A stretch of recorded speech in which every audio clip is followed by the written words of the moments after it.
Chapter Hallucinations and XXI Pseudo-hallucinations must emphasize the fact that persons who happen to have occasional hallucinations may not be subjects of secondary sensations. They may happen to have been under conditions which produced in them a sensory dysphony and demand the formation aggregation perisensory association, giving rise to hallucinations. But this condition of the nervous system vanishes of the conditions themselves. With the disappearance used by toxic agents, such as has such state are prod, Hynem, and other hypnotics. As soon more PSYCHOPATHIC as the operating causes are removed, the nervous system returns to its previous condition. In the case of sane individuals who happen to have illusions or hallucinations, there are two criteria used for a verification of the correspondence of internal percepts formed in response to external objects. One is A. sensory, and the other, B. social. If a man perceives an object and wishes to satisfy himself that it is really there, he verifies it by means of other sense organs. Thus, if one sees an apple or hears a sound and wishes to determine whether the object is really there, he goes to the object, examines it with his other senses. If he hears a bell or organ, he goes and verifies its presence by 2 the 15. Sense of sight and touch. This, however, is not the only criterion, for man in We2I diagnosis of psychopathic disease psychopathic states or under the influence of certain toxic or autotoxic agents may have hallucinations of any or all of his sense organs. In fact, hallucinations of all the organs sometimes occur. Man, therefore, has often recourse to the other criterion, the social one. He seeks verification of the existence of an external object from his fellow beings. When one hears a voice or a sound, he turns to his companion to learn if he too heard it, and if others present do not confirm his perception of sound or sight, the sane man will consider it as an hallucination. It is shown by statistics that at least 1 in 10 normal individuals has had an hallucination once in his life. However, as in the case of illusions, hallucinations are much more often found in insanity when there is present a more permanent and more extensive disturbance of psychophysiological processes. The hallucinations, therefore, are not only more frequent, but more persistent than in sane persons. While sane persons have more often visual hallucinations, in insane auditory hallucinations predominate. This does not mean that sane persons may not have auditory hallucinations, but the latter are not so persistent. In fact, I have good reasons for believing that many young children have auditory hallucinations and illusions. It may be that those with auditory hallucinations more often form delusions than those having the visual, since speech is more impressive. Speech is the medium of social intercourse, which lies at the base of growth and intelligence in man, and hence the social criterion is an important factor in the formation, by persistent suggestion, of our belief in the exist hallucinations and pseudo-hallucinations 217 ents of an external object. The patient therefore who persistently hears external voices lives in a social environment of his own that gives him the suggestion and assurance of the real existence of the hallucination, and thus a delusion is developed. In short, it is quite conceivable that one should form a delusion by experiencing persistent auditory hallucinations. Even in normal persons, hallucinations and delusions are not uncommon when sleep comes or goes. These are known as hypnagogic or hypnapagogic hallucinations. They always appear in the intermediary state between the waking and sleeping states. At this time also occur the nightmares, which really consist of hypnagogic hallucinations and illusions. Hallucinations may occur while the person is passing from the waking to the sleeping state or vice versa. Such hallucinations and illusions, hypnagogic and hypnapagogic, are due to the fact that when man wakens or goes to sleep, any of the senses may be awakened, and these senses give rise to percepts or to secondary sensations with their accompanying percepts.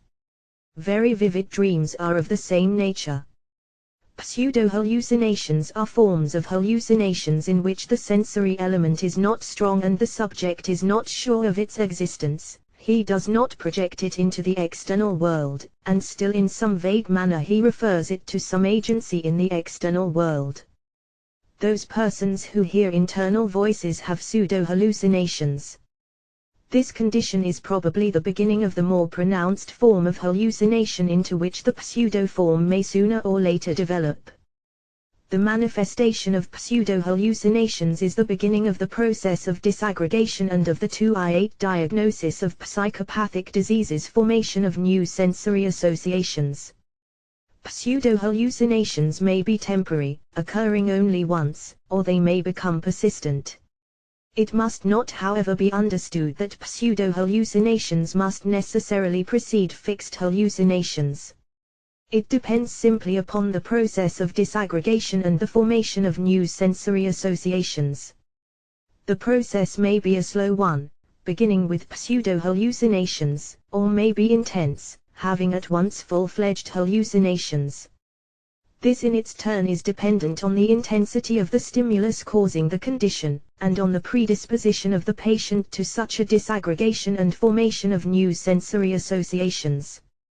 Chapter Hypnotic XXII Hallucinations. We first formed our acquaintance when, with hypnotic phenomena, we had many reports of the wonderful feats possible in the hypnotic state. Among the many martic hypno and post-hypnotic hallucinations, induced velsa good by suggestion, occupied a prominent place. Many of such hypnotic studies have been the result of, if it be true, as amusement and at best of wonder. Plato and Aristotle tell us that the origin of science is in wonder. All this is well and good as a beginning. When, however, we find that the beginning persists, when we find that the apparently precocious baby does not reach its adolescence and manhood, we begin to wonder what the trouble may possibly be, and whether it is not a case of mental defectiveness. When we find that as the literature of the subject grows, the same state of blank wonder still persists, when we find that hallucinations induced by suggestion are described in all their minutiae, without the least critical psychological analysis of the phenomena, it is time to ask whether the preliminary stage of hypnotic marvels and mysteries has not lasted too long. It is well to pause and ask the question, are there any hallucinations hypnotically suggested? Does the subject really experience the hallucinations? 2. We rarely find in the 19-hole literature of the subject that any of the writers should even as much 22 diagnosis of psychopathic diseases as refer to the question of the validity of hypnotic hallucinations. The hypnotic subject accepts the experimenter's suggestion and the experimenter takes the subject's honest word on faith. The trust is mutual. He, however, who has devoted time and reflection to the matter realizes that the introspective account of the hypnotic subject must be taken cum grano sales. First, because one rarely finds a subject who is able and trustworthy to give an introspective account, and second, one must always remember the training and extreme suggestibility of the subject, a suggestibility which makes the subject insist on what the experimenter suggests to him, no matter whether he really experiences it or not. This is the dangerous pitfall of hypnosis into which many an investigator in this field has fallen.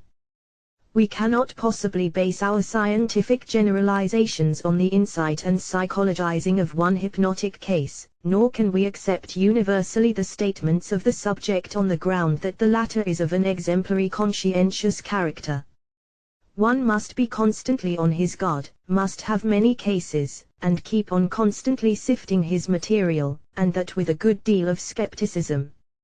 One must watch his subjects or patients closely, always have his suspicions, compare their statements with one another, and especially those of the same patient in various states. In my experience of many years with hypnotic subjects, some of whom went into a deep somnambulistic state, a doubt gradually began to arise in my mind as to the validity of the hypnotic hallucination. When I came to devote my time to studies of cases afflicted with hallucinations, the doubt grew stronger and hypnotic hallucinations 221 most became a certainty. I could not help reaching the conclusion that hallucinations hypnotically suggested are not genuine. In other words, facts lead me to think that there is no hypnotic hallucination in the strict sense of that word. Before we proceed with our discussion, it may be well to review in brief our analysis of percept and hallucination, and then compare the latter with experiments of hypnotic and post-hypnotic hallucinations. We may begin with the percept and its elements. In looking at the vase before me, I see its beautiful tints, its rounded shape, its heavy pedestal with its rough curves, its solidity, weight, brittleness and other experiences which go to make up the perception of the vase. Now, the visual elements are given directly by the visual perceptive experience, but whence come the seemingly direct experiences of weight, heaviness, roughness, smoothness, and others of the like kind? They are evidently derived from other senses. The whole perceptive experience is of a visual character. We take in the whole with our eye. In the organic structure of the percept, then, besides the experiences directly given by the stimulated sense organ, there are other experiences, sensory in character, indirectly given, and which come from other sense organs not directly stimulated. The percept is a complicated dynamic product, and its elementary processes are never derived from one isolated domain of sensory experience. The activity of all the sensory domains cooperates in the total result of an apparently simple percept. Along with sensory processes directly stimulated, a mass of other sensory processes become organized and help to contribute 222 diagnoses of psychopathic diseases to the total result. The direct sensory elements are termed by me primary sensory elements. The indirectly given experiences are termed secondary sensory elements.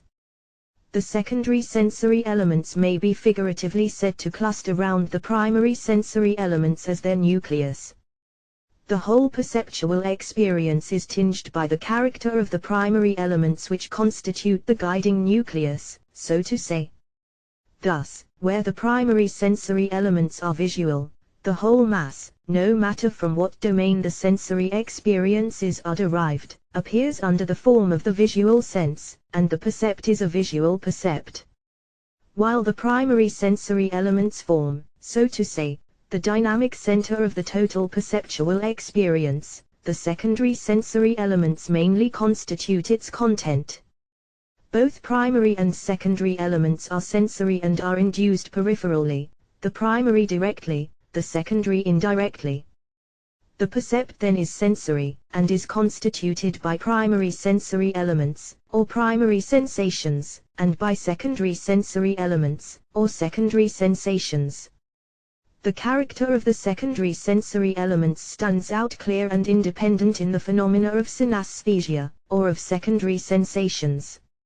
In synesthesia we have a sensation of one sense organ followed, without an intermediary direct stimulation, by a sensation coming from another sense organ. Thus, when a sensation of light instead of giving rise to a subsequent idea gives rise to a sensation of sound, for instance, we have the phenomenon of secondary sensation. Here the secondary sensations stand out free and distinct, but they are really always present in our ordinary hypnotic hallucinations. 223 receptive experiences as bound up secondary sensory elements, as secondary sensations grouped around primary sensations. When the phenomena of synesthesia were first brought to the notice of the scientific world, they were regarded as abnormal and exceptional, and only present in special pathological cases. Soon, however, their field became widened, and they were found not only in the insane and degenerate, but in many persons otherwise perfectly normal. We find now that we must further widen the field of secondary sensory elements and, instead of regarding them as a freak of nature existing under highly artificial conditions, we must put them at the very foundation of the process of perception. Secondary sensations are at the basis of perception. We have become so accustomed to them that we simply disregard them. When, however, the conditions change, when the secondary sensations stand out by themselves, isolated from the primary, nuclear elements with which they are usually organically synthesized into a whole, into a percept. When they become dissociated, it is only then that we become conscious of them directly and declare them as abnormal. Secondary sensations are always present in every act of perception. In fact, they form the main content of our perceptual activity, only we are not conscious of them, and it requires a special analysis to reveal them. Secondary sensations per se are not something abnormal, just as hydrogen present in the water we drink or the oxygen present in the air we breathe are not newly created elements. It only requires an analysis to discover them. If there be any abnormality about Sec 224 diagnosis of psychopathic diseases Andre sensations, it is not in the elements themselves, but rather in the fact of their dissociation from the primary nuclear elements. Now when the secondary sensory elements come to the foreground and stand out clearly in consciousness, a full-fledged hallucination arises. In the phenomena of synesthesia we have hallucinations in the simplest form, inasmuch as only isolated, secondary, sensory elements, dissociated from their active, primary, central elements stand out in the foreground of consciousness. This very simplification, however, of hallucinations reveals their inner character. The most complex hallucinations are only compounds, so to say, of secondary sensory elements. Hallucinations are not mysterious, are not different from what we find in the normal ordinary processes of perception. They are of the same character and have the same elements in their constitution as processes of perception. Both hallucinations and percepts have the same secondary as well as primary elements. The difference between hallucinations and percepts is only one of relationship, of rearrangement of elements, primary and secondary. When secondary sensory elements become, under conditions of dissociation, dynamically active in the focus of consciousness, we have hallucinations. From this standpoint we can well understand why a hallucination, like a percept, has all the attributes of external reality. A hallucination is no more mysterious and wonderful than a percept. We do not recognize the humdrum percept, when it appears in the guise of a hallucination, and we regard it as some strange visitant, coming from a central world, from a supersensory universe. Hallucinations, like percepts, hypnotic hallucinations 225 are constituted of primary and especially of secondary sensory elements, and like percepts, hallucinations too are induced peripherally. Now how is it with suggested or hypnotic hallucinations? Do we find in hypnotic or suggested hallucinations, as in the case of hallucinations in general, the requisite primary and secondary sensory elements directly and indirectly induced? Binet makes an attempt to establish a peripheral stimulus in the case of hypnotic hallucinations, claiming that there is a point de repère, a kind of a peg, on which the hypnotic hallucination is hung. This position is hardly tenable when confronted with facts. Hypnotic hallucinations may develop without any peg and prop. Furthermore, granted even that now and then such a peg could be discovered, and that the alleged hypnotic hallucination develops more easily when such a peg is furnished, still the fact remains that even in such cases the peg is altogether insignificant, that it is altogether out of proportion and relation to the suggested hallucination, and that on the same peg all kinds of hallucinations can be hung, and that finally it can be fully dispensed with. All this would go to show that the peg, as such, is of no consequence, and is really more of the nature of an emphatic suggestion for the development of the alleged hypnotic or post-hypnotic hallucinations. The arbitrariness of hypnotic hallucinations, showing that the whole thing is simply a matter of representation, or of what the patient happens to think at that particular moment, is well brought out in the following experiments. Mr. F is put into a hypnotic state, and a post-HYP 226 diagnosis of psychopathic diseases notic suggestion is given to him that he shall see a watch. On awakening he claims he sees a watch. The eyeball is then displaced, the watch is also displaced. When the eyeball returns to its normal condition, we should expect that the hallucinatory watch would return to its former place, but no, the watch is not perceived in its previous place, it appears in a displaced position. The hallucinatory watch could thus be displaced any distance from its original position. The patient evidently did not see anything, but simply supplied from his stock of knowledge as to how a seen watch would appear under such conditions, and he omitted to notice the fact that with the normal position of the eye the watch should once more return to its former position. Such inconsistencies are often found in hypnosis. More intelligent and better informed patients would reason out the matter differently, and would give different results. If the subject knows of contrast colors, and if a color is suggested to him, he will without fail see such contrast colors. If his eyes have been fixed on some hallucinatory color, such as red, for instance, he will even give you a detailed account of the green he sees, but if he does not know anything of the effects of contrast colors, no amount of fixation on hallucinatory colors will bring out the least contrast effects. The reason is, the patient does not know anything about it and cannot think of it. I tried to mix by suggestion different hallucinatory colors, and as long as the subject knew nothing of the real results, his replies were uniformly wrong. No sooner did he find out what the right mixture should be than hypnotic hallucinations 227 he gave correct results. The hypnotic subject really does not perceive anything, he simply tells to the best of his abilities what he believes he ought to see under the given conditions. It is extremely interesting to make one experiment which gives an insight into the alleged suggested hallucination, and shows its fictitious character. The experiment succeeds best when the subject is unprepared and is taken off his guard. I have tried it in various cases and have had uniform results.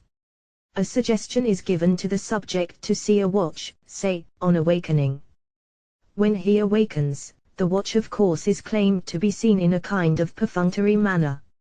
If now another watch is put near the hallucinatory watch, the real watch is not taken notice of, it is absolutely ignored, as if it did not exist. If his attention is drawn to the real watch, the subject still continues to treat the real watch as unreal, and the suggested hallucinatory watch as the only real one. It is evident that in his honest zeal to carry out the suggestion he overdoes the matter, and thus clearly reveals the fictitious character of his alleged hallucination, which he, in fact, does not experience. If now we give him the benefit of the doubt and tell the subject, when in the hypnotic condition, that when he wakes he will see two watches, thus calling his attention by suggestion equally to both watches, one as much as the other, on awakening he still ignores the real watch and his whole attention is occupied with the hallucinatory watch. The subject simply overacts. He is too anxious to carry out your suggestion and oblige you.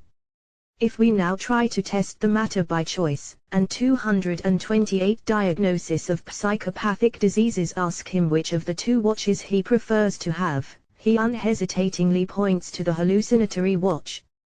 When asked the reason, he replies almost anything that may at that moment occur to him, such, for instance, that the hallucinatory watch is newer or bigger, or any old thing he may happen to think of, no matter how absurd the reason is. In his eagerness to carry out the suggestion and to show the reality of the hallucinatory object, he chooses the hallucinatory in preference to the real watch. The subject, in short, does everything in his power to convince us of the reality of his alleged hallucination, and in his eagerness he overdoes things, thus clearly revealing the fact that he really does not perceive the hallucinatory object. The so-called hypnotic or post-hypnotic hallucination is really not a hallucination and should not be taken as such. The suggested hallucination is more of the character of a delusion. To take a couple more of my experiments with cases of hypnotic subjects, HR goes into a deep somnambulistic state. I carried out on HR a series of experiments in color hallucinations. The results were far from being uniform. To take an example, he was given a suggestion to see red, he saw it, of course. He was then told to look at it and tell me what he saw. At first he answered at random. He saw the chair, the table, the books, and so on. When he found out that color was wanted, he obliged me with that. All kinds of contrast colors, white, blue, yellow, orange and brown were given.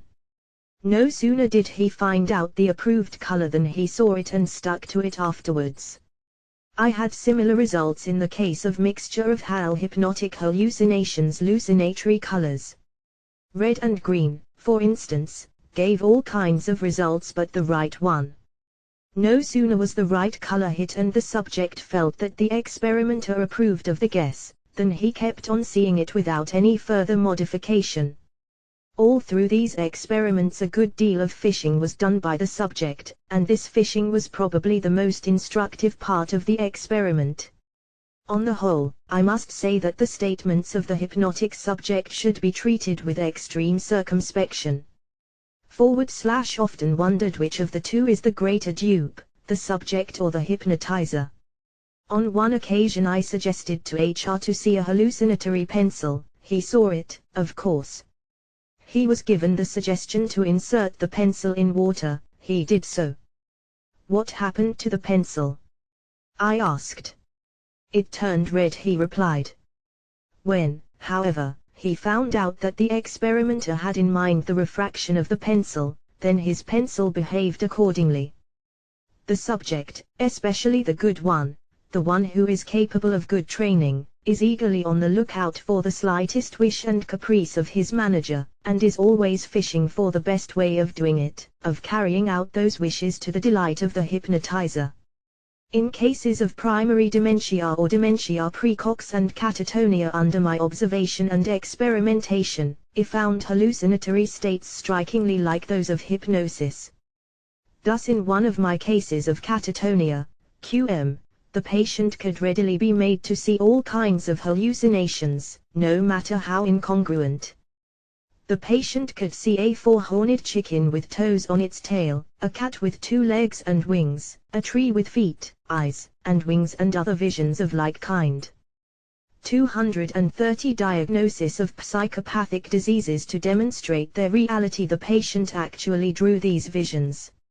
Similar experiments were carried out by me on hypnotic subjects. The patient could be made to see lions, wolves, elephants and tigers, and was no more afraid of them than the hypnotic subjects are in similar conditions. The fact is that neither the demented nor the hypnotic subjects actually experience the suggested hallucinations.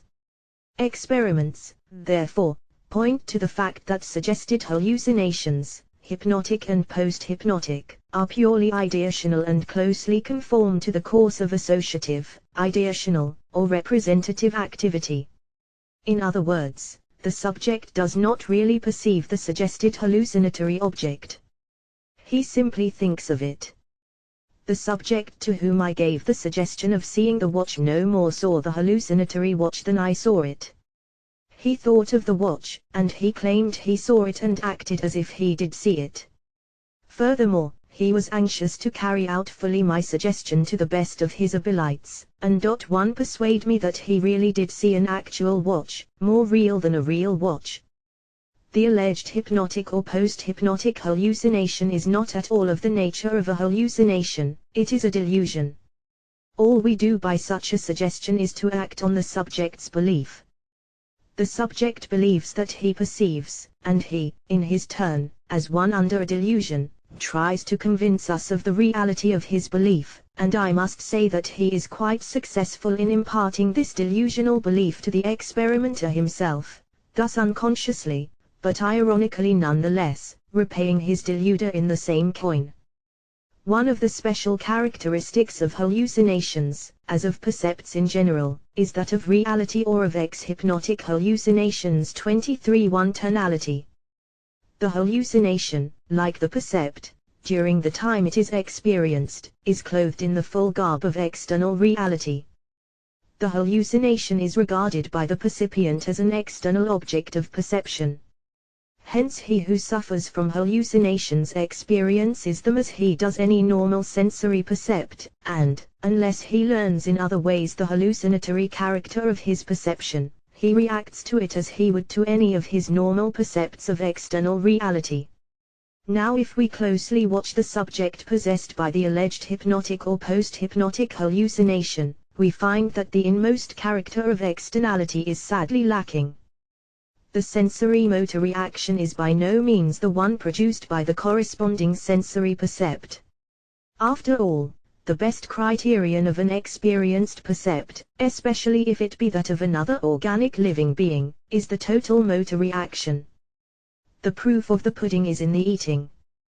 The subject does not react to the suggested pudding as if it were worth the eating. The reaction is by no means the one called out by the perception of an external object, regarded for the time being by the percipient as actually present, no matter whether that presence be right or wrong, whether it be hallucinatory or not. The suggested hallucination calls forth a reaction, if there is any at all, of a very weak character totally disproportionate to the supposed stimulating presence of the hallucinatory object. The motor reaction is such a one as is called out by a representation, by a thought of the object, but not by an actual perceptive experience of an external object, as it is in the case of an actual hallucination.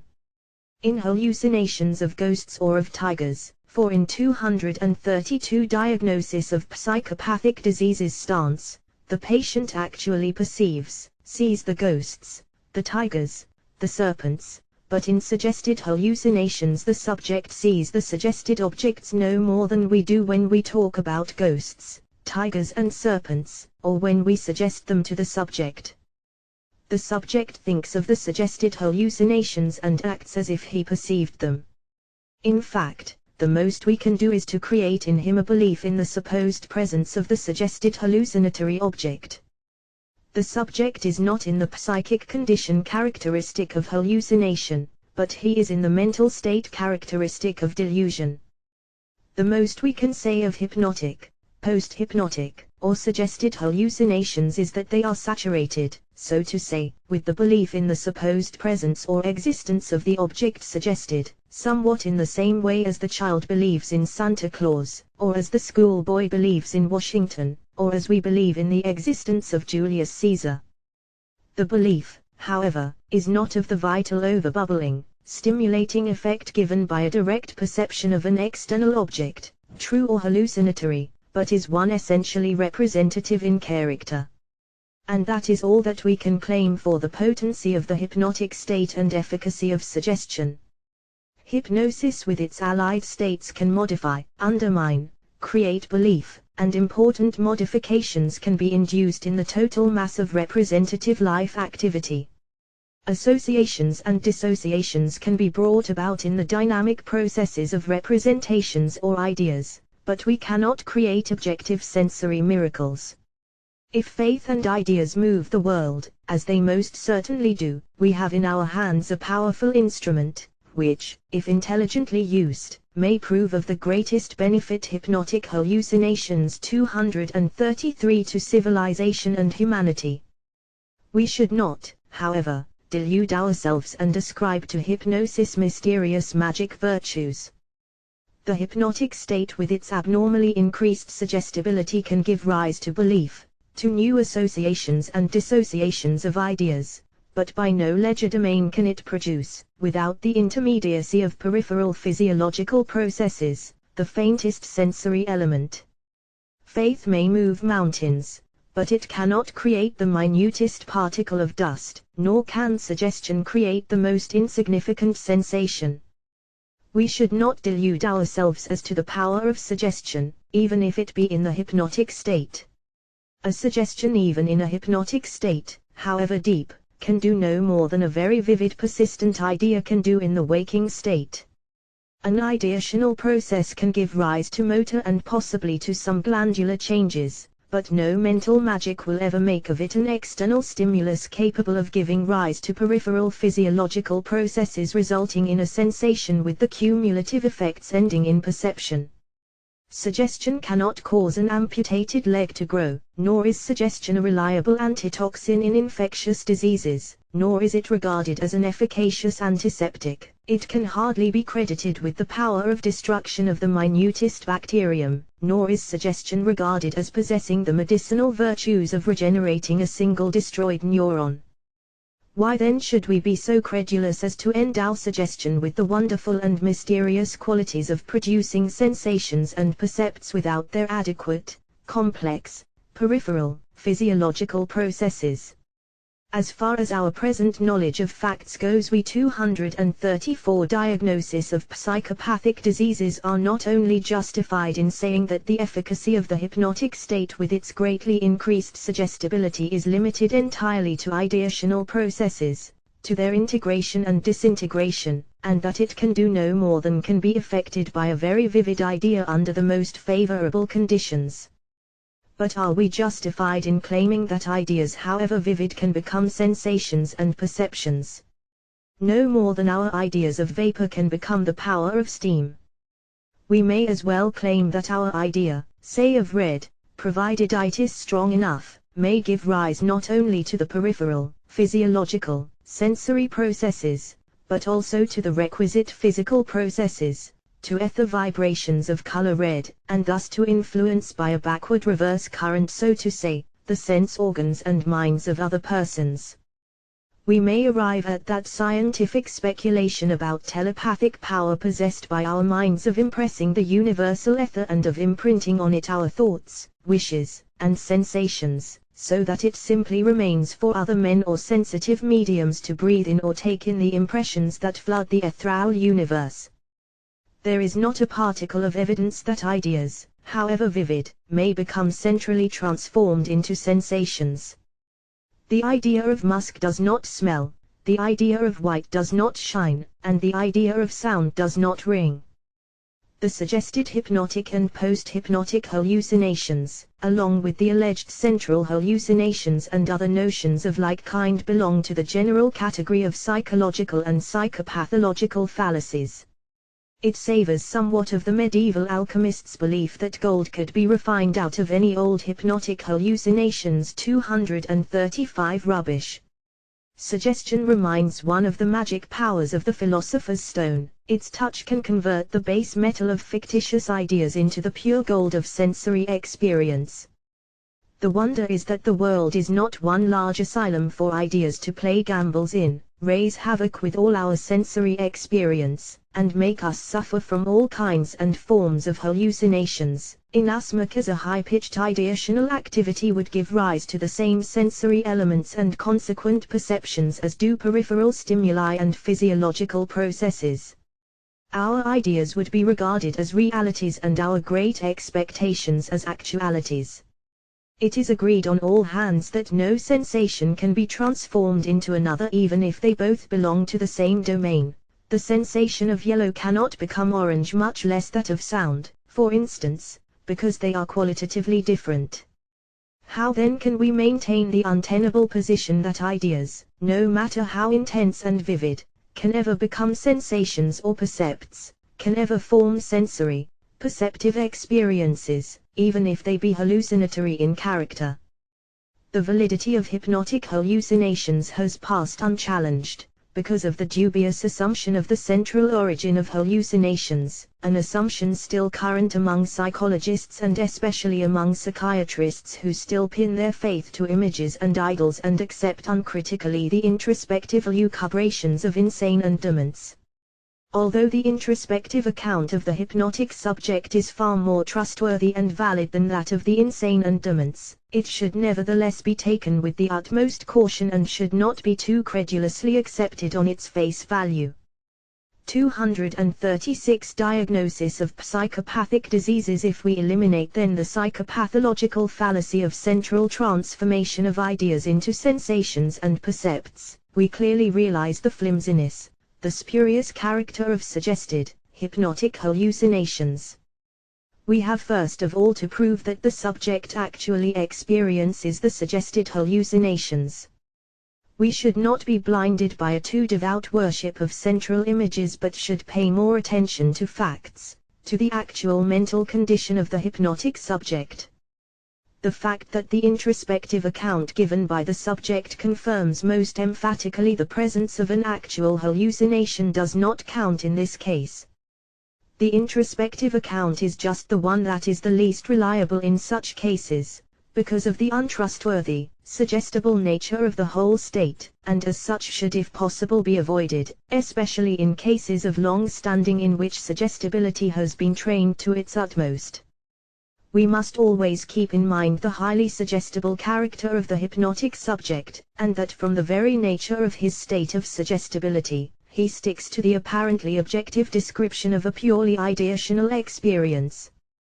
We must remember that the suggested hallucination is given in terms of objective perceptual experience, and that the more effective the suggestion is, the more suggestible the patient is, the more will he insist in his introspective account on objective description of his experience, given to him in the suggestion by the experimenter. The so-called hypnotic hallucination is an artifact elaborated by both parties in the experiment. It is a kind of an unconscious collusion, formed between the experimenter and the subject.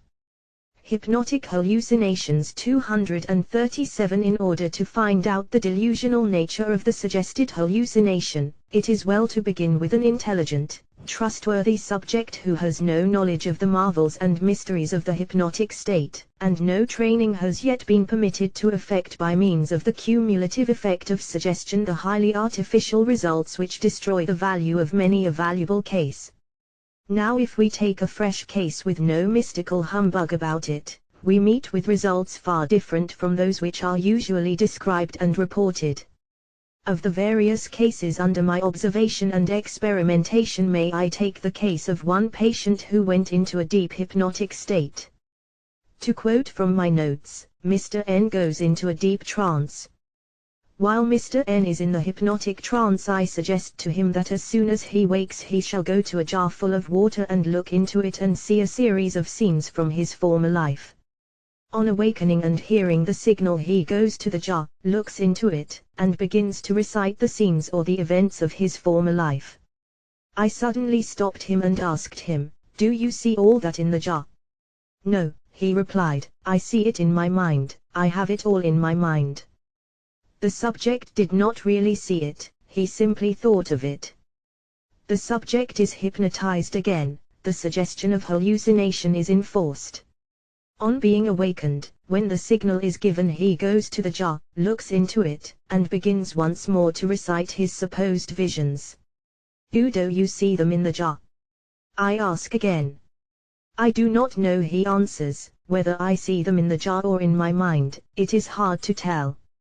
Evidently my succeeding suggestion has brought about some hesitation in his belief. 238. Diagnosis of psychopathic diseases or attitude as to the pure ideational character of his supposed visions. He would not have hesitated in his statement as to the whereabouts of the alleged hallucinatory objects had he perceived the actual, external objects, as is the case in actual hallucinations. The hesitation is also instructive from another standpoint, namely, the training which the subject gets by the form and insistence of the suggestions given to him. The patient was just on the point of giving way to the suggestion of objectivity of pure ideational experiences. A few more experiments and suggestions and he would have given a full description of a suggested hallucination in its full perceptual objective glory, so delightful to the heart of most experimenters. The simple truth of the whole matter was that the patient had not the least perceptual experience of the objects suggested by the alleged hallucination. He did not see anything, he did not see the scenes anywhere, he only thought of them, he simply remembered them, possibly very vividly, but still they were only thoughts, memories, and not perceptions, not actual visions. I could similarly bring from records a number of other cases under my observation. Cases in which the suggested hallucinations were at first regarded as unsuccessful, and only after some repetition did the hallucinations apparently become fully developed. Thus in some of the cases put into hypnosis for the first time, the subjects declared on awakening that they did not see anything, but that the thought of the suggested object came to their minds. What really happened was that the subjects, not as yet trained by a whole course of suggestive treatment, gave me at first a real account of what was actually hypnotic hallucinations 239ing place in their minds. Such results are usually regarded as unsuccessful suggestions. As a matter of fact, it is such failures that are really successful and that give the actual state of mind, while the successful, suggested hallucinations are artifacts. Dr. IC, on whom I have carried out a series of experiments, goes into a deep somnambulistic state. He is an excellent visualizer and takes readily visual hallucinations. Being a physician and psychiatrist, the subject's account is all the more valuable. Dr. IC describes his hallucinations as mental pictures, as auditory memories which lack exteriority, are not located in space. He aptly characterizes his hallucinations visual, auditory, and others, as fixed ideas. Mr. M goes into deep hypnosis. When in one of the deep trance states, a suggestion is given to him that on awakening he shall see a watch. When awake he claimed he saw a watch. He was asked, "Do you really see it?" He replied yes. The interesting point here was the fact that the subject did not even look in the direction where the suggested hallucinatory watch was supposed to be placed, and where he himself claimed that the watch was located. When tested by automatic writing, the hand wrote, "Yes, I see the watch." The subconscious then was also under the influence of the suggested hallucination. This point is well to bear in mind. Rehypnotized, and suggested that on awakening he would see two watches. One was a real silver watch and the other was hallucinatory. The subject claimed he saw both, but he handled the hallucinatory one, and when asked which of the two he would prefer, he pointed to the hallucinatory watch. When asked why, he 240 Diagnosis of Psychopathic Diseases replied that the suggested watch was bigger. He was really indifferent to the chosen watch and paid no further attention to it, as if it did not exist for him. He was again put into the hypnotic state and was suggested to see a flower. On awakening he claimed he saw a flower and smelled it in an indifferent, perfunctory fashion. The subconscious was then tested by automatic writing, and the writing was to the effect that he saw it, "I see a flower." 7 The subconscious then had also the same hallucination. A series of similar experiments was carried out with the same results. The subconscious claimed in automatic writing that the suggested hallucination was real. The subject was again put into hypnosis and was given the suggestion that he would see a watch on awakening. But here I made some modification. "When you wake up you will be sure to see a watch," I said emphatically. "Look here, I want you to write what you really see and not what you do not see." When awake he saw a watch, but he immediately wrote, "I do not see anything." Here the subconscious disclaimed the suggested hallucinations which it had claimed and insisted on before. Rehypnotized, he was given the suggestion that on awakening he would see 3 watches. He was awakened and a real silver watch was put before him, the other 2 were hallucinatory. He claimed he saw all 3. Meanwhile, in automatic writing he wrote, "1 silver watch, real, the others golden, not real, nothing there." A series of similar experiments was made and with the same results. The automatic writing disclaimed the hallucinations, although before, under the same conditions, it most emphatically insisted hypnotic hallucinations 24 on their reality. The subject was put into hypnosis and a post-hypnotic suggestion was given to him that he would see his wife and child. When awake he began to smile, and when asked why he smiled he said, "I see my wife and child," but he wrote, "I see nobody." When put again in hypnosis he still continued to smile and said, "I see my wife and child," but he wrote, in hypnotic state, "I do not see them really, I see nothing, I see my child, but I really see nothing." "What do you mean?" I asked, "by I see my child, but I really see nothing?" To which he replied, "I mean that I see my child in my mind only, but honest I don't see anything." I then gave him a post-hypnotic suggestion to see a snake. He claimed on awaking that he saw a snake. He manifested no fear. He certainly did not behave as if he really saw a snake, and wrote, "I see a snake. I see it in my mind." A great number of similar experiments were carried out by me, varying the suggestions, and all with the same results. I shall not burden the reader with a detailed account, as they all gave identical results. At first the automatic writing claimed emphatically the presence of the hallucinatory object, but when the truth of the automatic writing was insisted on, the writing disclaimed fully the perception of the hallucinatory object. Finally we came on the real character of the suggested hallucination. I see my child, but honestly, I do not see anything. I see my child in my mind only, I don't see anything. In other words, if we take the facts plainly and do not play hide and seek with the subconscious, we come to the conclusion that 242 diagnoses of psychopathic diseases in suggested hallucinations, the subject does not perceive anything, as is the case in an actual hallucination, but that he simply represents, vividly perhaps, what is suggested to him. In short, he does not perceive, but he simply thinks of the suggested hallucinatory object. Another interesting point may be brought out here. The automatic writing, as is usually the case, is not taken cognizance of by the patient, and, although this same writing at first claimed the actuality and genuineness of the suggested hallucinations, it gave in the second series of experiments the real insight into the whole matter. I see the child, I see nothing, I see it my mind. In when the subject was made conscious of his automatic writing, and became fully aware that he was being entrapped, he once more began to claim in automatic writing the actuality of the suggested hallucination. As long then as the automatic writing was regarded by the subject as independent of him, for which he was not responsible, and as long as the suggestion of the hallucination was not taken as directly addressed to art, the subject himself frankly acknowledged the fact that he did not see anything. No sooner, however, was this truth of the automatic writing brought home to the subject so that he should be confronted with it directly and squarely, than he was bound by the fact of the given suggestion to claim that he actually saw the suggested hallucinatory object, although he really did not see anything at all. This is most instructive, for it shows clearly that the hypnotic consciousness, from the very nature of its heightened suggestibility, clings most anxiously to the given suggestion and insists on the reality of its fulfillment.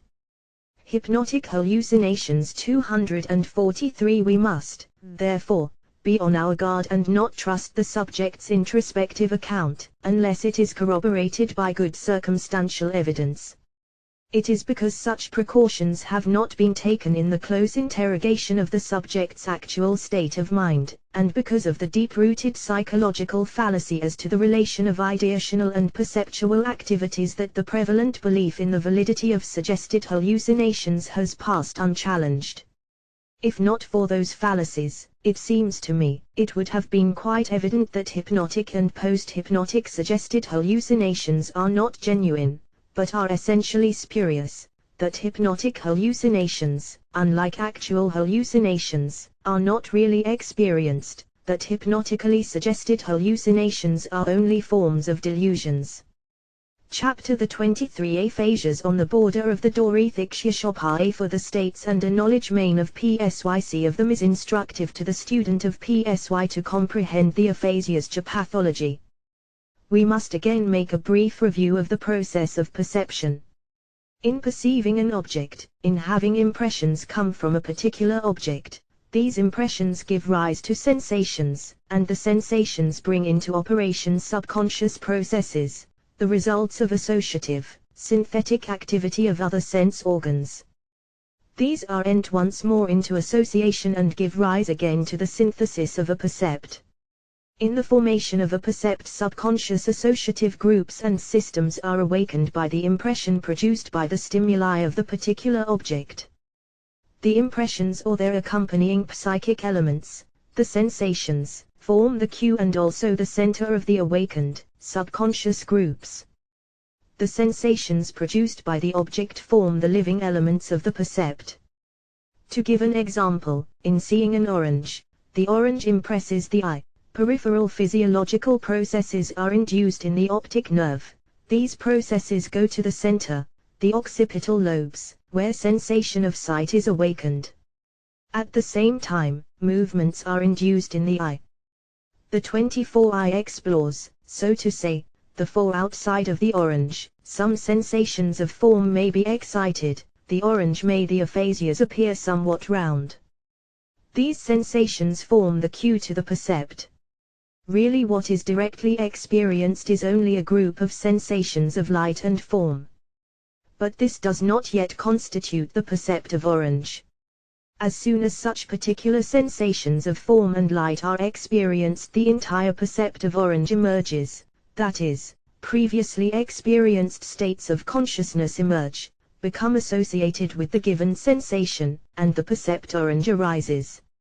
In other words, as soon as we see the orange and experience the particular sensations of its color and form, we see that it is an orange, that it is juicy, has a certain taste and weight, is globular in form, that if touched it will give a certain sensation of hardness or resistance, or when taken in the mouth it will give a certain taste sensation. All that is directly seen by the eye as soon as the peripheral stimulus is given by the external object, the orange.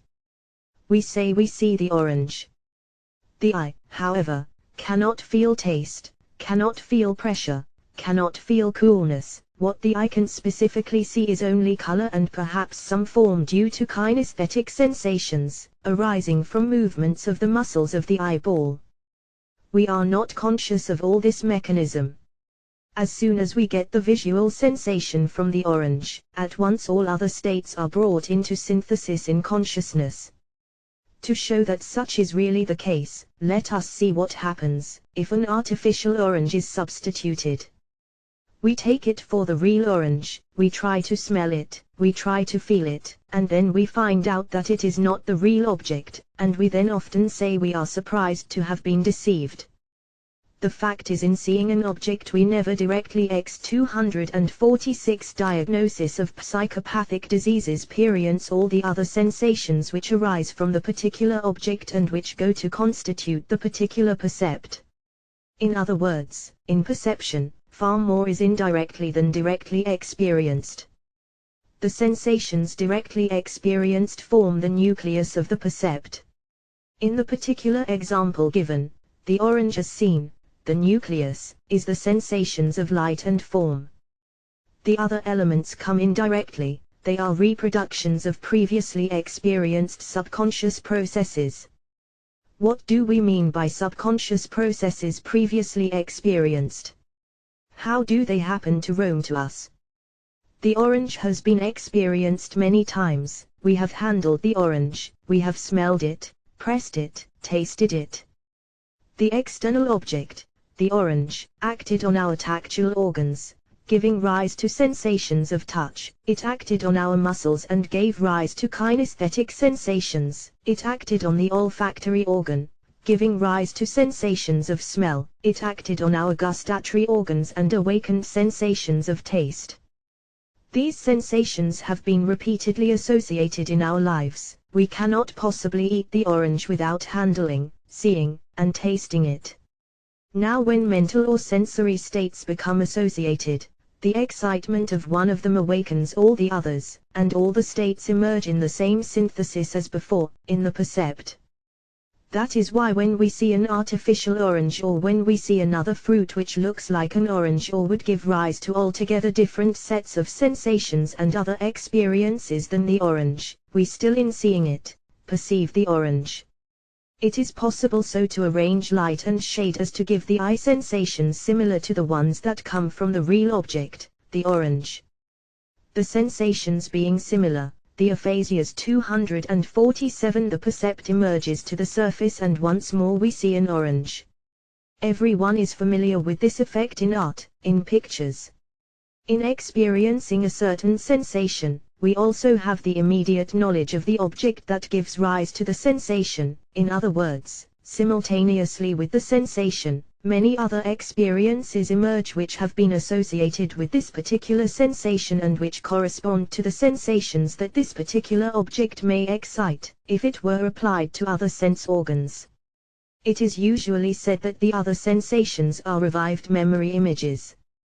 Thus in hearing a ring and having immediately the presentation of a bell, we say that the bell has in the course of our life given rise to many different sensations, and that each sensation was preserved in memory. It has, so to say, left a memory image in the particular area that regulates this particular sense. The areas have become associated, on account of the associated stimuli of the particular object, the bell, and now when one sensation arises, such for instance, as the auditory sensation, the rest of the sensations are also revived in memory. This account is not exactly true. We must remember that a revived sensation is a sensation itself, but the memory image is certainly not a sensation. In hearing a sound and thinking of a bell, we do not actually have the sensation of seeing the bell, but we only represent to ourselves the bell. A memory image is not a revived sensation. Had the sensation of sight been actually revived, we would have had a perceptual experience, perhaps a secondary sensation, but not a representation. Memory images are not of the nature of revived sensations. They are peculiar ideational processes, different in diagnosis of psychopathic diseases nature from sensations. Physiological processes of representation differ fundamentally from sensory processes. It is wrong to assert, as some are apt to do, that sensations leave a kind of after-sensation, a memory image, which can at any time be revived. The most we can say is, that the physiological process that goes on within the respective sensory centers gives rise to other physiological processes within some other neighboring centers, processes different in character, but analogous as to content. Thus, for instance, the vibration of the air acting on the drum of the ear induces a peripheral physiological process within the auditory nerve. This physiological process reaches the sensory area. A physiological process takes place then which gives rise to particular sound sensations. At the same time, the sound is here directly presented in consciousness. We may now close our ears. We no longer hear the sound. The sensation is no longer present in consciousness, but we can represent to ourselves the same sound. The sound is now represented in consciousness. The representation of the sound is not the same as the sensation of sound, nor is it another sensation of sound. In fact, it is not a sensation at all, it is rather an idea or image that corresponds to that sensation. We cannot say that the representation of the sound is the same as the sensation of sound, but less in degree. For if that were so, we should experience not the same sensation as the original one, but rather a sound of less intensity, and hence really a different sound. In short, we must conclude that every presentation has its corresponding representation which is different in its psychic nature from the original sensation. A representation or image therefore is not a revived the aphasias 249 sensation, it is a psychic process sui generis. What we can say is that every sensation gives rise to a psychic process which we call a memory image or representation, and which has the same functional relation to sensation as the sensation to the external stimulus. Every percept consists of a synthesis of a central presentation in one sensory area associated with sensory elements coming from other sensory areas. Thus let 0 be an object in the external world, let A, B, C, Y, D be the respective sensations which this object gives, if applied to different sense organs. Let A, B, C, D be the respective reproduced sensory elements which may be termed secondary sensory elements of the sensations given to the object O, are corresponding to A, B to B, C to C and D to D. Now A, B, C, D will become associated, in the course of the individual's life, with their respective secondary sensory elements and corresponding representations, so that when A occurs, the secondary sensory elements and corresponding representations of the others that were not directly excited in this particular experience also recur, so that A brings up A, B, C, D, B brings up B, C and so on. Sensations. The percept recurs each time as one ear of that constituent is excited. Physiologically regarded, a percept, therefore, consists of many processes taking place in various sensory and associative areas. On seeing an orange, there is a sensory process going on in the visual areas supposed to be in the occipital lobe, in the areas that subserve gustatory sensations supposed to be located in the lower part of the fourth temporal convolution, and those of touch and muscular sense in the post-parietal precuneus and gyrus fornicatus convolutions. 250 Diagnosis of psychopathic diseases associated with these. There may be also sensations of sound going in the auditory area, the first and second temporal convolutions. Along with the perception, there are also present motor adjustments due to physiological processes in the motor areas grouped about the Rolandic fissure. Moreover, the percept is localized in space and time and is associated with respective representations, and with the consciousness of personality. We may, therefore, say that such a simple function as perception involves the activity of the whole cortex. As soon as the object, orange, produces the impression and gives rise to a physiological process in the sensory area of the occipital lobes, all the other cortical areas associated with it become sub-excited. Systems of neurons in the different areas begin to function, and give rise to the psychic concomitant, the percept, orange. These different associated areas and the physiological processes of systems of neurons, corresponding to the representations, each one near its sensory area, form all kinds of combinations, adjusted to external objects, responsive to particular stimuli, and go to constitute what we term the associative areas. What happens if dissociation or a lesion occurs between the sensory area of the occipital lobe, thus cutting off the occipital area from the other centers? The patient experiences the particular sensation awakened in the occipital lobe. He will see the shades and colors of an object, for example, the orange, and if the muscular sensations of the eyes are still associated with the occipital lobe, the person may even see the form, and may even be able to represent to himself the particular sensations experienced, but no percept. The aphasias 251 will come to consciousness. The sensation will have for him no meaning, that is, there are no associative, sensory and ideational interrelations with other cortical and subcortical systems with their consequent motor adjustments and glandular reactions. The patient suffers from what is termed visual apraxia. The same may happen, for example, with gustatory sensations. You may ask a man to close his eyes and you place a bit of orange in his mouth. He may immediately recognize the taste as belonging to the particular fruit. Should there be, however, a lesion in the temporosphenoidal lobe, affecting the gustatory area, so as to separate it from the other areas of sensation, the patient will experience the sensation of taste, possibly also that of pressure. If this area is not dissociated by the lesion, he will be able to represent the sensation afterward, i.e., he will have a memory of the sensation, but he will not know the character of the object. He will not know it is an orange, for instance. This may be called gustatory apraxia. In hearing a bell, the image of the particular object rises to our consciousness with all its accompanying associated secondary sensory elements and corresponding representations.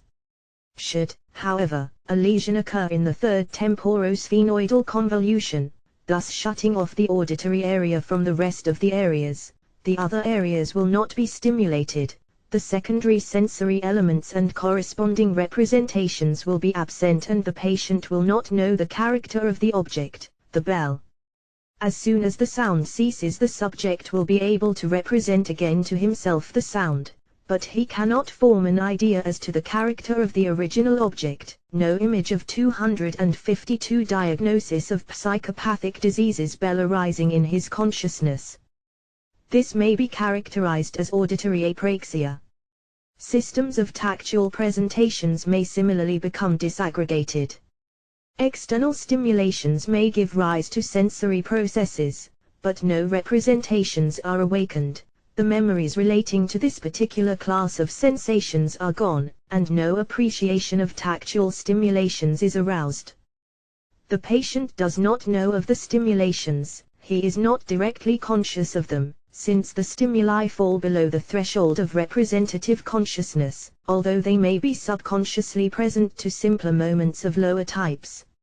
If the clustering memory representations of the other senses become disaggregated from the psychic elements of the tactual sense, then the functioning of those elements does not give rise to the associative activity of unlike representations entering into synthesis with tactual elements to form particular systems of moments.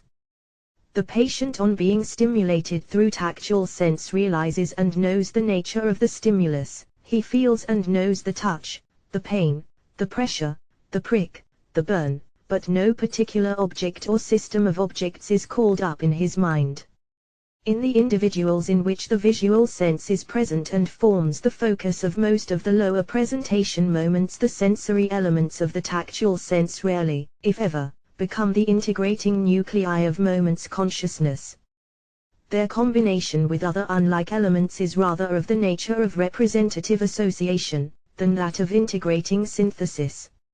If I happen to touch an object in the dark, the visual representation of object, or rather the associated mem, the aphasias 253 oris with visual representations as nuclei arise in my mind. The elements of the tactual sense are felt in a synthesis with the revived associates. This, of course, varies with individuals of different types, such as the auditory, the motile, and others. In the motile type, the tactual sensory elements are no doubt of far more integrating value than is that of the visual type. Still, it remains true that in man the visual sense predominates and forms the nuclear elements of psychic synthesis. This is especially seen in perceptual activity where synthesis is at its height. In the blind, tactual as well as kinesthetic and auditory psychic elements are of importance in the life of the individual as they form the nuclei of moment consciousness. A disaggregation of these nuclei gives rise to forms of amnesia of much interest. It goes without saying that a disaggregation of the tactual memories affects the blind far more profoundly than a similar disaggregation in normal individuals. The patient may become quite helpless, especially is this the case, if the loss involves representations of tactile and pressure sensations, coming from the more deeply situated tissues, such as the muscles, joints, and tendons, thus also involving kinesthetic representations. If the process of disaggregation affects the interrelation between the tactile, sensory presentations and representations, the result will be that the patient, on touching one object, say a bell, or a liquid, as water, will be unable to know the object, but he will immediately know it when sensory stimulations will awaken presentations in other senses. This will become still more evident in the educated blind. The blind who have learned to read by 254 diagnosis of psychopathic diseases passing their fingers over raised symbols, have acquired a special system of representations corresponding in complexity to our visual system of representations in reading written and printed characters. Should this system become disaggregated, the patient loses his knowledge of reading with his hands, although he may be able to write, that is, to make the raised signs of objects, qualities, actions, and relations. This will correspond to alexia, only in this case it is not visual, but tactual alexia. The patient is able to write, but he cannot read his own writing. If the auditory representations are disaggregated, the patient will not be able to understand spoken words, will be unable to write to dictation, but he will be able to speak spontaneously, write, and read, although he will be unable to understand his own reading. In this respect there is no difference in the psychomotor manifestations or symptoms from what is ordinarily observed in similar cases of otherwise normal individuals. In the same way apraxias of other sensations may occur.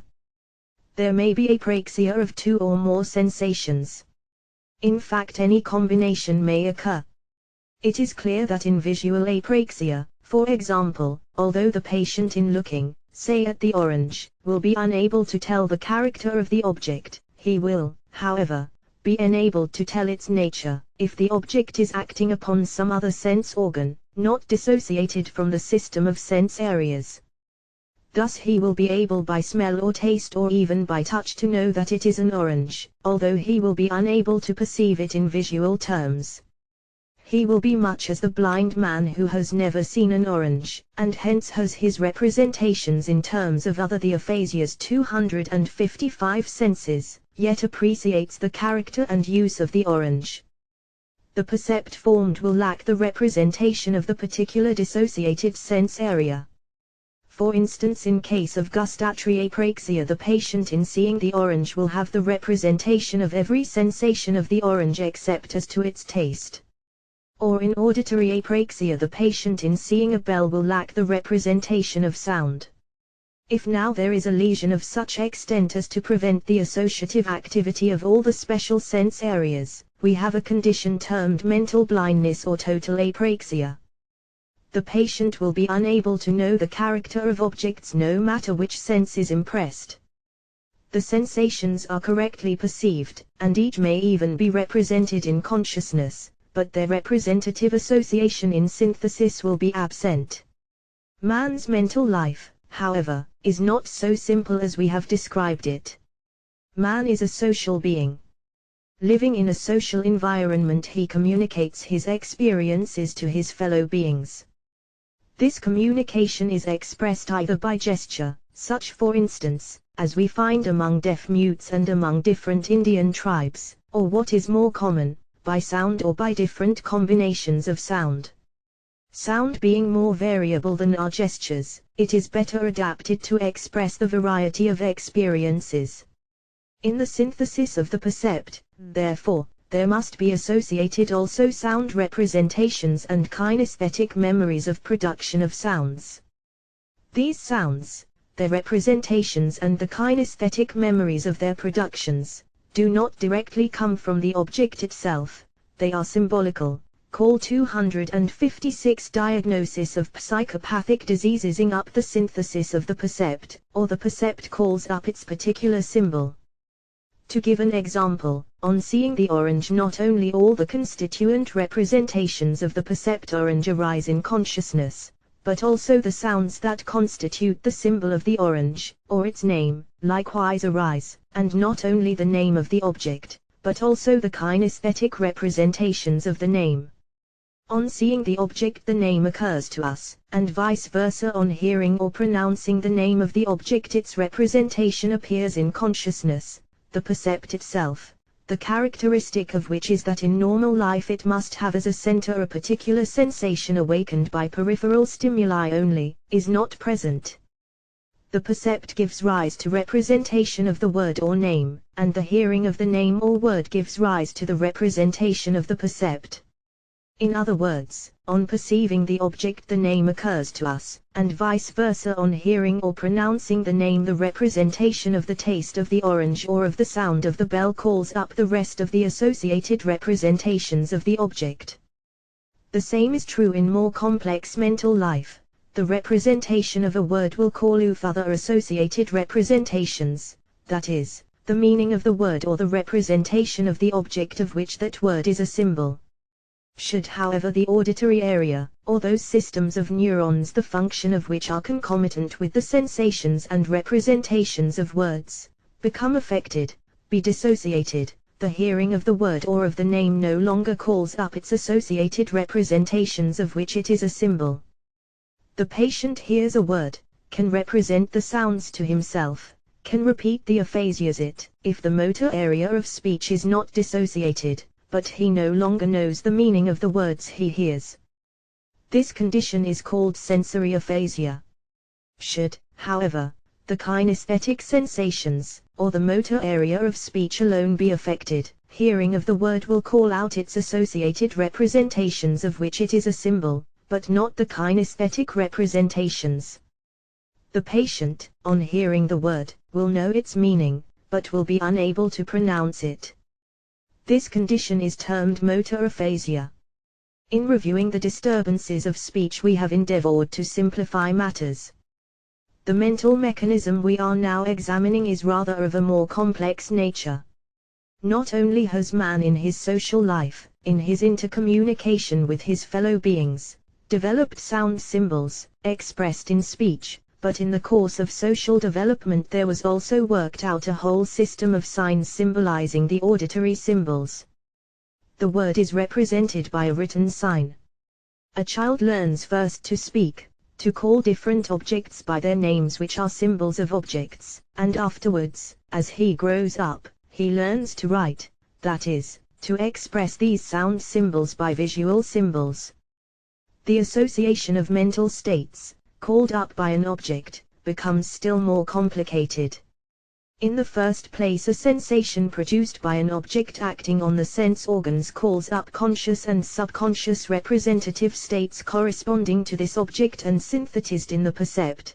Then the representations of the name with the kinesthetic representation of its production are awakened, and besides there may also be awakened visual representations of the sound representations and also kinesthetic sensations by which these visual rep $25 diagnosis of psychopathic diseases. Resentations are manifested, that is, expressed in motor terms. In the second place, one may see these visual signs of auditory symbols, and all the complexities of representations, corresponding to the name and to the object will be awakened. To illustrate our point, on seeing a man the visual sensation will give rise to a complexity of presentations and representations synthesized in the percept, man. Furthermore, the name man may come into consciousness, and this may give rise to the kinesthetic representations manifesting themselves in the sound man. This will further give rise to the visual symbolization of the auditory symbols, and if the kinesthetic sensations are also awakened, we may write the word man. We started here directly from the object. The process may, however, be started in the reverse order. Instead of going from the percept to the symbol, we may go from the symbol to the percept. We open a book and see there certain signs man.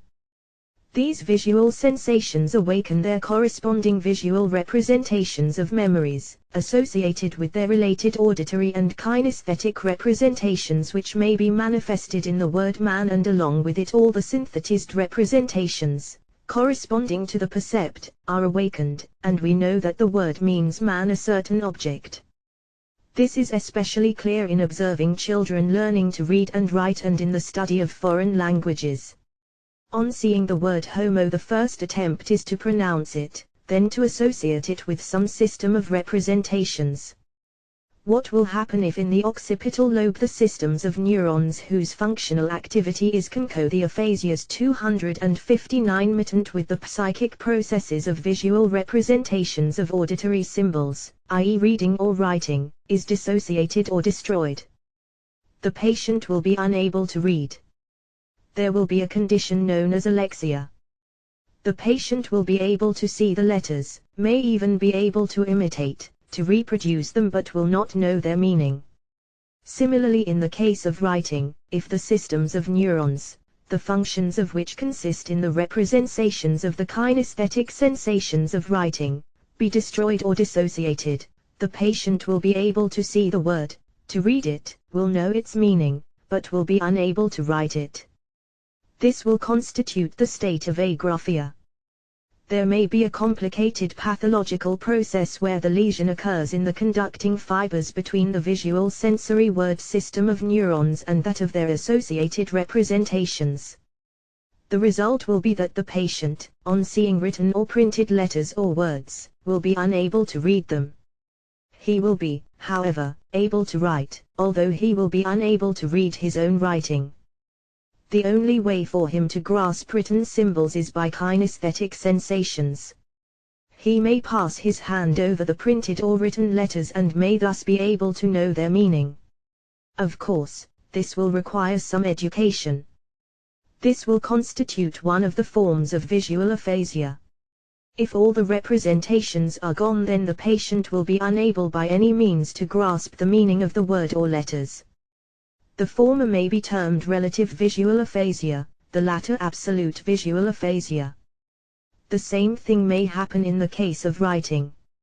If the area of the graphic, sensory, neuron systems 260 diagnosis of psychopathic diseases is injured, or the fibers going to their associative representations are interrupted by a lesion, the patient will still be able to write correctly, but upon closing his eyes or attempting to write with his eyes closed, he will be unable to know whether he has written correctly or not. That is, the kinesthetic sensations being absent or dissociated, the patient will not know what his hand has written. He will however be able to know what he has written by looking at the words. This may be termed relative agraphia. Should, however, the kinesthetic representations of writing also be injured, he will be unable to write at all. This may be termed absolute agraphia. In the same way there may be absolute and relative apraxia. We can realize now that there may be various forms of aphasia and apraxia, according to the number and function of the systems of neurons involved. Thus systems in the sensory area may become affected, or systems in the association areas may become dissociated, or different combinations of systems in the sensory and association areas may become involved. In addition to these forms there may also be different forms of apraxia and aphasia due to lesions or pathological processes within the conducting fibers, either from the sense organ to the sensory area or in the fibers between the sensory area and association areas, or in the conducting fibers within the association areas. That is, the lesion may be subcortical, or cortical, when within the body cells themselves, and transcortical when within the fibers in the associative areas. These will give rise to various forms of aphasia. We may therefore classify the aphasias and apraxias physiologically, according to the location of the aphasias. 261 The lesion as subcortical aphasia and apraxia, cortical aphasia and apraxia, and transcortical aphasia and apraxia. There are some special forms of aphasia and apraxia that are of interest. Amusia is a name applied to a condition in which the patient, a musician, is unable to understand music when he hears it, or it may be of the visual form, in which case he will be unable to read notes, or of the motor form, when the patient cannot sing or play, or it may be of the graphic form, when the patient formerly familiar with musical composition lost the skill of writing notes. As a rule, amusia is associated with some other form of aphasia or apraxia. Frequently we find that aphasic patients more or less retain their musical knowledge, since music, the language of emotions, is more organized, more primitive than speech and writing. Amimias are forms in which the patient has lost the power of expressing himself in gestures commonly used in life. Amimias may be either of the motor or sensory type. Expression by gestures is simple, acquired early in life, and is associated with the emotions. Gestures are more stably organized than the rest of mental life and are therefore the last to succumb to pathological processes. The process of disintegration in different systems of neurons may be of various degrees and intensities, thus distorting the process of association. This may give rise to occasional wrong associations. Thus we may have paraphasia, if for instance, the patient inserts a wrong syllable in a word or a wrong word in a phrase, etc., or in reading the patient may read incorrectly, or in seeing an object he may occasionally regard it as 262 Diagnosis of psychopathic diseases another object. For example, he may use a knife as a spoon, or try to cut with a fork. These various forms of paralexia, parpraxia, etc., may in their turn be cortical, subcortical, and transcortical. The forms of reviewed aphasias may be of an organic nature, or of a functional psychopathic character which may closely simulate organic conditions. Chapter XIV Delusions Domainons do not belong to the delusi of functional psychology, but deserve our consideration, because they fall on the borderland of psychopathic states. A delusion is conceptual in its nature. One may have an illusion or hallucination and still be perfectly sane. He may attempt to verify it by one of the two or both criteria and, finding it false, refuse to give assent to its external reality or objectification. It is only when one gives assent to his illusion or hallucination, that is, when he believes that it really exists externally, it is only then that it becomes a delusion. To give an example, there may be paresthesia in one's hand. The member may feel like putty or glass. This in itself may be considered an illusion. The patient attempts to verify it with his other senses, tries to show it to other people, his physician for instance, and failing to confirm it, then simply regards the feeling as subjective. But if the patient, in spite of all verification with negative results, and social objections and assurances and arguments by his fellow men, should give assent or still confirm the objectification of his illusion or hallucination, then it would constitute a delusion characteristic of insanity. To give another example, if a man has an hallucination or illusion that he has 26 seen something like a mermaid, it is a delusion when he 3 gives his assent to it and affirms that it really exists. In short, the man who has 264 diagnosis of psychopathic diseases an illusion or hallucination is correct subjectively. He is only wrong when he objectifies it, and then it becomes a delusion. The patient may have the hallucination of hearing a voice, it becomes a delusion, if he objectifies the voice and thinks someone is addressing him. Delusion can be defined only in social terms. Man is essentially social in nature and living in a certain social environment, he may maintain certain ideas and do certain things, which under other social conditions would be considered as non-adaptations. Thus for instance, a man performing an Australian dance in a public thoroughfare of some civilized city would be promptly examined as to his mental state, while an Australian savage performing the same feat in his own country would not be regarded as abnormal, because the actions are adapted to his social environment. The same holds true with regard to ideas and beliefs. A delusion, therefore, may be defined as a false belief which may lead to actions out of accord with the social environment. This, however, does not entirely constitute the insane delusion. Another factor of the insane delusion is the impossibility of changing or correcting the erroneous beliefs, even though the lack of adaptation is pointed out and made perfectly obvious.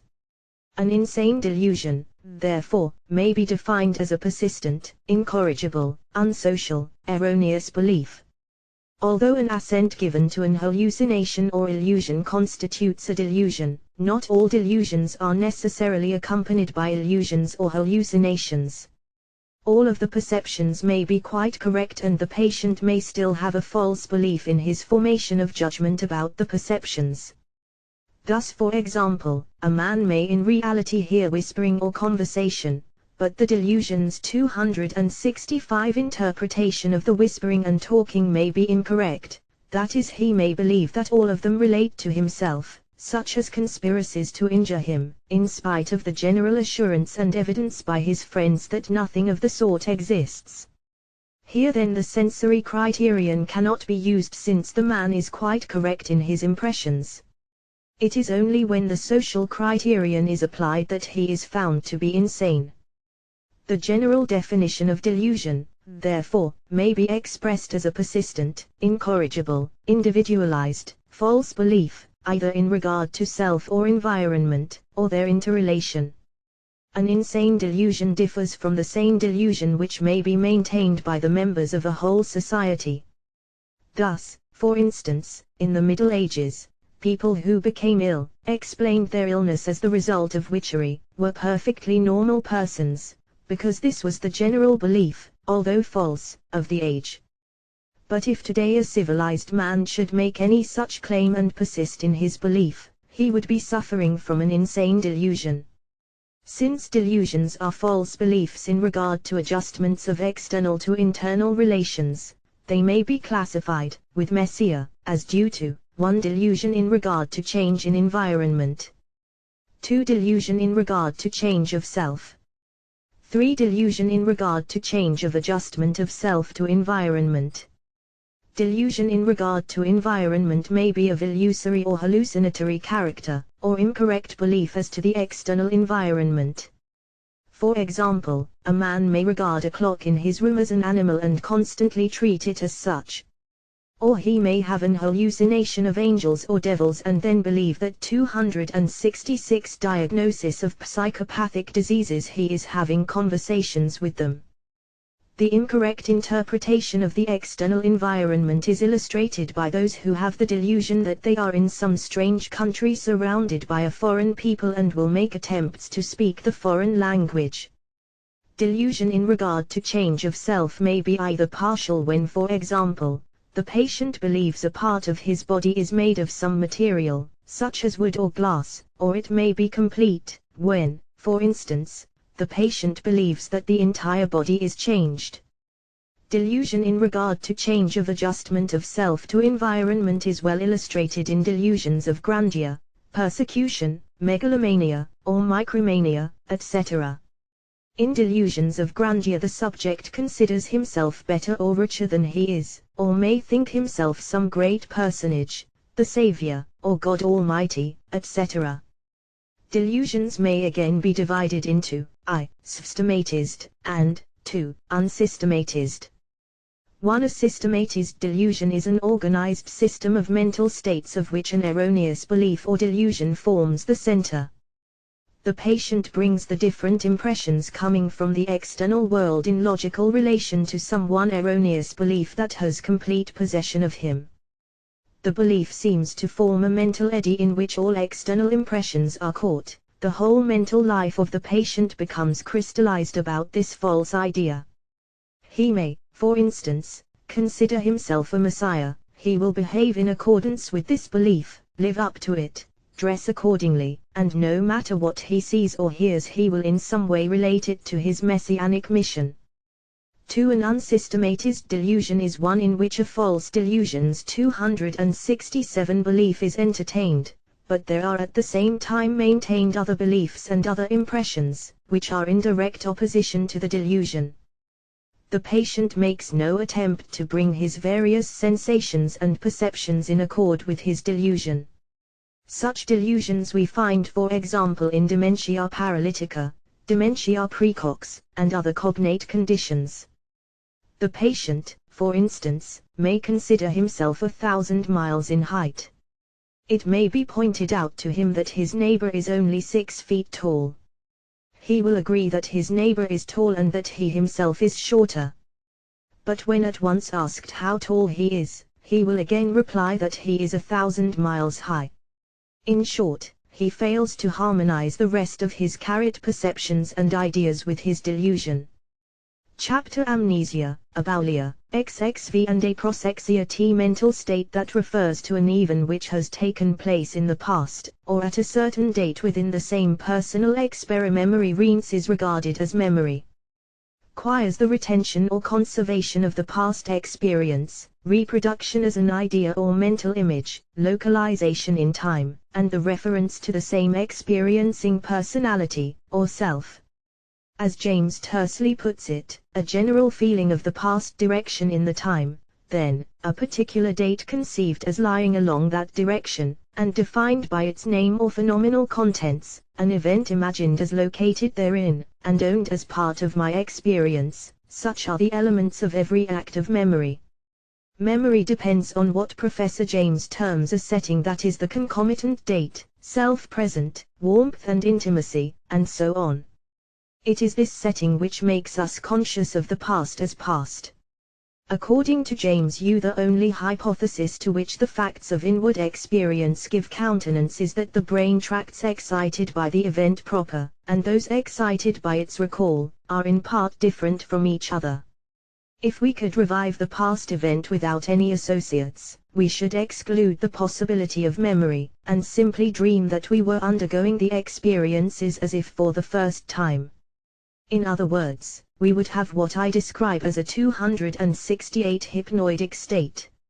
Amnesia, aboulia, and aproxexia 269. Forgetfulness in itself should not be regarded as an abnormal phenomenon, as some are apt to think and even develop a fanciful psychopathology of everyday life which claims that forgetfulness depends on some hidden wish and desire, as if forgetfulness is a voluntary affair or something that depends on wishes and desires of the subconscious, getting rid and suppressing or forgetting the disagreeable.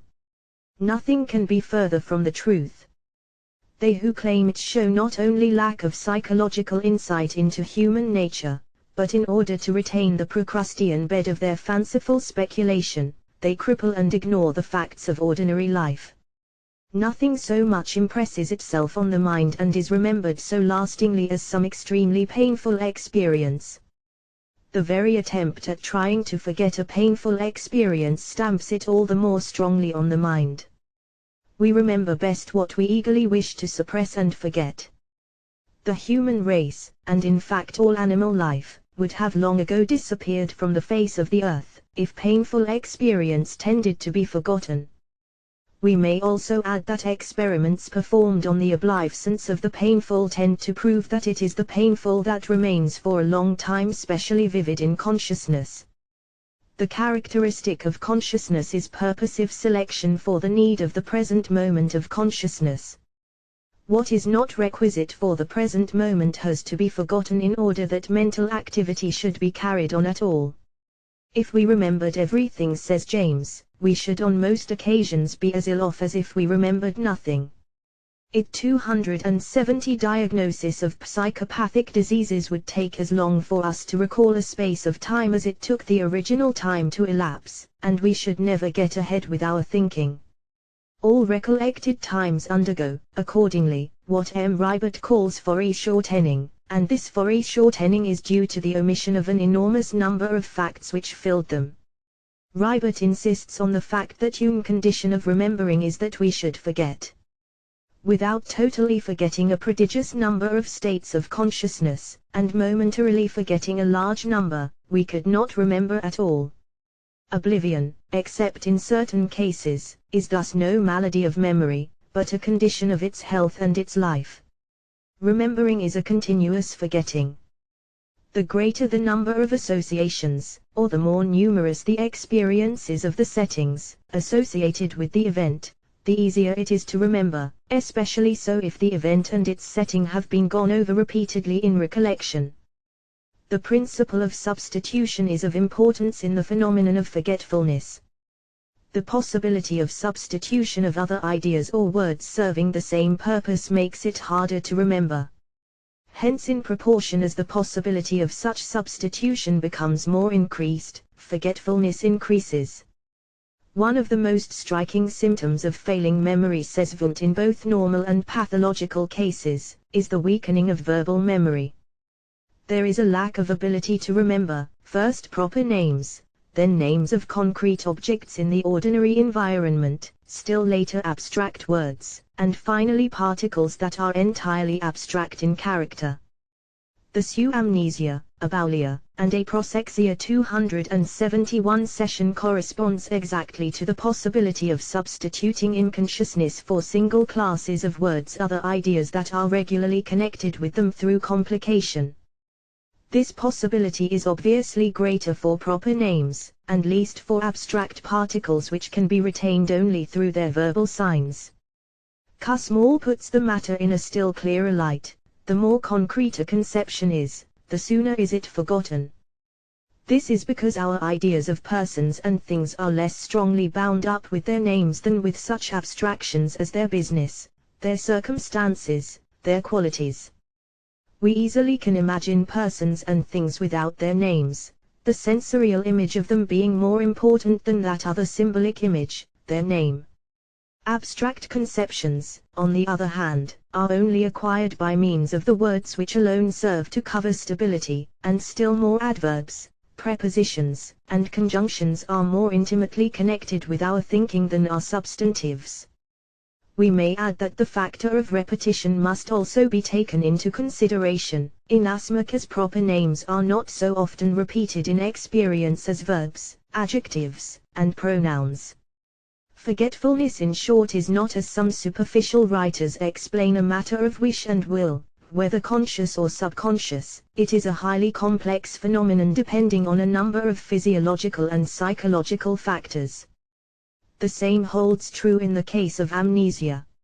A subconscious state with a vague or weak attention as in dreams or narcosis, or a change from one state. 272 Diagnosis of psychopathic diseases of consciousness into another, as from somnambulism into the waking state, is sufficient to give rise to amnesia. Of course, there is no need to point out the well-known fact that the time element has a strong influence in the weakening of retention, reproduction and recognition of our past experiences.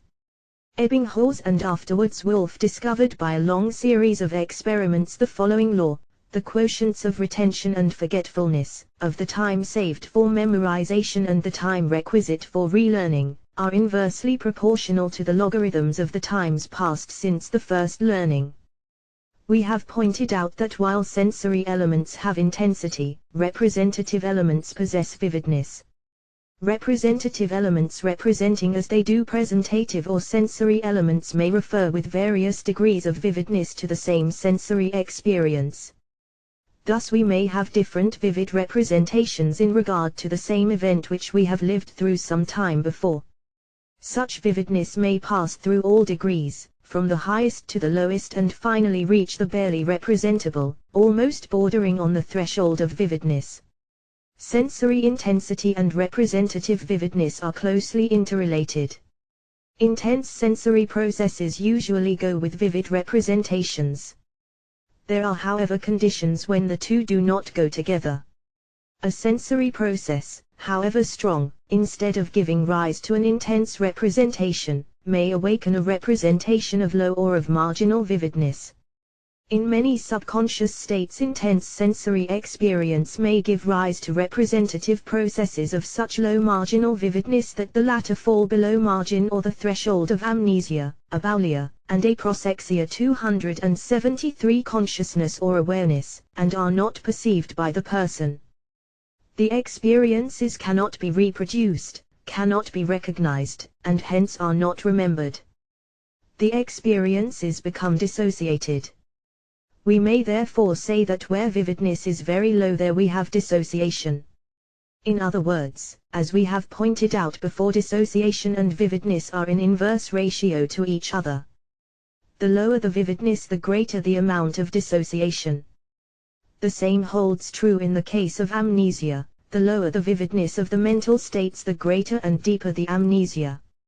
In dream states as well as in other states in which the vividness of the representative elements is low and vague, there is a corresponding degree of amnesia. The amnesia is all the greater and deeper where not only the representative elements are devoid of vividness, but where the sensory elements of the experience are lacking in intensity. Many psychopathic states, hypnosis and somnambulism, pre-epileptic and post-epileptic states as well as states of narcosis, and many dream states answer such conditions.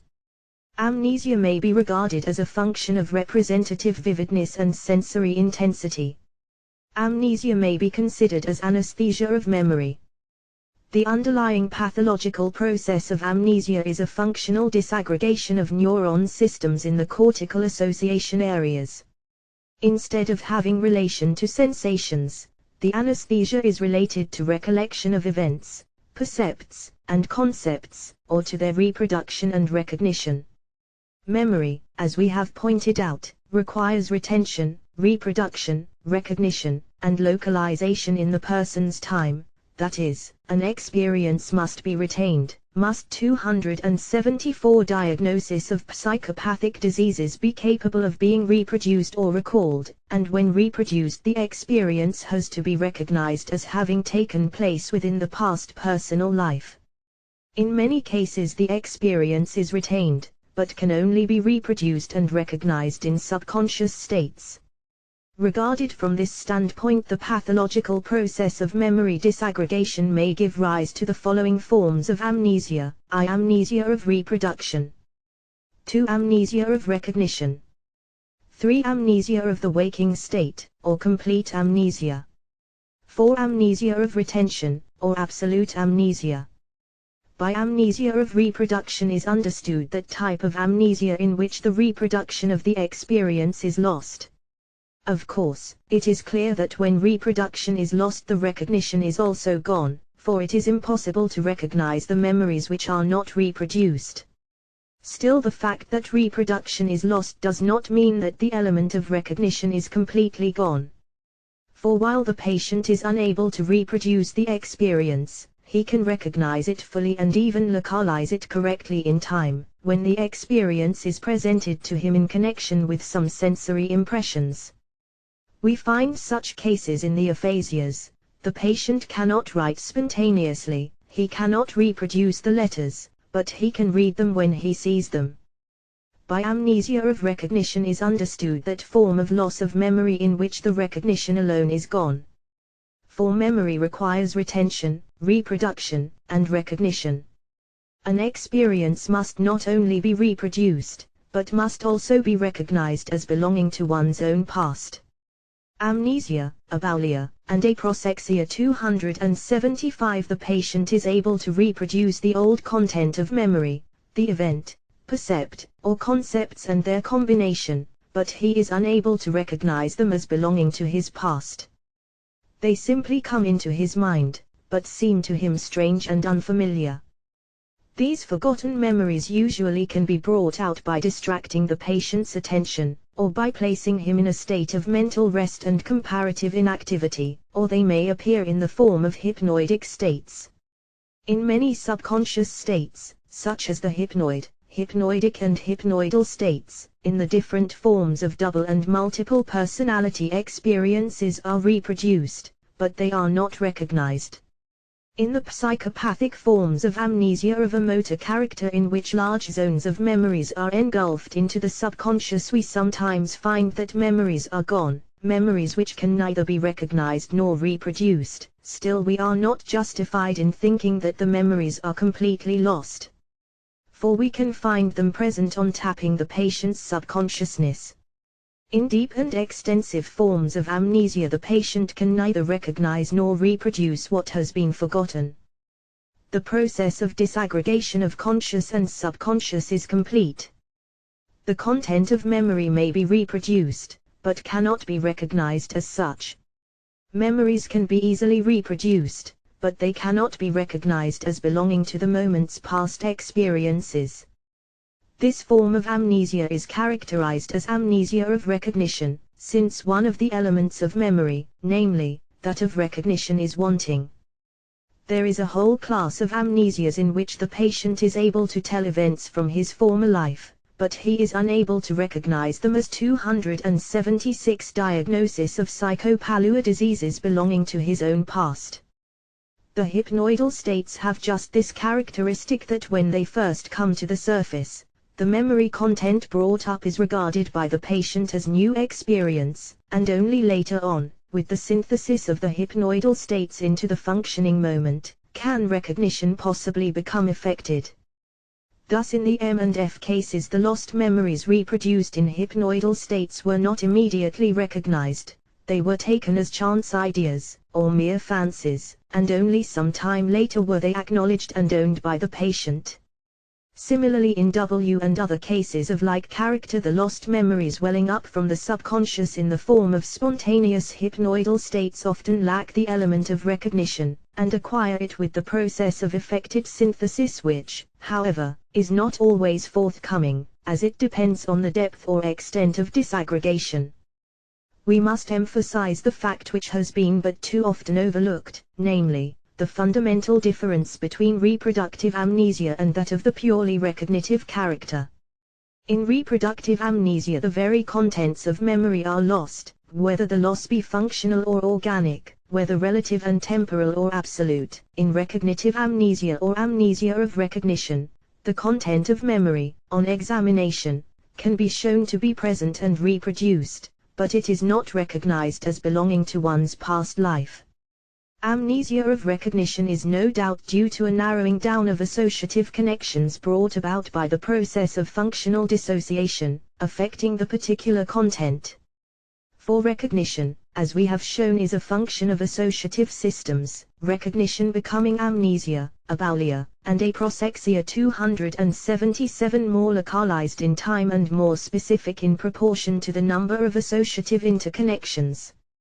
Recognitive amnesia depends on a limited field of associative activity, or rather to say on a great extent of dissociation, while reproductive amnesia, or amnesia of reproduction, is the outcome of complete functional dissociation. In both cases the psychic content is retained, only in one case it is reproduced, but not recognized, in the other it is neither recognized nor reproduced. In the phenomena of bimorphosis and polymorphosis of personality, whether coexistent or successive, the same important distinction between amnesia of recognition and amnesia of reproduction should be maintained. This distinction gives us a wider, deeper and clearer view of the phenomena and their interrelation. In amnesia of the waking state or in complete amnesia, the process of disaggregation has proceeded far deeper than in that of the previous forms. The moment has not only lost the power of recognition, but also that of reproduction. Hypnoidal states can sometimes be induced, but with extreme difficulty. When the lost content is indirectly presented to the patient by outsiders, such as his family, he cannot believe that he has lived through it, he cannot identify his past experience. Similarly, when the lost content wells up directly into consciousness through hypnoidal states occurring spontaneously, or induced experimentally, or coming in an indirect mode by way of dreams, the patient is still unable to recognize it as his own past. In this form of amnesia one has to look for hypnoidic states which occur during sleep, in which the lost content is reproduced and recognized by the outlived and now fully resurrected moment. 278 Diagnosis of psychopathic diseases. Cases of complete amnesia are found in normal, healthy life, in abnormal mental states, in nervous diseases, insanity and insanity. In the normal state we find it in relation to dream life. A third of our life we pass in sleep, a large part of which is filled with dreams, often exciting, but frequently leaving no trace behind. On awakening we can by no effort of will retrace the forgotten dream experience. It is apparently gone and lost forever, so it seems, but this is not so. Inhibit the principal synthetic moment of self-consciousness, descend to the lower subconscious regions of moments consciousness, and there we may find the dreams. The dream becomes dissociated from the principal functioning constellations, the synthesis of which is the given waking personality. In the abnormal states of alcoholic intoxication, for instance, we find that experiences of one state, especially that of the state of intoxication, are frequently not known to the sober state. The memories may recur with the return of the toxic conditions. In psychopathic sleeping states due to ill nutrition, or worry, or overwork and overexertion, or to all of them combined, we find that experiences lived through and acted out are immediately forgotten on awakening. We meet with cases of amnesia in many forms of psychopathic and neuropathic waking states. In complete amnesia the system that has withdrawn is perfectly sound, only it possesses groups of a less complex nature, and the former connections can be again reinstated under favorable circumstances. Should, however, the hurtful stimulus be of such a nature as to destroy a whole system, then the amnesia affected is absolute. The connections cannot any more be brain amnesia, abalia, and aproxexia 279 stated, because the system itself is destroyed. The process of disaggregation setting in under the action of strong and hurtful stimuli is not something new and different in kind from the usual, it is a continuation of the process of association and dissociation normally going on in the higher constellations of mental systems. The one process gradually passes into the other with the increase of the intensity or duration of the hurtful stimulus. In amnesia of retention or absolute amnesia the process of disaggregation has gone still farther and has brought about disintegration within the content itself. Recognition and reproduction are impossible, from the very nature of this type of amnesia, since the very content is affected. Hypnoidal and hypnoidic states cannot possibly be induced, because the disaggregated moment consciousness has lost through degeneration all its psychic content. In the different forms of brain lesions, involving loss of cellular nerve tissue of the higher spheres, we meet with this form of amnesia, such, for instance, as the different forms of organic aphasias, or apraxias. The results of the one continuous process of disaggregation through absolute amnesia differ fundamentally from reproductive, recognitive, and complete amnesia. In the former, in absolute amnesia, the disaggregated states are irretrievably lost. In the latter forms of amnesia, the seemingly lost memories are really present within the patient's mind in a subconscious condition. They can become manifest and finally even become synthesized within the functioning moment consciousness. Psychopathic amnesia differs radically from that of 180 diagnosis of psychopathic disease MS organic nature. In the latter, the affected content is irretrievably lost. In the former, the seemingly lost memories are really present in a subconscious form, and can be brought out in hypnotic, hypnoidic, and hypnoidal states by proper psychopathological methods. Regarded clinically from the standpoint of lost content, amnesia may be divided into the following types: I general, 2 special, 3 localized, 4 systematized, V sensory, A local, B total, 6 motor, A local, B total, 7 periodic, 8 alternating, 9 progressive. In general amnesia, the whole content of the patient's memory is lost. In such cases, the amnesia is so profound as to make of the patient almost an infant. The patient does not know how to eat, to talk, to walk, nor does he know anything of space or time. In short, he must learn everything over again. In such cases, the retentiveness of memory in general for acquiring new things may be quite acute, or even better than in the pre-mnesic state. Such a state is shown in the classic case of the Reverend J.C. Hanna. The general amnesia in this case is one of recognition, the reproduction occurring in hypnoidic states. The element of recognition, however, is absent. Amnesia, abaulia, and aproxexia 281. In general amnesia, memory is affected as a whole.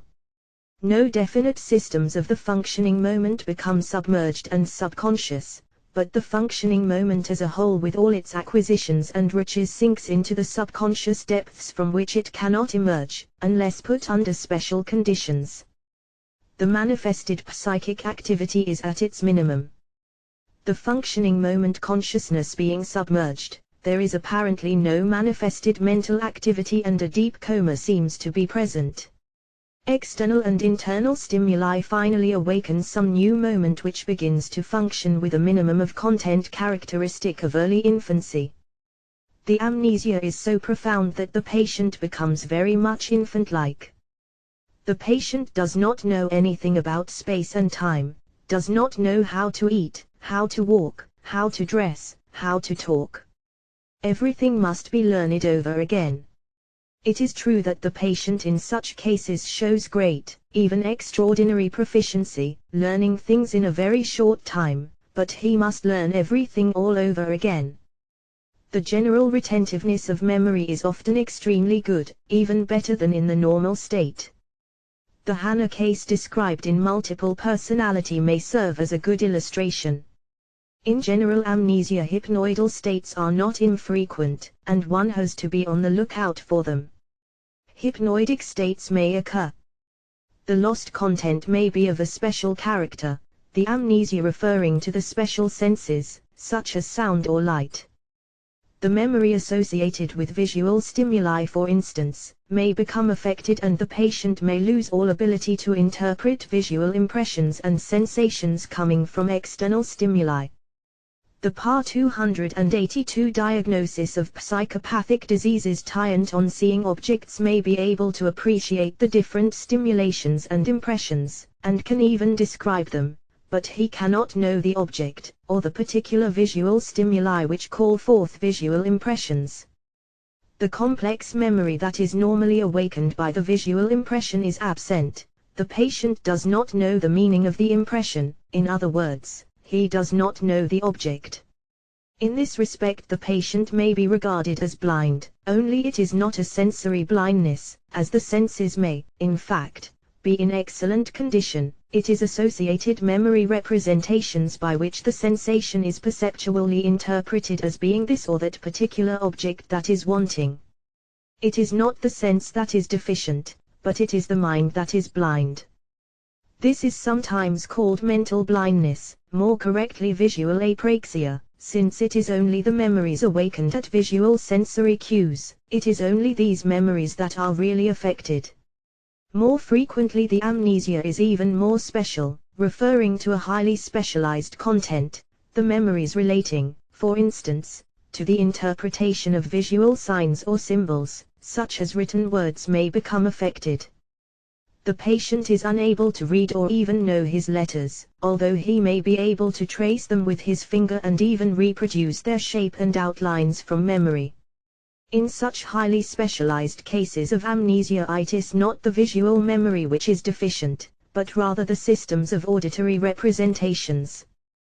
We must guard against the confusion between visual memory proper and that visual memory which has little or nothing to do with visualization.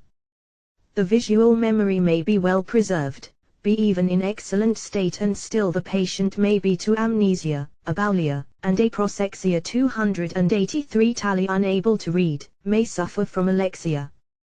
Thus in the case of C, an extremely interesting case of aphasia, this state was present. The patient could trace with her finger letters, numerals, both printed and written, could represent them in her mind with her eyes closed, but still could not read them. In other words, the patient forgot their names, that is the auditory representations and the modes of their auditory combinations. Visual memory then was present, but the auditory memory representations associated with and awakened by visual presentations was absent. There are, however, cases where the pure visual memory is lost, when the patient is unable to represent to himself visually. He does not know, he forgets how things look as soon as they are removed from his direct visual presentation. The amnesia again may be in relation to sound, tactile, kinesthetic, and other stimuli. The specific impressions do not awaken the associated memories synthesized within the moment and giving rise to the perception of external objects. Once more we have to point out the fact that one must guard against the confusion of amnesia of the particular special sense representations and amnesia of associated representations coming from other senses. The two amnesias are different as to their nature of content. In the one case it is representations of the same sense that are lost, in the other case it is representations of other senses that are affected. This distinction is not only of psychological value, but also of clinical importance. When memories having auditory sensations as their nucleus are affected, the patient can hear words. 284 Diagnosis of psychopathic diseases and voices. He reacts to external sound stimulations, has auditory sense impressions and sensations, but he does not understand them, he cannot interpret them, he has forgotten their meaning as relating to other systems of memory representations. The special auditory presentations, excited by special sound stimuli, do not awaken their associated representations, synthesized within the same system of moments. At the same time, when the patient is examined as to his auditory memory proper, it may be found that he can imitate sounds, words, phrases, repeat them some time after they are pronounced before him, only he does not realize their meaning. Just as we can learn to imitate and repeat words and phrases of a foreign tongue, the meaning of which is entirely unknown to us. This shows that auditory memory proper, or memory of auditory images as some neurologists would say, is actually present. If the auditory memory is also affected, then the patient is unable even to imitate sounds, words and phrases, still less is he able to repeat them some time after he has heard them, since he has no auditory representations. Should, however, the auditory memory alone be lost, then the patient loses all auditory representations and, of course, all power of verbal conceptions. The patient may be able to speak, may even be able to imitate and repeat sounds, but will be unable to understand when spoken to. Similar forms and varieties of amnesia may occur in other kind of memory representations, where the nucleus of the moment consists of presentations, coming from other senses. We should in all of them discriminate between the memories of the same sense proper and amnesia, abaulia, and aproxexia 285 those of the associated memories. The memory representations that are of the same nature with the nucleus of the moment, namely, the sensory presentations, are different in kind from the associated memory representations, unlike in nature of their sensory origin. In case of amnesia of kinesthetic representations, the moment is unable to carry out its motor reactions and adaptations. If the disaggregation is not of the absolute type, but rather of the psychopathic, functional type, whether reproductive or complete, the patient is in a condition that looks very much like paralysis, although the patient is actually not paralyzed. In other words, the state is one of abaulia. The amnesia may be in relation to special movements, or to special organs of the body, then the motor memory is affected. In all these forms of amnesia, a part of life experience is gone, the patient's life experience relating to a special sense is lost. It must, however, be emphasized that if the amnesia is of a psychopathic nature, the lost content is present in a dissociated form in the subconscious, and can be brought to the surface, if the patient is put in subconscious states and subjected to psychopathic methods of investigation. The pathological process in special amnesia is concomitant with functional dissociation in the sensory or motor areas. In the different forms of special amnesia we must differentiate between the form of dissociation of representations of a given quality from other representations, unlike in quality, and the form of dissociation of representations from their own sensory presentations. The first form of disaggregation may be termed conveniently representative disaggregation, the second 286 diagnosis of psychopathic diseases form presentative representative disaggregation. In the representative forms of disaggregation other qualitatively unlike representations are absent and the presentations with their qualitatively appropriated representations lose their meaning. Sensations can be mentally reproduced, or what is the same represented, but they do not awaken in the patient's mind any associated representations, coming from other sense organs, and hence there is no knowledge of the meaning of the external stimuli. Objects, affecting this particular disaggregated region of mental life, are not recognized, and the patient in this direction may be regarded as psychically blind or mentally anesthetic. In the presentative representative form there cannot be even a reproduction of the sensory stimulation. The sensation cannot be reproduced, it is gone and lost as soon as the sensory process ceases. In this respect the form of consciousness reverts to the lowest type, that of desultory consciousness. The patient falls in a condition in which his mental life becomes inaccessible to stimuli, coming through this particular affected mental system. Although sensory elements are awakened each time as stimulations occur, no accumulative process takes place, and the patient's psychic activity in this particular direction loses all plasticity. The type of moment consciousness reverts to the extreme rigidity, characteristic of the reflex type of moment consciousness. Localized amnesia may be characterized also as temporal amnesia. It is forgetfulness of a certain content in time past. The patient, for instance, may forget the experience of a day, of a month, or of a number of years. The memory for experiences before and amnesia, abaulia, and aproxexia 287 after that time remains intact. The lapses can be exactly located in time. Usually such a localized amnesia occurs after some intense shock of a disaggregative character. This form of amnesia is characteristic of psychopathic states. Psychopathic amnesia is of the type of localized amnesia and involves the memories of events that have occurred just before, during or sometime shortly following the trauma. More often the lapse is for the time just preceding and during the attack. The reason given by Ribot is that the experiences preceding or during the attack had no time to become organized, because the nutrition of the cells was disturbed by the attack. This explanation, however, is hardly tenable, as the cases of psychopathic amnesia really show that the experiences are present within the subconscious. It is more probable that recently acquired memories having few associations can be easily disaggregated and fall into the subconscious. Systematized amnesia is somewhat like systematized anesthesia in that the forgetfulness is in relation to certain events only.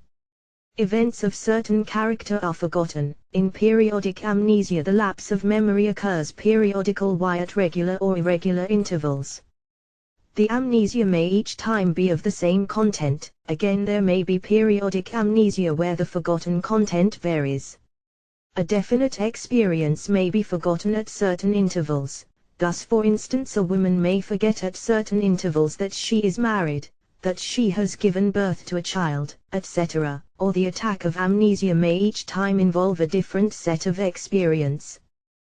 The first form may be termed persistent periodicum 288 diagnosis of psychopathic diseases amnesia, while the second form may be termed variable periodic amnesia.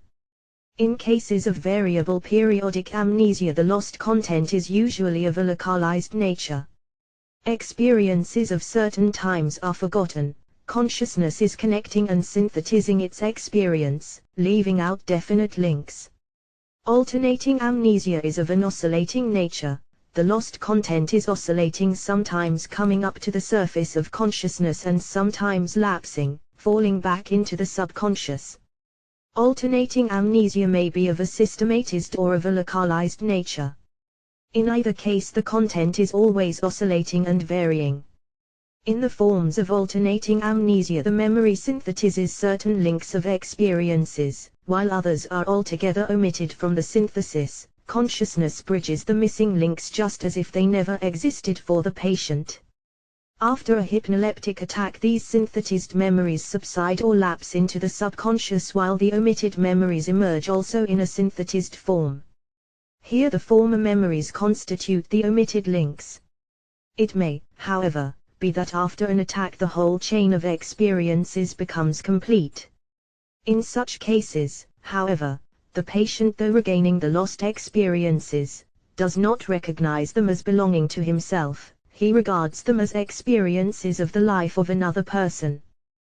The oscillations of forgotten content in alternating amnesia may be represented by the following case. At the end of 1890, a crisis or disturbing event occurred in the life of the patient, and during 1891 the experiences of 1890 were forgotten, while in 1892 the experiences of 1890 revived while those of 1891 were forgotten. Amnesia, abaulia, and aproxexia 289. In 1893 the experiences of 1891 were revived while those of 1890 and 1892 were lost. In 1894 the experiences of 1890 and 1892 were once more revived, while those of 1891 and 1893 were forgotten. In 1895 the events of 1890, 1892 and 1894 were forgotten while those of 1891 and 1893 were revived. In 1896 the experiences of 1890, 1892 and 1894 were remembered while those of 1891, 1893 and 1895 were forgotten, or rather, had subsided into the subconscious. The experiences of 1890, 1892, 1894 and 1896 were bridged over in synthesis and were made contiguous, as if the omitted links of 1891, 1893 and 1895 did not exist. In the same way the experiences of 1891, 1893, and 1895 were synthesized, while the lapse of 1890, 1892, 1894 and 1896 was not appreciated as a gap by consciousness. When subconscious experiences recur, they form a synthesis, are bridged over and are contiguous, while the ones that have subsided become the omitted links and are in their turn regarded as if not existing. If they do come to memory, they are of a purely reproductive nature, without any element of recognition. The form of progressive amnesia consists in a progressive loss of the content of memory. This form of amnesia probably seldom, if ever, occurs in the psychopathic state. It is, however, common in certain forms of organic disease, such as general paresis, senile dementia and all forms of secondary dementia. Etiologically considered, amnesia may be classified into 4 types: I. Traumatic amnesia, 2. Toxic amnesia, 3. Autotoxic amnesia. 290 Diagnosis of psychopathic diseases. 4. Emotional amnesia. Traumatic amnesia is due to some intense mechanical stimulus affecting the brain. The character of amnesia is determined by the seat of trauma, the disturbance being of a psychopathic nature, namely, a disaggregation in the interrelation of the moments, the content falling into the subconscious, and is present in a lower type of moment consciousness which can be revealed by different psychopathological methods. In psychopathic amnesia, the character is not determined by the trauma alone, but also by the nature of the circumstances and conditions surrounding the patient during the time of the trauma. Toxic amnesia is due to some toxic agent taken into the system. Thus, in alcoholism, the patient may forget events occurring during the state of intoxication. In my experiments with chloroform or ether gaps, lapses appeared in memory. These memory gaps are of a systematized or of a localized nature. In toxic amnesia, the patient on emerging from the state of intoxication often forgets his conscious experiences during that state. The lost memories, however, may sometimes be revived in subconscious states. Amnesia is autotoxic when the toxic agent is developed periodically, regularly or irregularly, by the organism itself, and may be due to defective elimination of waste products. Attacks of this kind may be sometimes seen in the psychic equivalent attacks of epilepsy, found interspersed in a number of typical epileptic attacks. The various forms of periodical and circular insanities are due to such conditions. To autotoxic amnesia also belong the amnesias or lapses of memory observed during severe headaches. Amnesia, aboulia, and aproxexia. 291 Amnesia may be caused by some strong emotion, and is termed emotional. The character of this form of amnesia is determined largely by the nature of the event and also by the character of the emotional disturbance. The general law of amnesia is disaggregation from the higher to the lower, from the complex to the simple, from the less familiar to the more familiar. The loss of psychomotor activities is in the order of their complexity and familiarity. Thus, for instance, habitual movements or movements required in carrying on daily life existence are last affected by the process of disaggregation. The very lowest forms of activity, such as reflex action, remain unchanged. The order of disappearance again depends also on stability, on time element, on recency and on repetition of the activity of the organized functioning systems. The ones first organized and more often brought into activity will be the more stable and will longer resist the process of disaggregation. Aboulia consists in a deficiency of willpower. The patient is unable to determine upon any definite movement or action, especially when the mind is concentrated upon it. From the very nature of the aboulias, it is evident that they relate to motor phenomena. The lack of resolution of the patient is due to general mental depression brought about by subconscious experiences. Anesthesia and motor disturbances are associated with aboulia. In aboulia, a certain action becomes difficult to execute when the patient desires to perform it. The patient cannot resolve or decide to perform a certain act, no matter how strong his desire be. There is in aboulia a disaggregation in the mental systems forming the personality. The given wish order. 292 Diagnosis of psychopathic diseases. Desire cannot be fulfilled. No impulse can apparently be transmitted from the higher ideational to the motor centers. If, for instance, the patient is told to perform a certain act, he finds it difficult or impossible to execute it. If the subconscious self, however, is appealed to, the action or movement can be performed with ease.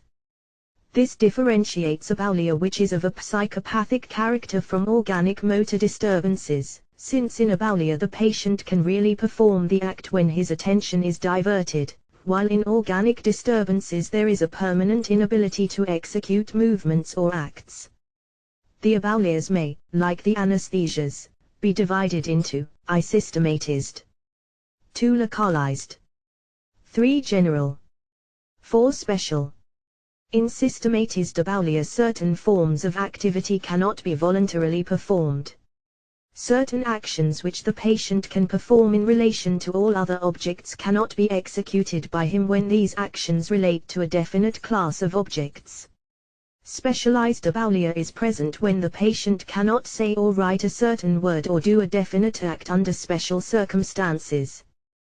The power of forming the resolution seems lost. The performance of the certain specialized act is associated with some past inhibitory experience, producing a disaggregation of a certain mental system from the voluntary, controlling centers. The inability may relate to the pronunciation of a certain word or phrase or to the writing of a certain word under certain circumstances, such as the presence of certain persons. The patient may be, for instance, unamnesia, abalia, and aproxexia 293 BLE to greet or bid adieu to certain persons, but finds no difficulty in expressing this to other persons. Again, the patient may be unable to do a certain action under some special conditions only, thus he may be unable to write upon a particular table or when seated in a particular chair. Localized abalia has relation only to a particular member of the body. This is not due to local disturbances, but there is general apathy in relation to movement of this particular member. The member affected seems to be entirely disregarded by the patient. As long as the patient's attention is diverted from the affected limb, its use is carried on normally, but when the patient's attention is directed toward the member, its voluntary control is almost entirely suspended. In short, the patient cannot move a certain limb at will. The deficiency is more marked when the patient is directed to move the affected limb. In general abalia, there is a general paralysis of the will, or of voluntary activity in general. In this as in other forms of abalia, the patient performs acts subconsciously, but cannot do so voluntarily, when his attention is fixed upon them, or when directed to by others.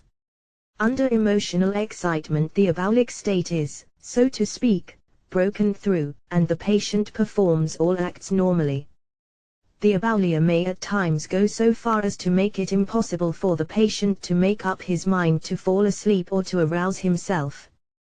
We have pointed out that the abalia may be general, special, or localized. It may involve all kinesthetic memories or only some systems of them relating to the activity of a particular member, or to certain definite activities.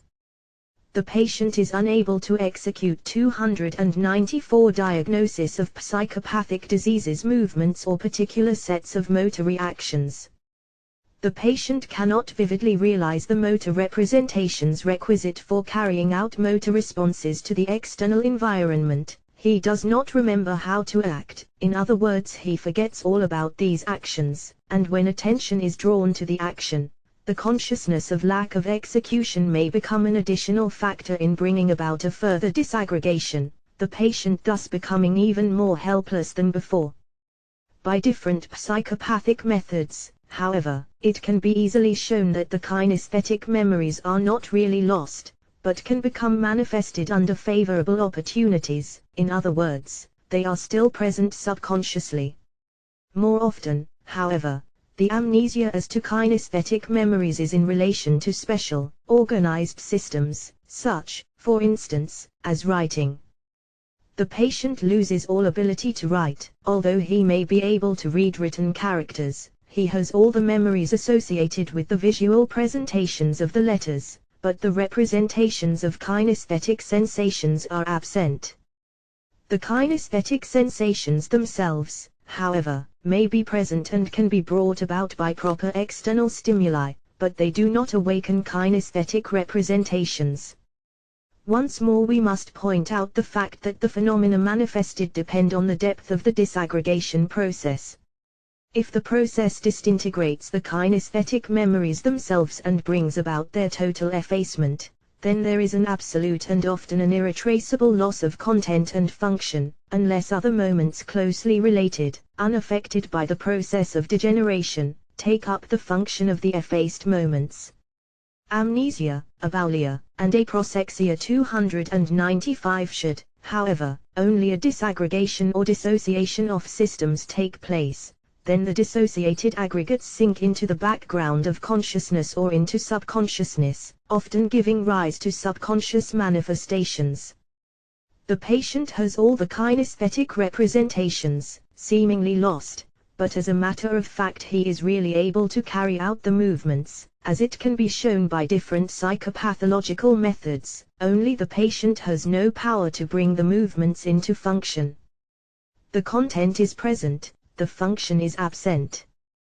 The patient has forgotten how to associate and utilize these systems of kinesthetic representations.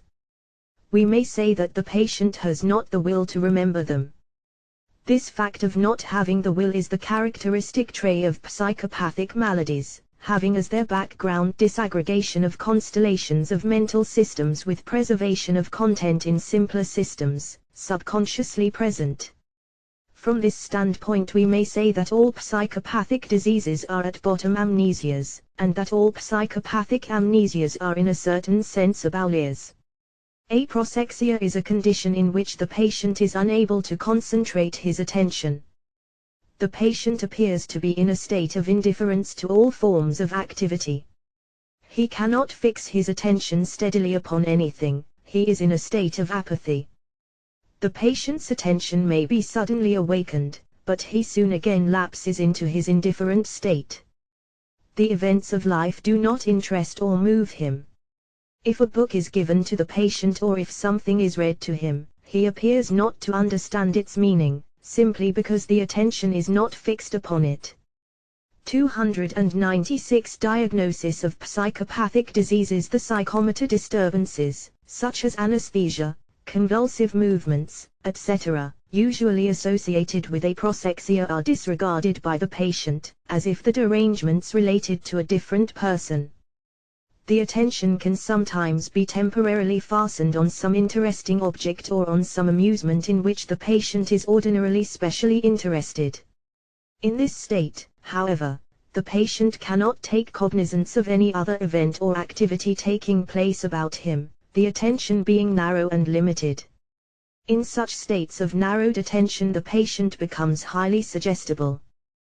The attention is often so narrow and the available energy appears to be so low that a drawing off even of a small amount of energy results in neuron disaggregation, thus giving rise to a state of suggestibility. So great is the tendency to neuron disaggregation that even the momentary use of an extremity may give rise to motor or sensory paralysis, in the same way asthenopia may follow an attempt at reading. In aproxexia the least fatigue, the least concentration of attention, brings about states of disaggregation, such as hypnoidal, hypnoidic, convulsive, somnambulic or sensory disturbances. This occurs especially when the act of concentration of attention is accompanied by emotion. This is due to the fact that in emotion there is a large draft on neuron energy, giving rise to a more extensive disaggregation with its concomitant psychomotor manifestations. In aproxexia it is difficult for the patient to acquire new mental material. His life seems to be arrested, it does not receive additional experience. What is acquired is easily forgotten. Amnesia, aboulia, and aproxexia 297. Aproxexia is really a form of aboulia. It is a lack of willpower to concentrate the attention on a thing, or circumstance or definite purpose. Aproxexia is rather frequent in different degrees of intensity in psychopathic states, but does not by any means constitute a fundamental trait of psychopathic diseases. Indeed, in some forms of psychopathies the power of concentration of attention may be very great. Aproxexia may give rise to fixed systems of ideas. Ideas or emotions that have become habitual and, therefore, more stable will in the struggle of the disaggregated systems for the possession of the narrowed attention recur more often and obtain possession of the padius. Tient's mind, finally becoming fixed, in the form of fixed. The forms of psychopathic fixed ideas differ from the fixed ideas in the insane. In the latter, the fixed idea becomes the predominant feature of the patient's attention, and around it are grouped other ideas more or less dependent upon the fixed one, often giving rise to the formation of a delusion. In the psychopathic form, the fixed idea rises up into the patient's mind more or less automatically. In abalia, in the amnesias and other psychopathic states, the lost experiences and activities are not absolutely lost, but are present in the subconscious. In the organic diseases, these experiences and activities are absolutely lost and cannot be reproduced. The presence of the lapsed states and acquirements can be proven to exist, subconsciously, in all psychopathic cases. The patient, though apparently not fixing his attention in psychopathic aproxexia, really does so subconsciously, and the experience lost to the upper con 298 diagnosis of psychopathic diseases psiousness is retained by the subconscious. The presence of these experiences and activities in the subconscious may be brought out by automatic writing, hypnosis, and other psychopathological methods.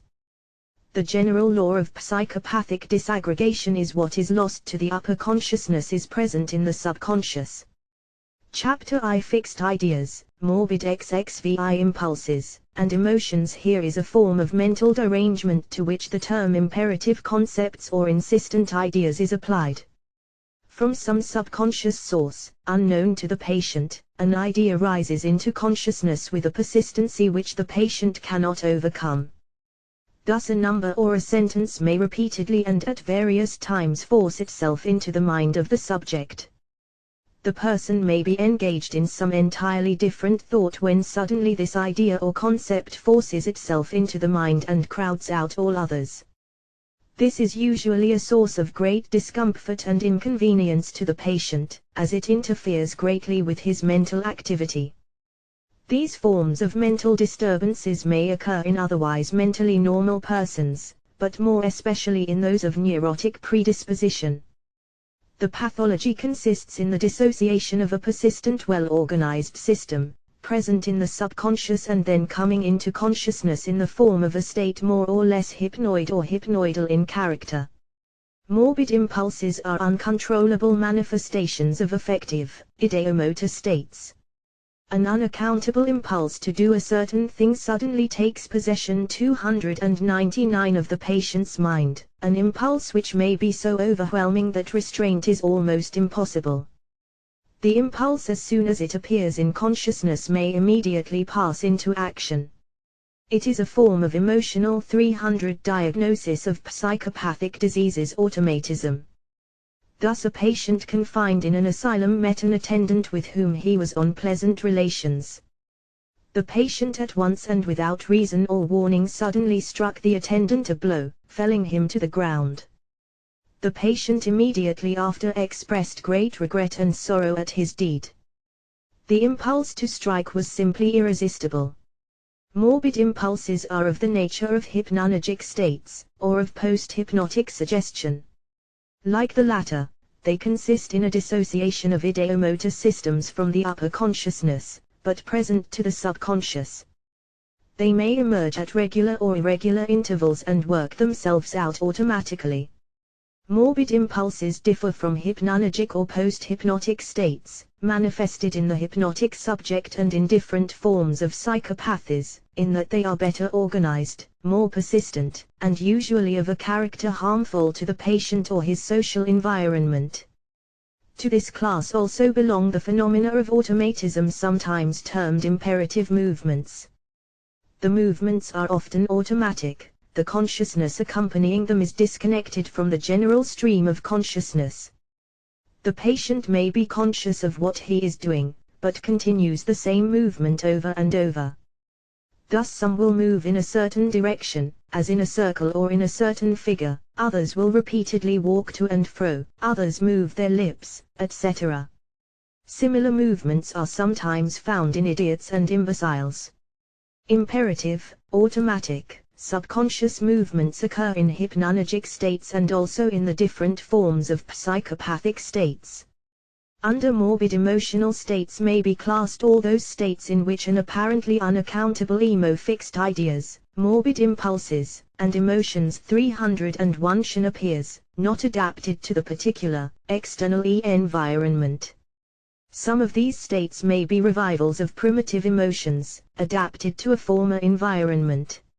Most of such morbid emotional states, however, are due to experiences, often traced to early childhood, experiences which have become dissociated from the upper consciousness and formed into a stable, well-organized system, emerging from the subconscious under certain conditions. Such states usually occur in those of neurotic predisposition and under circumstances which favor such a dissociation. In agoraphobia there is an intense and apparently unaccountable anxiety when remaining in an open space, or in an open square. The anxiety may become so great that the patient becomes almost paralyzed and unable to move. This state some consider as an atavistic, racial, subconscious manifestation, dating to the time when anthropoid ape was living in a forest and for safety avoiding open places.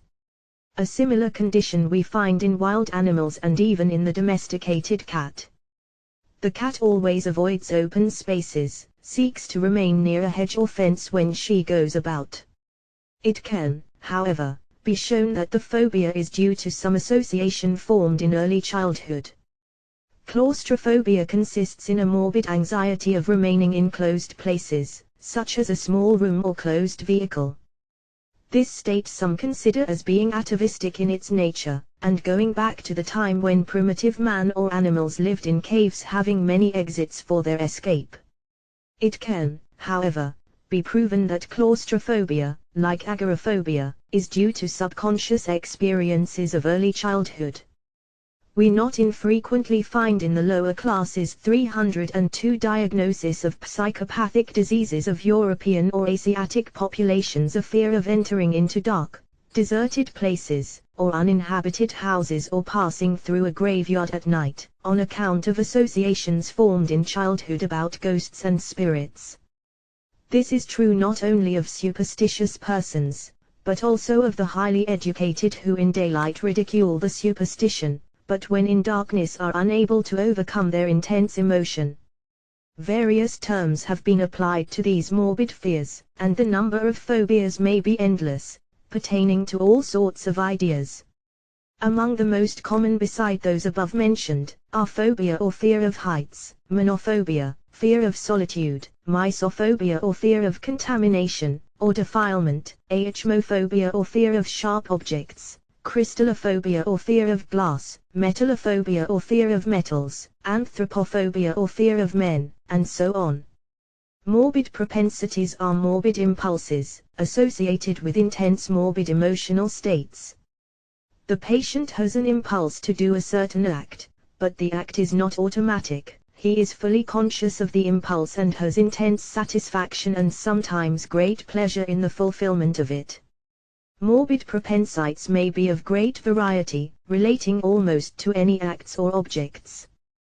They may be of a harmless nature, or they may be dangerous to life and property. Desires and emotions play an important part in life, and may give rise to morbid propensities.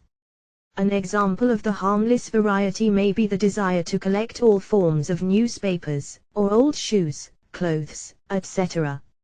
Morbid propensities may take the form of desire to set fire to buildings, pyromania, or to steal, kleptomania, or to kill, homicidal mania, morphomania, alcoholism, fixed ideas, morbid impulses, and emotions 303 anonism and many other forms. The sexual propensities, on account of their sensational character, have of late attracted undue attention. Freud and his school have made an unsuccessful attempt to identify all psychopathic states with sexual propensities. The Freudian school forces the facts by means of a medieval or Chaldean symbolism, by means of a revival of the superstitious symbolism characteristic of astrology, alchemy, chiromancy, or palmistry, and on neuromancy. Neuromancy is specially the stronghold of this school of occultism. All those various states, impulses, emotional conditions and morbid propensities can be traced by psychognosis to subconscious experiences, originated in early child life. Part 3 Psychognosis and Diagnosis Chapter Recurrent Weak mental systemization of fun consider to amend now S and can pass L diseases which shall nerve how I have described by the term recurrent mental states. Under recurrent psychomotor states I include insistent ideas, imperative concepts, persistent or periodically appearing emotional states, irresistible impulses, as well as the psychomotor attacks of an apparently epileptic character which may be designated as psychic epilepsy. All these various states are found in many a symptom complex of the insanities, but they are still more often met with in the functional mental and nervous diseases, in functional psychosis. In fact, in many forms of hysteria, in many types of neurasthenia, or of the more fashionable psychoasthenia, recurrent psychomotor states constitute the main and often the only symptoms of the malady. The recurrent psychomotor states, with their great wealth of symptoms, appear almost mysterious in their onset and origin. They flash lightning-like on the patient's mind, get possession of it, then disappear, only to reappear on some other favorable occasion. Others persist in consciousness, with but slight remissions, and keep the patient in a continuous agony. The patients are aware of the absurdity of the ideas and impulses, but they are powerless to resist them. They regard such onsets somewhat in the same way as the epileptics regard their attacks, which set in against will 3-7 308 diagnosis of psychopathic diseases and consciousness, and which are not subject to control. I do not mean by it to indicate that all those psychic attacks are of an epileptic origin, but I wish only to point out the fact that there is some analogy between recurrent psychomotor states and epilepsy, inasmuch as both of them come on as sudden, uncontrollable attacks. It is true that in some cases we can drive the analogy more closely, because in some of the forms of recurrent psychomotor states we observe somewhat similar symptoms. We find the presence of a distinct aura, sensory in character, a sense of oppression, and sometimes a profound disturbance of consciousness during the attack, the patient occasionally being insensible to external stimuli. In some cases we even find a dazed state of consciousness, headache, and a condition of extreme fatigue after the attack is over. This resemblance, however, is but a superficial one. Recurrent psychomotor states differ widely from epilepsy. Many writers are deceived by this superficial resemblance and regard such attacks as larval epilepsy as psychic equivalent of epilepsy. Such a view is entirely unjustified on a close scientific analysis of the facts.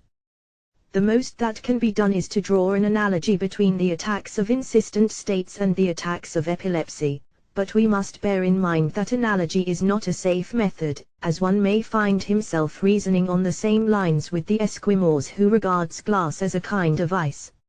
It can be shown by a rigid study of the cases of recurrent psychomotor states that they have nothing to do with epilepsy, although they may be associated with it. A study of the cases of recurrent psychomotor recurrent mental systems 309 states reveals the presence of subconscious activities which become manifested as insistent ideas, uncontrollable emotions, irresistible impulses and various psychomotor states closely simulating epileptic attacks.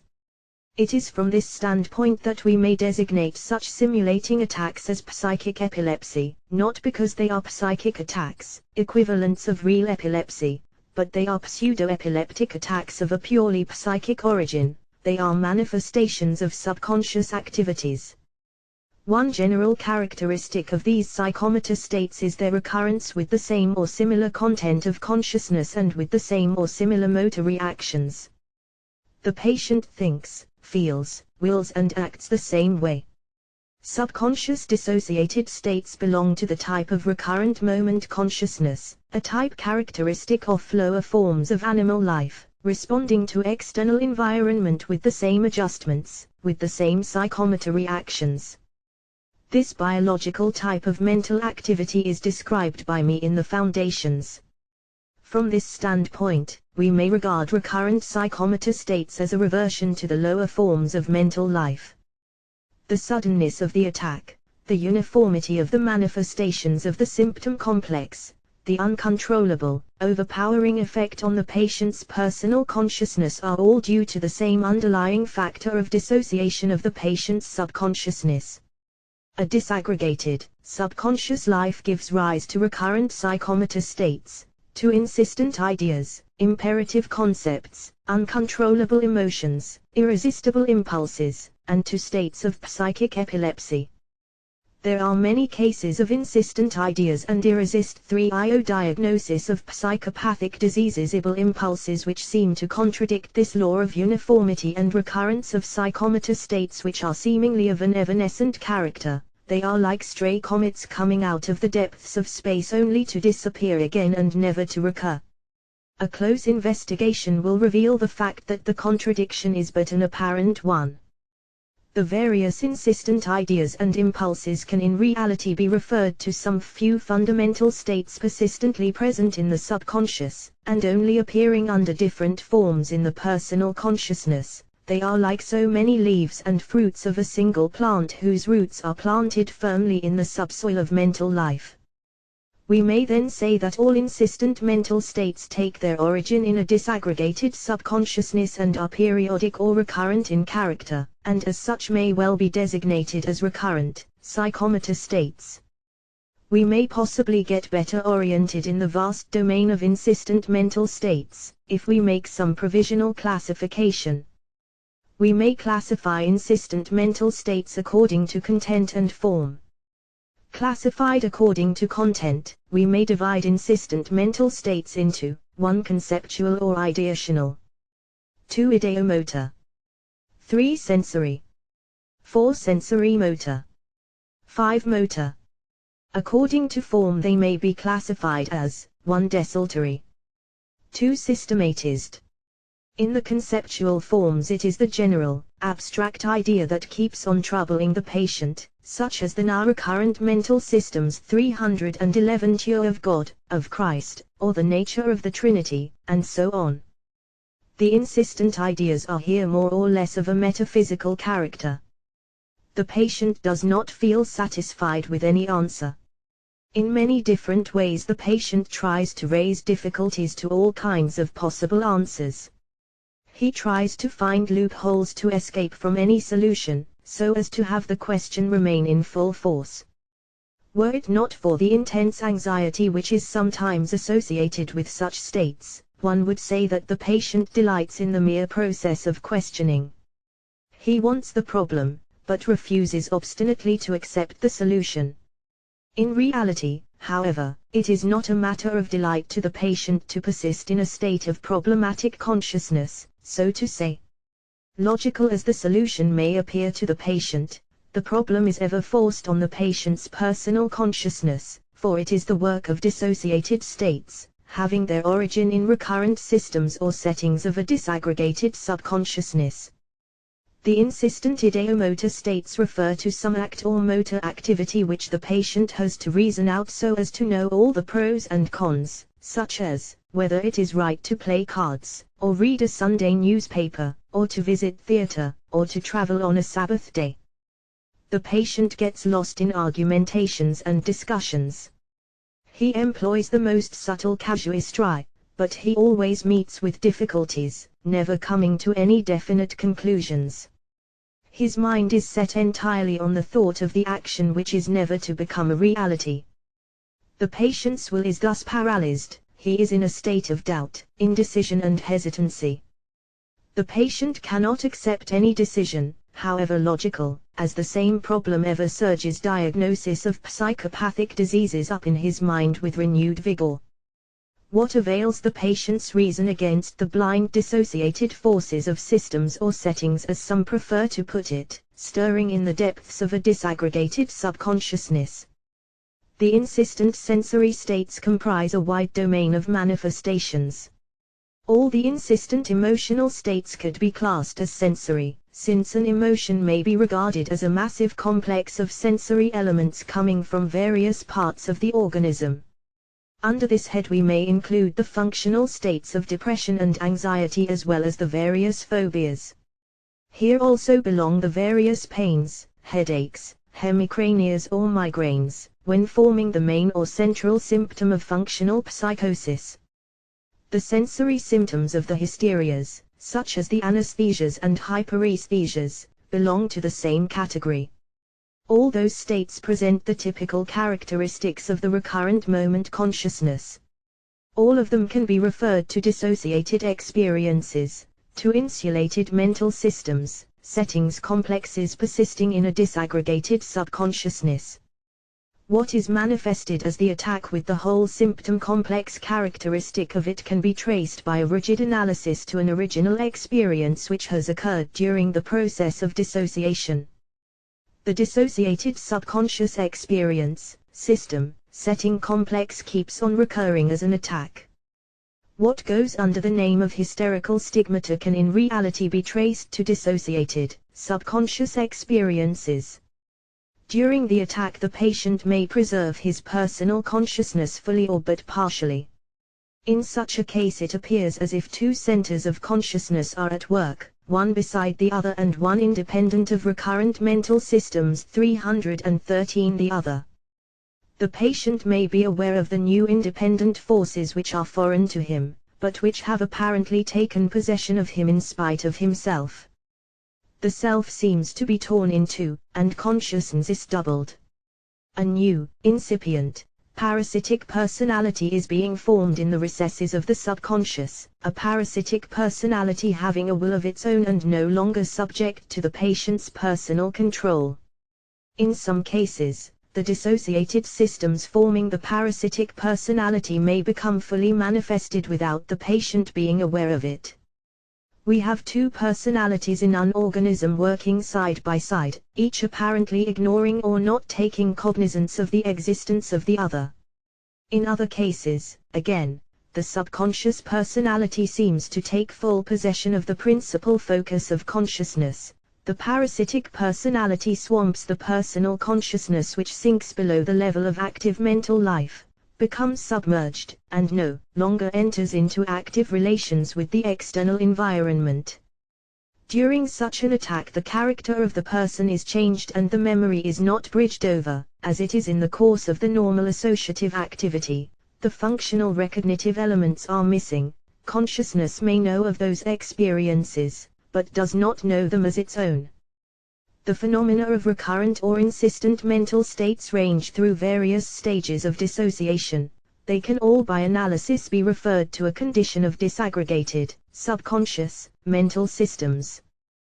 The sensory motor and purely motor manifestations are closely interrelated. Sometimes the sensory and 314 diagnosis of psychopathic diseases, sometimes the motor symptoms predominate in the total symptom complex, when examined from a clinical standpoint.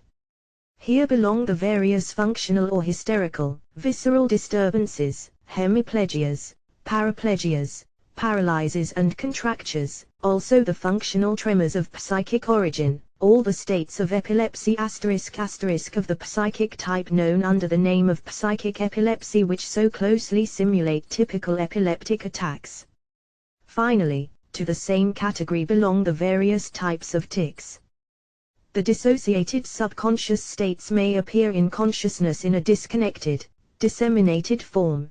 They may appear as broken up sentences, phrases and sounds, or as images having no relation with one another. They may come and go in great confusion, often producing a chaotic condition in the patient's mind. The ideas keep on chasing one another, turning in circles without any rhyme and reason until the patient feels tired, exhausted, and dazed by the kaleidoscopic whirl of the storm of ideas. Such insistent states may be designated as desultory.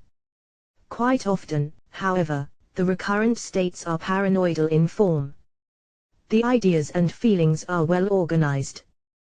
The patient can give a clear, interconnected account of his insistent states. In fact, the insistent states stand out in the patient's mind so clear and definite that the patient can give a detailed analysis of all the minutiae of the condition. It seems as if his gaze is almost microscopically distinct, the least relation and outline are noticed.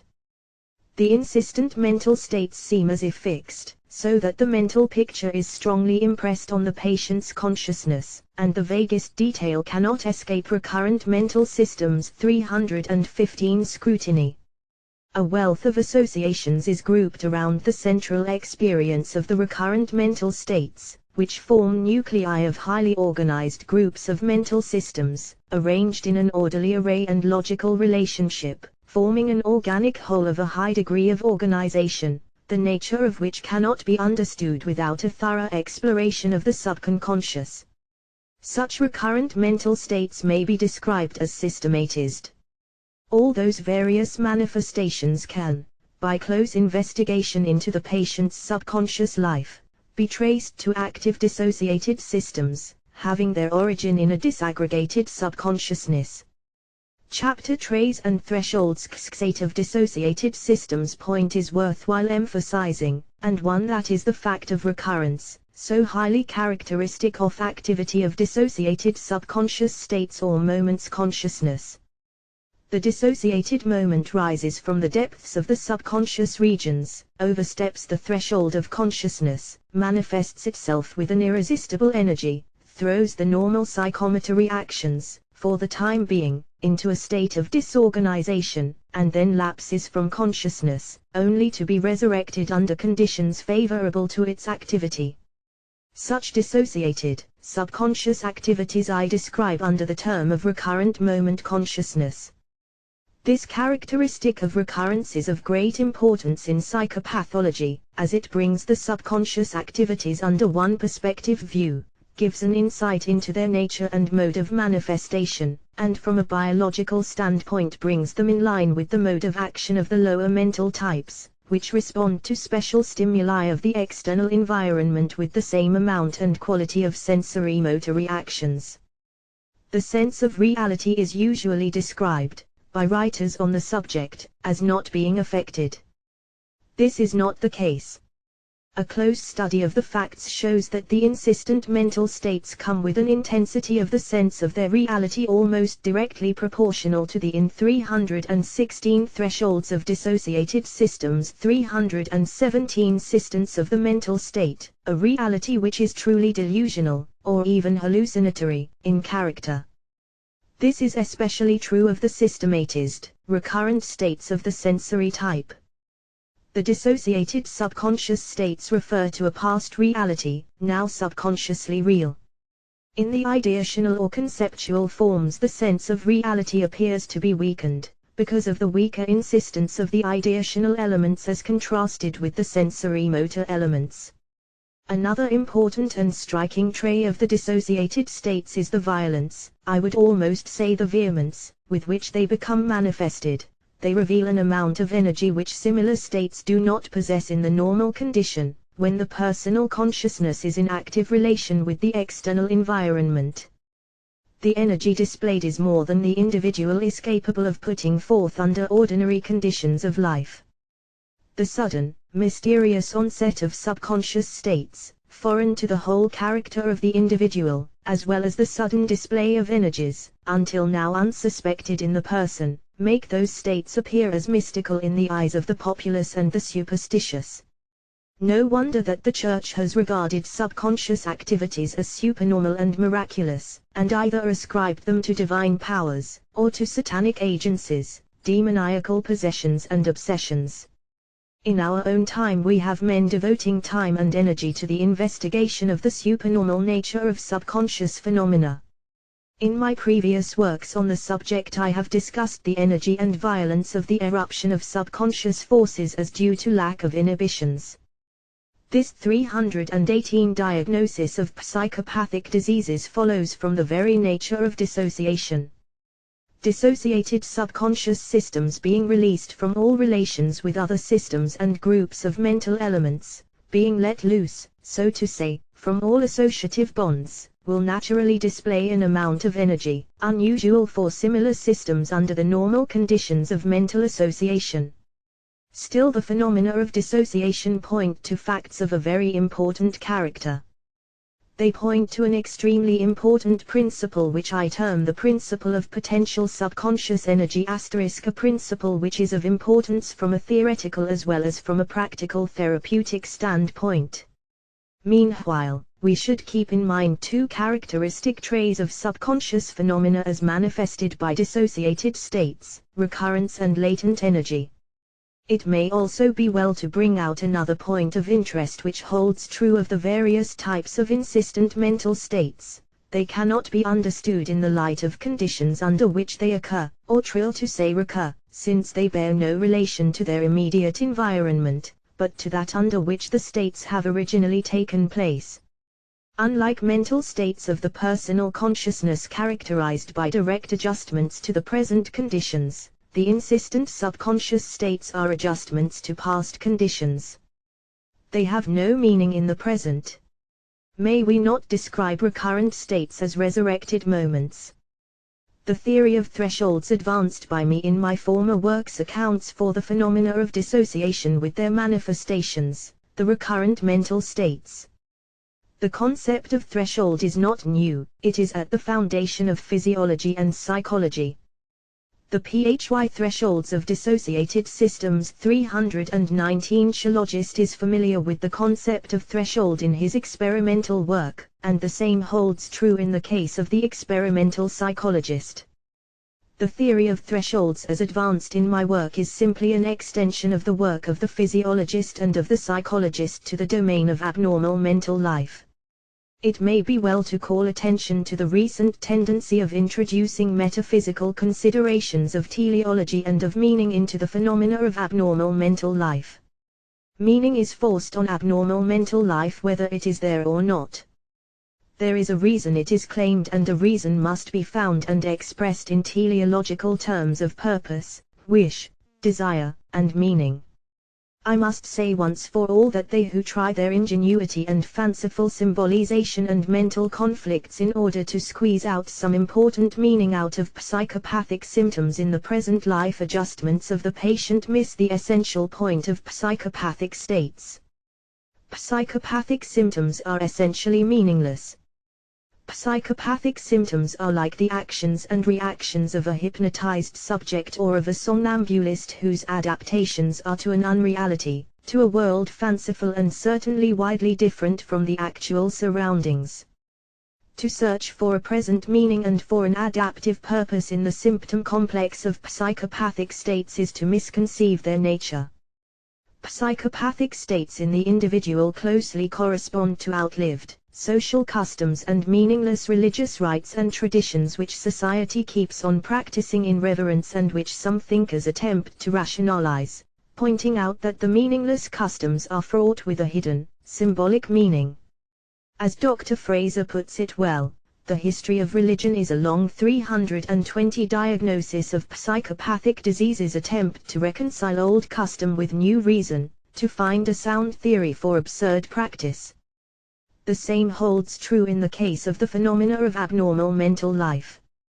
There is no symbolic or hidden meaning in the symptoms of psychopathic states for the simple fact that they have no meaning at all. The symptoms of psychopathic states can only be understood in light of the patient's past life experience, but they have no meaning in the present. Psychopathic symptoms are recurrent reversions to a former life period in the patient's life, a period which has gone, which has no further existence, but to which psychomotor actions keep on taking place. The psychomotor actions of the pathological symptoms complex have no meaning in the present life, because the conditions, circumstances and relations are no longer in existence. We find the same states in animals of low intelligence. When the conditions of their existence are suddenly changed, the animals keep on making adaptations which are now useless, meaningless, and even harmful. They make adjustments to conditions of a former environment which is no longer in existence. The duckling goes through swimming motions in a dry pan. The squirrel keeps on hiding nuts in the cage. dining room or the parlor, the beaver builds a dam with books in the library. Psychopathic affections are like the heliotropism of the moth attracted by light, burning its wings and perishing in the flame. The psychopathic symptom complex is a survival from an ancient, long past period of the patient's life, a period still subjectively surviving in the patient's subconscious life, giving rise to psychomotor manifestations which are meaningless, useless, harmful, and therefore pathology. Thresholds of dissociated systems. Cal. Psychomotor reactions are psychopathic, not because they have a hidden meaning, the mystical symbolism of which the physician is to read by the aid of a deep, Kabbalistic interpretation of dreams and psychoanalysis / but the symptom complex and its reactions are useless, meaningless, and even absurd. It cannot be too much insisted on the fact that absence of meaning and lack of adaptation are essential characteristics of psychopathic states. Psychopathic states are disease states, not because they have meaning, but just because they are devoid of all meaning. Like tumors, cancers, infections, and poisons of the body, all the significance psychopathic states possesses disease, degeneration, dissociation, disintegration with consequent suffering and mental decay. The concept of threshold is of importance to a right understanding of psychopathic states. The concept of threshold appears difficult and complicated. As a matter of fact, it is simple and easy to comprehend. We know that a certain amount of friction is necessary to ignite a match, or a definite amount of pressure is requisite to press on the electric button to light an electric lamp or ring a bell. That amount of energy which is just sufficient to produce the effect may be termed the stimulus threshold. The energy requisite to overcome the resistance or the release of a certain amount of energy is termed threshold. It is clear that, if the energy falls below the threshold, the effect cannot be called forth. A rise of threshold would mean that more energy is requisite to bring about the desired effect. The match is harder to light, and the button is harder to press. One of the main characteristics of living protoplasm diagnosis of psychopathic diseases is its adaptability to the conditions of the external environment. External stimuli give rise to reactions of adjustment on the part of living substance. This property, known in physiology as irritability, is characteristic of all living matter, or of what Huxley so aptly describes as the physical basis of life. Verworn defines the irritability of living substance as its capacity of reacting to changes in its environment by changes in the equilibrium of its matter and its energy. In other words, living tissue responds to external stimulation with some discharge of energy. The form of the discharge depends on the peculiar protoplasmic structure, according as it is muscle, gland, nerve cell, or but slightly differentiated protoplasm, such as amoeba, or bacterium. The character of the reaction to stimuli depends on the state of organization of the living tissue.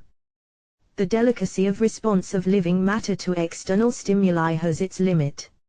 Very weak stimulations do not call forth any reactions. Living tissue can only be set into activity by stimuli of certain intensity. If the stimulus falls below that intensity, the protoplasm does not react. This holds true of all cells, from the simplest bacterium and infusorum to the most highly differentiated muscle cell or neuron. The minimal intensity below which the stimulus remains ineffective is regarded as the threshold of stimulation. Exceedingly feeble stimuli, says Landouis, are without effect. The degree of intensity of stimulation that originates the first trace of sensation is called the threshold of sensation or the threshold value. The same is more clearly put by Verworn. Let us imagine an organism, e.g., a muscle, under thresholds of dissociated systems, 323 conditions in which no stimulus affects it, and let us bring to bear upon it a stimulus, e.g., the galvanic current, which varies in intensity from 0 upward and can be graded easily and delicately. Then we should expect the muscle to exhibit phenomena of stimulation, i.e., to perform a contraction, as soon as the intensity is increased above O.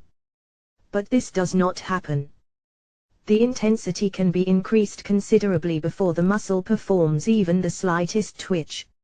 Only when the intensity has reached a certain degree does the muscle respond with a contraction. From here on the contraction is never wanting and up to a certain degree becomes more energetic the more the intensity is increased. The stimulus, therefore, begins to operate only at a certain intensity, and this point is termed the threshold of stimulation. Below the threshold the stimulus is ineffective, above it the effect increases with the increasing intensity of the stimulus. For the different forms of living substance the value of the threshold is very different. Thus nerve fibers are put into activity by extremely feeble galvanic stimuli while amoeba demands very strong currents.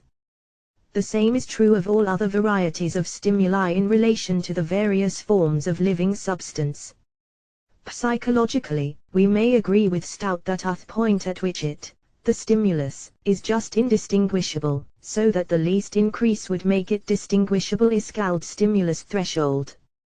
Kielp's definition is short, the just noticeable stimulus is technically termed the stimulus threshold. With the increase of stimulation the irritability of living substance diminishes, the threshold rises. The same stimulus no longer brings about a reaction. 324 Diagnosis of psychopathic diseases. The stimulus must be increased in intensity before any effect can take place. An excellent account of it is given by Verworn in his General Physiology. If a living object be stimulated by long continued, oft repeated, or very strong stimuli, after some time it passes into the condition of fatigue. The general characteristic of fatigue is a gradual decrease of the irritability of the living substance. This is expressed especially in the fact that with increasing fatigue, the intensity of the stimulus remaining the same, the result of stimulation becomes constantly less. We have already become acquainted with some examples of this fact in considering galvanic stimulation. If a constant current of average strength be passed through an actinospherium, at the moment of making there begin to appear at the anode marked phenomena of contraction.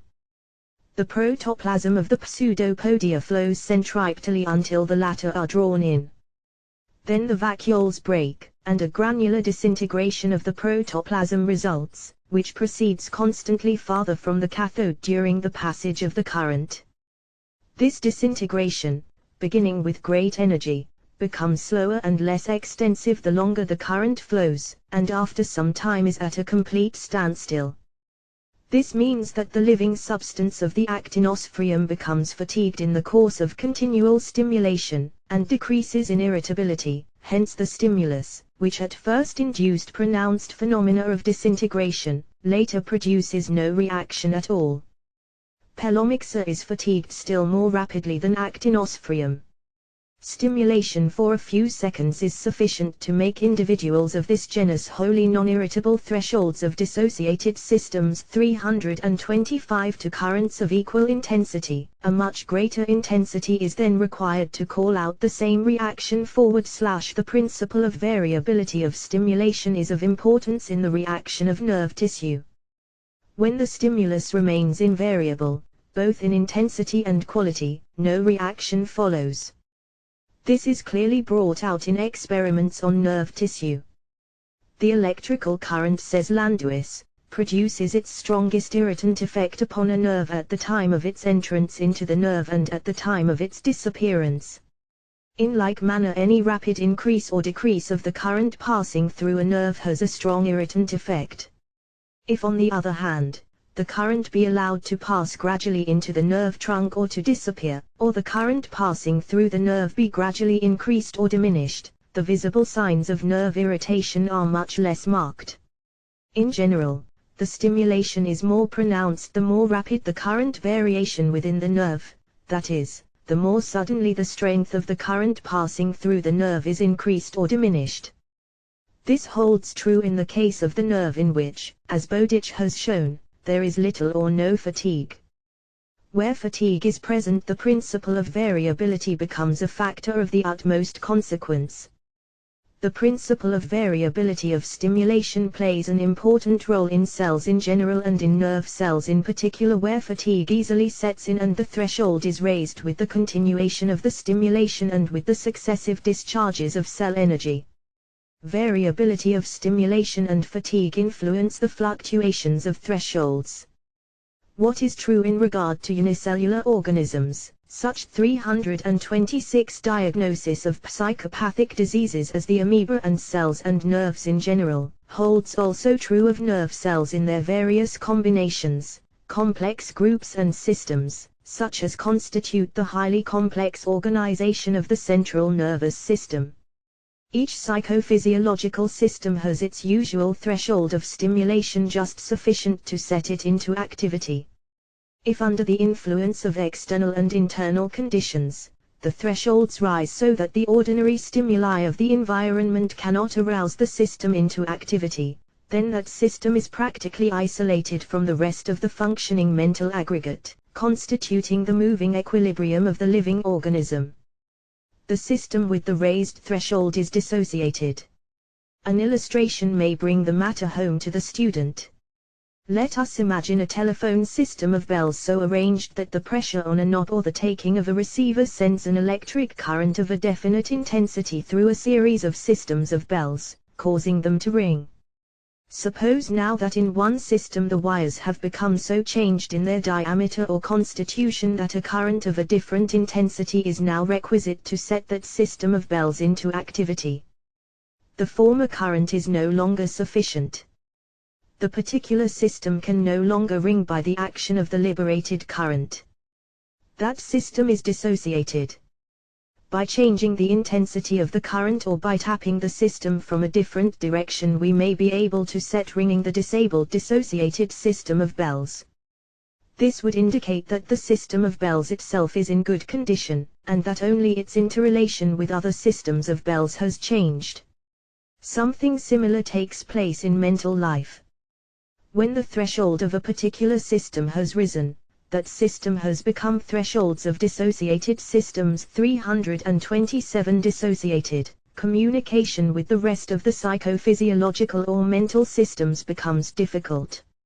All the phenomena of dissociation are due to such a change or rise of thresholds. In that particular direction communication has become difficult. As some psychologists put it, the paths have become blocked. This condition gives rise to functional anesthesias, aboulias, amnesias, to all the manifestations characteristic of functional psychosis, or of functional nervous diseases. There is another aspect to functional psychosis which appears to be paradoxical. While the usual threshold of personal consciousness is raised, the subconscious thresholds may, on examination, be found lowered. In fact, we may even lay it down as the law of functional psychosis that all anesthesias, aboulias, amnesias are also hyperesthesias, hyperamnesias, all losses are also gains. When the usual direct tracts are blocked, the indirect may do good service. To revert to the illustration of our disconnected or dissociated system of bells. When the wires ordinarily in use have become difficult to utilize, we may look for connections which have not been in use. It may be found that if such indirect, unused wires are properly tapped, the system may begin to ring louder, longer, and with a rather unwelcome noise and recurrence. The particular dissociated line once started cannot be arrested by other interfering lines, it is no longer inhibited by other associated lines, and hence, on a proper occasion, when called from a particular direction, the system of bells will respond with full vigor and without check. This illustration brings out clearly the character of recurrent mental states. Recurrence is the result of DIS 328 diagnosis of psychopathic diseases association. The system keeps on ringing until the energy of the current is either exhausted or inhibited. The blocking of paths, due to rise of thresholds, constitutes the mechanism of functional nervous diseases. The state of dissociation furnishes the general rule for diagnosis of functional nervous and mental diseases. // A disabled system can function subconsciously, the malady is functional. This can be found by different methods and by the induction of such states as hypnosis, the hypnoidal, and by the occurrence of the hypnoidic state. Chapter Psychognosis 6 By hypnosis. The following case of psychopathic, recurrent epileptoid attacks was studied by me in cooperation with Dr. Prince and Dr. Linintai. Mr. M, aged 21 years, was born in Russia, and came to this country 4 years ago. His family history, as far as can be ascertained, is good. There is no nervous trouble of any sort in the immediate or remote members of his family. The patient himself has always enjoyed good health. He is an intelligent young man of good habits. He does not use alcohol or tobacco, and gives no venereal history. He was referred to me for epileptiform attacks and anesthesia of the right half of his body. The attack is preceded by an aura consisting of headache and a general feeling of malaise. The aura lasts a few days and terminates in the attack, which always sets in about midnight, when the patient is fully awake. The attack consists of a series of spasms, rhythmic in character, and lasting about 1 or 2 minutes. After an interval of not more than 30 seconds, the spasms set in again. This condition continues uninterruptedly for a period of 5 or 6 days, a sort of status epilepticus, persisting during the time the patient is awake, and ceasing only during the short intervals or rather moments of sleep. Throughout the whole period of the attacks the patient is troubled with insomnia. He 329.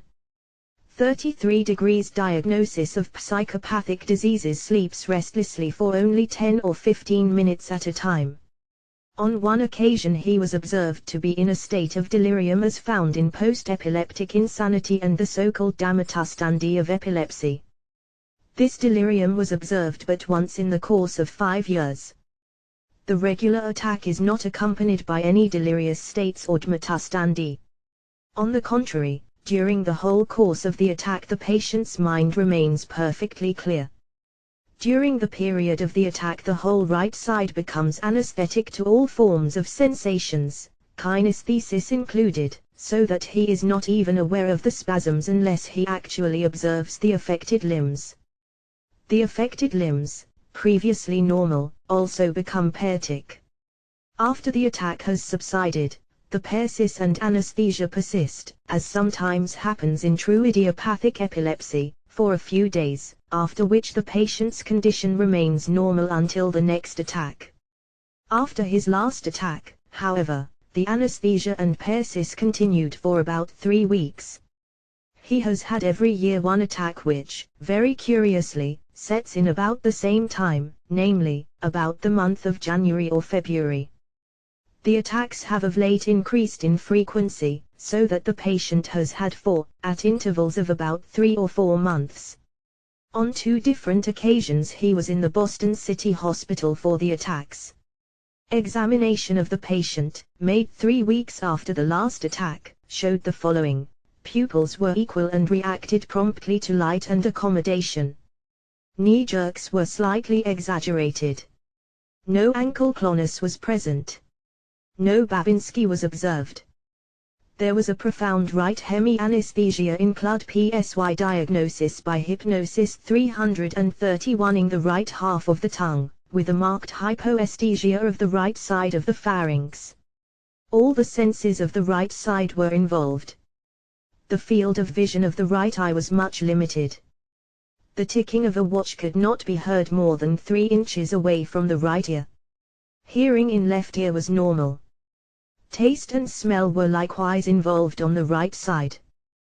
The muscular and kinesthetic sensations on the right side were much impaired.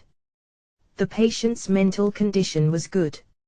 He was well balanced, and did not give evidence of any emotional disturbances. He states that he has few dreams, and these are insignificant, concerned as they are with the ordinary matters of his daily life. Occasionally he dreams that he is falling, but there is no definite content to the dream.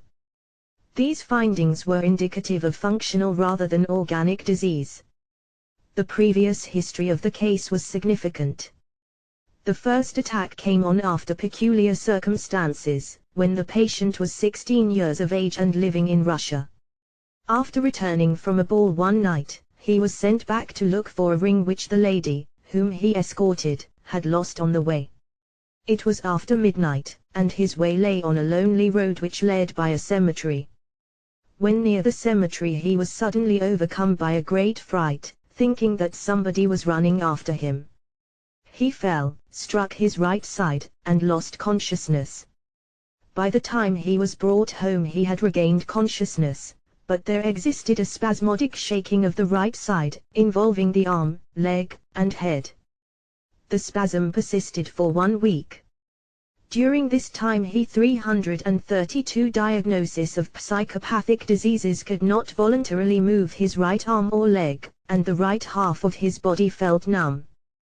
There was also apparently a loss of muscular sense, for he stated that he was unaware of the shaking of his arm or leg, unless he looked and saw the movements. In other words, there was right hemiplegia, anesthesia, and spasms. For 1 week after the cessation of the spasms his right arm and leg remained weak, but he was soon able to resume his work, and he felt as well as ever. Since then every year, as already stated, about the same month the patient has an attack similar in every respect to the original attack, with the only exception that there is no loss of consciousness. Otherwise the subsequent yearly attacks are photographic pictures, close repetitions, recurrences of the original attack. A series of experiments accordingly was undertaken. First, as to the anesthesia. If the anesthesia was functional, sensory impressions ought to be felt, even though the patient was unconscious of them, and we ought to be able to get sensory reactions. The experiments which were made to determine the nature of the anesthesia produced interesting results. These experiments show that the anesthesia is not a true one, but that impressions from the anesthetic parts which seem not to be felt are really perceived subconsciously. The method made use of consisted in producing a visual hallucination whenever the anesthetic hand was touched. That is to say, although the subject does not consciously perceive the tactile impressions, he claims to see the image of a number which corresponds with the number of times the hand is pricked or touched. This was found to be the psychognosis by hypnosis 333 suit in this case. Whenever the hand was pricked a certain number of times successively, he claimed to see that number, a sort of pseudo-hallucination. The number was always correct, and showed that subconsciously the pricks must have been felt. The details of the experiment were as follows. The anesthetic hand was placed behind a screen and the patient was told to look in a glass of water and tell what he saw there. Impressions made on the anesthetic hand gave rise to visual pseudo-hallucinations representing the sensory stimuli. Thus, for example, when his hand was touched, very lightly, 5 times, he saw the figure 5 very vividly and described it in detail. He saw the number written, it looked very large, and he saw it written on the back of a hand. The vividness of the claimed pseudo-hallucination was well brought out when, projecting the hallucinatory hand on a screen instead of in the water, the patient outlined it with a pencil. When one of us placed his hand on the screen by the side of the hallucinatory hand, and the patient was asked to tell which hand looked more real, he insisted that both hands looked equally real, except that the hallucinatory hand looked farther away. Different tests also showed that the subconscious reactions to impressions from the anesthetic hand were more delicately plastic and responsive than the conscious reactions to impressions from the normal hand. We have the so-called psychopathic paradox that functional anesthesia is a hyperesthesia. It is evident then that there could be no inhibition of the sensory centers, or suppression of their activity, or whatever else it may be called. In spite of the apparent profound anesthesia, the pinpricks were felt 334 diagnosis of psychopathic diseases and perceived.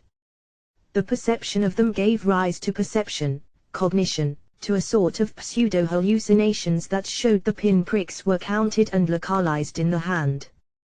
The results of these tests demonstrate that in psychopathic patients all sensory impressions received from anesthetic parts, while they do not reach the personal consciousness, are perceived subconsciously. Inasmuch as the sensations are perceived, the failure of the subject to be conscious of them must be due to a failure in association. The perception of the sensation is dissociated from the personal consciousness. More than this, these dissociated sensations are capable of a certain amount of independent functioning, hence the pseudo-hallucinations, and hence the failure of psychopathic patients to be incommoded by their anesthesia. This condition of dissociation underlies psychopathic states.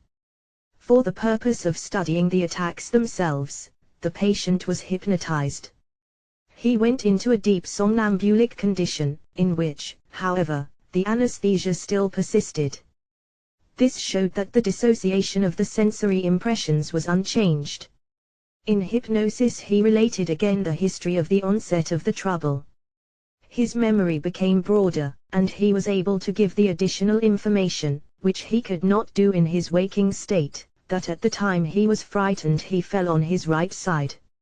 Moreover, he recalled what he did not remember when awake, that throughout the period of his attacks when he fell asleep, he had vivid dreams of an intense hallucinatory character, all relating to the fright and fall. In these dreams he lived over and over again the experience which was the beginning of his trouble. He PSY diagnosis by hypnosis 335 again finds himself in his little native town, on a lonely road. He thinks someone is running after him, he becomes frightened, calls for help, falls, and then wakes up with a start, and the whole dream is forgotten. After he wakes he knows nothing of all this, there is no more fear or any emotional disturbance, he is then simply distressed by the spasms.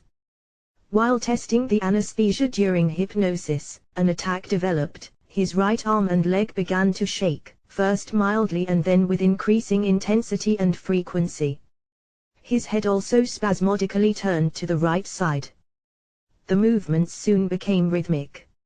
Arm and leg were abducted and adducted in a slow rhythmic way at the rate of about 36 times per minute.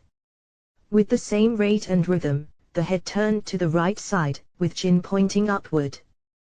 The right side of the face was distorted by spasm, as if in great pain. The left side of the face was unaffected. Pressure over his right side, where he struck when he fell, elicited evidences of great pain. Respiration became deep and laboured, and was synchronous with each spasm. The whole symptom complex simulated Jacksonian epilepsy. It is noteworthy that the knee jerk on the right side was exaggerated by comparison with the left during the attack. Consciousness persisted unimpaired, but showed a curious and unexpected alteration. When asked what was the matter, he replied in his native dialect, "I do not understand what you say." It was found that he had lost all understanding of English, so that it was necessary to speak to him in his native dialect. His answers to our questions made it apparent that during the attack, as in his 336 diagnosis of psychopathic diseases dreams, he was living through the experience which had originally excited his trouble. The attack was hypnoidic in character. He said that he was 16 years old, that he was in Rovno, Russia, that he had just fallen, because he was frightened, that he was lying on the roadside near the cemetery, and that he wanted somebody to pick him up. The hypnoidic state developed further, the patient living through, as in a dream, the whole experience that had taken place at that period. He was in a carriage, though he did not know who put him there. Then in a few moments he was again home, in his house, with his parents attending on him as in the onset of his first epileptiform seizures. The attack terminated at this point, and thereupon he became perfectly passive, and when spoken to answered again in English. Now he was again 20 years old, was conscious of where he was, and was in absolute ignorance of what had just taken place. It was found that an attack could regularly and artificially be induced, if the patient in hypnosis was taken back by suggestion to the period when the accident happened. The experiment was now tried of taking him back to a period antedating the first attack. He was told that he was 15 years old, that is, a year before the accident occurred. He could no longer speak or understand English. He was again in Rovno, engaged as a salesman in a little store, had never been in America, and did not know who we were. Testing sensation, it was found that it had spontaneously returned to the hand. There was not a trace of the anesthesia left.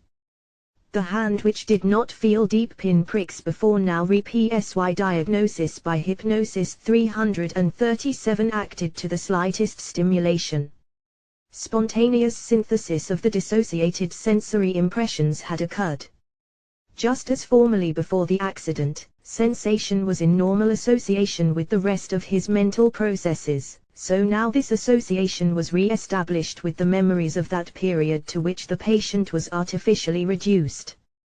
The patient was now, while still believing himself to be 15 years old, taken a year forward to the day on which the accident happened. He says he is going to the ball tonight. He is now at the ball, he returns home, he is sent back to look for a ring. Like a magic formula, it calls forth an attack in which again he lives through the accident, the fright, and the spasms. With the onset of the spasm, dissociation again occurs, the hand becomes anesthetic, and remains anesthetic after the subject is awakened.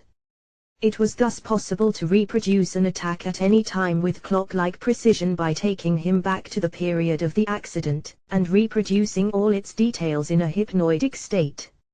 Each time the fright and the physical manifestations of the attack, spasms, paresis, and anesthesia, developed. These induced attacks were identical with the spontaneous attacks, one of which we had occasion to observe later.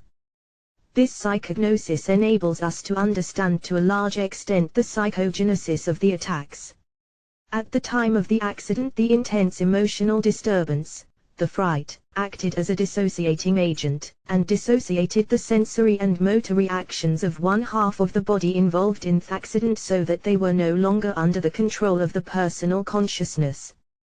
These dissociated elements were not, however, inhibited, or in CAP 33.8 diagnosis of psychopathic diseases carried BLE of functioning, as was shown by the hypnoidic states and other phenomena brought out in the test experiments. In cases of this kind, dissociated sensory and motor reactions become subconscious and capable of automatic activity.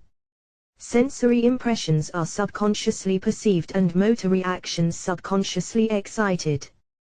The dissociation, through the influence of the emotion, of these sensory and motor reactions and their automatic subconscious excitation is the attack. The original emotion of fear remains, unknown to the subject, dissociated in the subconsciousness as a fixed state. Here from time to time it acquires a separate and independent activity. At periodic intervals, as under the stress of some emotion, or by association of ideas, the dormant activity is awakened and, though still unknown to the patient, gives rise to the same sensory motor disturbances which characterized the original experience. These subconscious dissociated states are so much more intense in their manifestations by the very fact of their dissociation from the inhibitory influences of the normal mental life. The psychognosis of such cases then, reveal on the one hand a dissociation of mental processes, and on the other hand an independent and automatic activity of the disaggregated psychic states. Dissociation and automatism are the two fundamental conditions of psychopathic states. The following case of recurrent tremor is of interest. The psychognosis was made by me with the assistance of Dr. Linenthal. Emma, 50 years of age, widower, salesman. Patient complains of general nervousness. What psychognosis by hypnosis 339 troubles him most is a tremor of his hands. The tremor becomes especially marked when he does something, such as writing, or carrying food to his mouth. The tremor gets much worse when he is excited or when he is fatigued, and predominates in his right hand. This disturbs him so much that he is ashamed to appear in company. He had the tremor for some years, but he noticed that it had become worse in the last few years. About 6 months ago, while he was sitting in company, both legs began to shake. The shaking kept up for about 10 minutes. He had had some wine then, but not enough to produce intoxication. This is the only time that his legs shook. He has not had it since then. The patient's digestion is very poor, the slightest indiscretion in diet upsets him, and produces headache. He has attacks of headache only when there is digestive disturbances. The headaches are more frequently on the right side of the head. He does not get dizzy and has no specs before the eyes. For the last few weeks he has had ringing in the right ear. He attributes it to a cold. When young he used alcohol considerably, though never to intoxication. Now he is quite moderate in the use of alcohol, drinks neither tea nor coffee, smokes a cigar every other day. The patient has always been of a nervous temperament. About 23 years ago was sick for a few weeks with some stomach trouble. 7 years ago had rheumatism and was confined to bed for about 6 weeks. Ever since he has had a slight stiffness in his legs. Some years ago he used to get occasional attacks of epistaxis. Many members of his family are subject to nosebleeds. Patient's father died at 76 of a paralytic stroke. 340 diagnosis of psychopathic diseases. Mother died at 50, causes unknown to the patient. 1 brother died of diabetes. 2 brothers are living and well. Patient had 3 children, 2 died in infancy. The remaining child, a daughter, is living and well. Patient is a well-built, healthy-looking man, does not impress one as being of a neurotic temperament, tends to make light of his troubles, and is in no way hypochondriacal. Knee jerks were present, though difficult to get, on account of a slight rigidity in his legs. Pupils react promptly to accommodation and to light. The ocular muscles are all right. No sensory disturbances are present. Touch discrimination is good, though it is slightly more acute on the left side than on the right. Discrimination of the temperature sense is good. Field of vision is normal. A fine tremor was observed in both hands, more marked in the right hand. The tremor was increased when patient was told to do something. When he took a pencil to write his name, the tremor was exaggerated, the writing was irregular and jerky. Tremor also became more pronounced when the patient carried a glass of water to his mouth. When he was asked if he had any dreams, he said that he used to have bad dreams formerly, though he could not tell what they were about. It was insisted that he try to remind himself of the nature of his dreams, but it was of no avail. His dreams now are not bad, they are on the contrary of a pleasant nature. He dreams of winning lots of money in the lottery, of meeting some of his friends, and has other dreams of an indifferent nature. During the conversation with the patient, the question of dreams was referred to over and psychognosis by hypnosis over again, but nothing could be obtained. Mr. ascribes his trouble to a great deal of worry. He had been a well-to-do man, he was the owner of a large mercantile establishment. But due to some business reverses he lost all he had. Besides, his wife had been an invalid for 20 years, and her illness consumed a large part of his possessions. Now he has to work for someone else and he is worrying all the time. He is also grieved by the change of the attitude of people towards him. People for whom he had done a good deal formerly now refuse to recognize him. All this worries him, and he thinks that this constant worry is the cause of his trouble. The history was once more gone over and was found to be consistent with the previous account. About 9 years ago Mr. had to give up his business and was under considerable worry and excitement. His wife died 9 years ago and had been an invalid for 20 years. When Mr. held out both hands there was a marked tremor, more marked in the right hand. After a while the tremor disappeared from the left hand and was much diminished in the right hand. Mr. was put in the hypnotic condition. While being hypnotized he was a little excited, he wanted to know what would be done to him. He was assured that everything was all right and that he need not worry. His eyes gradually began to close. He resisted for a time, but finally he was no longer able to open them. He was in a state of complete relaxation. He could not open his eyes when challenged to do so. There was a marked degree of catalepsy. The tremor had completely disappeared while in the hypnotic condition. He held up his hands with the fingers spread out. There was 342 diagnosis of psychopathic diseases, no perceptible tremor. MR was now asked to give an account of the conditions under which he first observed the tremor. He did not answer at first. The question had to be repeated. When the patient did answer, he spoke in a very low voice, somewhat hesitatingly. He said that he first noticed the tremor when he was told that his wife died. He was away from home when she died, and when he returned he was told that she had just breathed her last. He was asked if he had any dreams. "I dream frequently about my wife," was the reply. "Tell us some of the dreams." "Last February I dreamt that my wife was brought to life by a physician. I was in the next room and the nurse came in to tell me that she was dead. I was much excited and trembled all over." "Have you had any other dreams?" "Yes." "What were they?" "I dreamt that my wife, who had been wretched for many years, asked me to take her to Europe so that she might get well. I promised to take her the following spring. She died before spring came. I thought that had I taken her over she might have recovered." Patient could not give the time when he had the dream. "Can you remember any other dream you had?" "I dreamt that my wife came to me and told me that she felt sorry that I was left all alone, that she could not come to me." In answer to a question as to what she looked like, MR said she was dressed in white.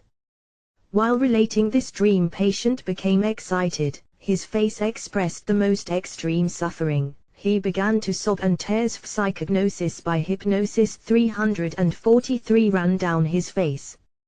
A few weeks ago I dreamt that my wife came to me dressed in white, and told me that she was very sorry that our daughter was ill."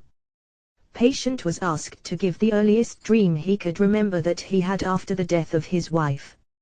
6 years ago, his wife died 9 years ago. I dreamt that I took my wife to Europe and she had completely recovered. I was very happy to see her.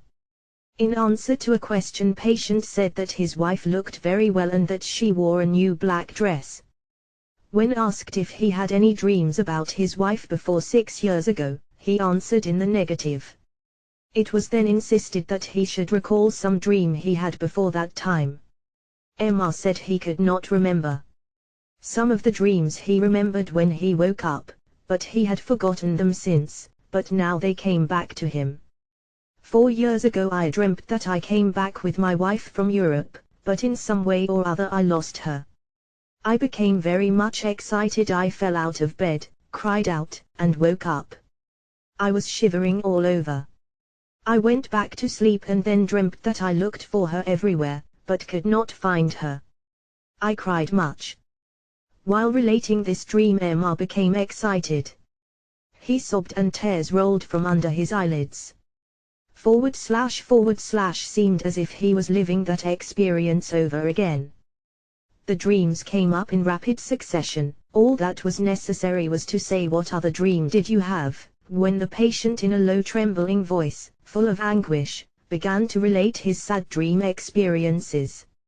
"I dreamt that my father and mother were standing by my bedside and crying over me.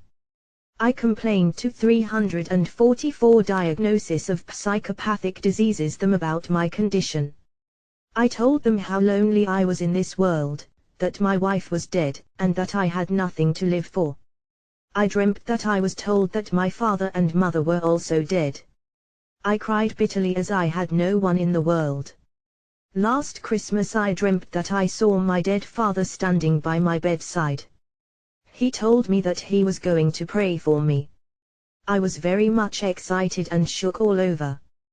Patient moved restlessly and looked as if in agony. "Can you tell any other dreams?" I had many dreams in which I saw my wife standing over me and crying. She told me that I was always so kind to her, and she was very sorry that I was so lonely and wretched now. Last night I dreamt that I fell and sprained my ankle. My legs pained me much and they were rather stiff. The tremor in his hands disappeared. When patient's hand was held up it was steady. No tremor could be perceived. When asked if he remembered any more dreams, he said, I dreamt that my mother came to me and cried. She told me that she would see that I had a better life henceforth. I cried and trembled all over. In answer to a question he said that when he awoke he did not remember that he had the dream.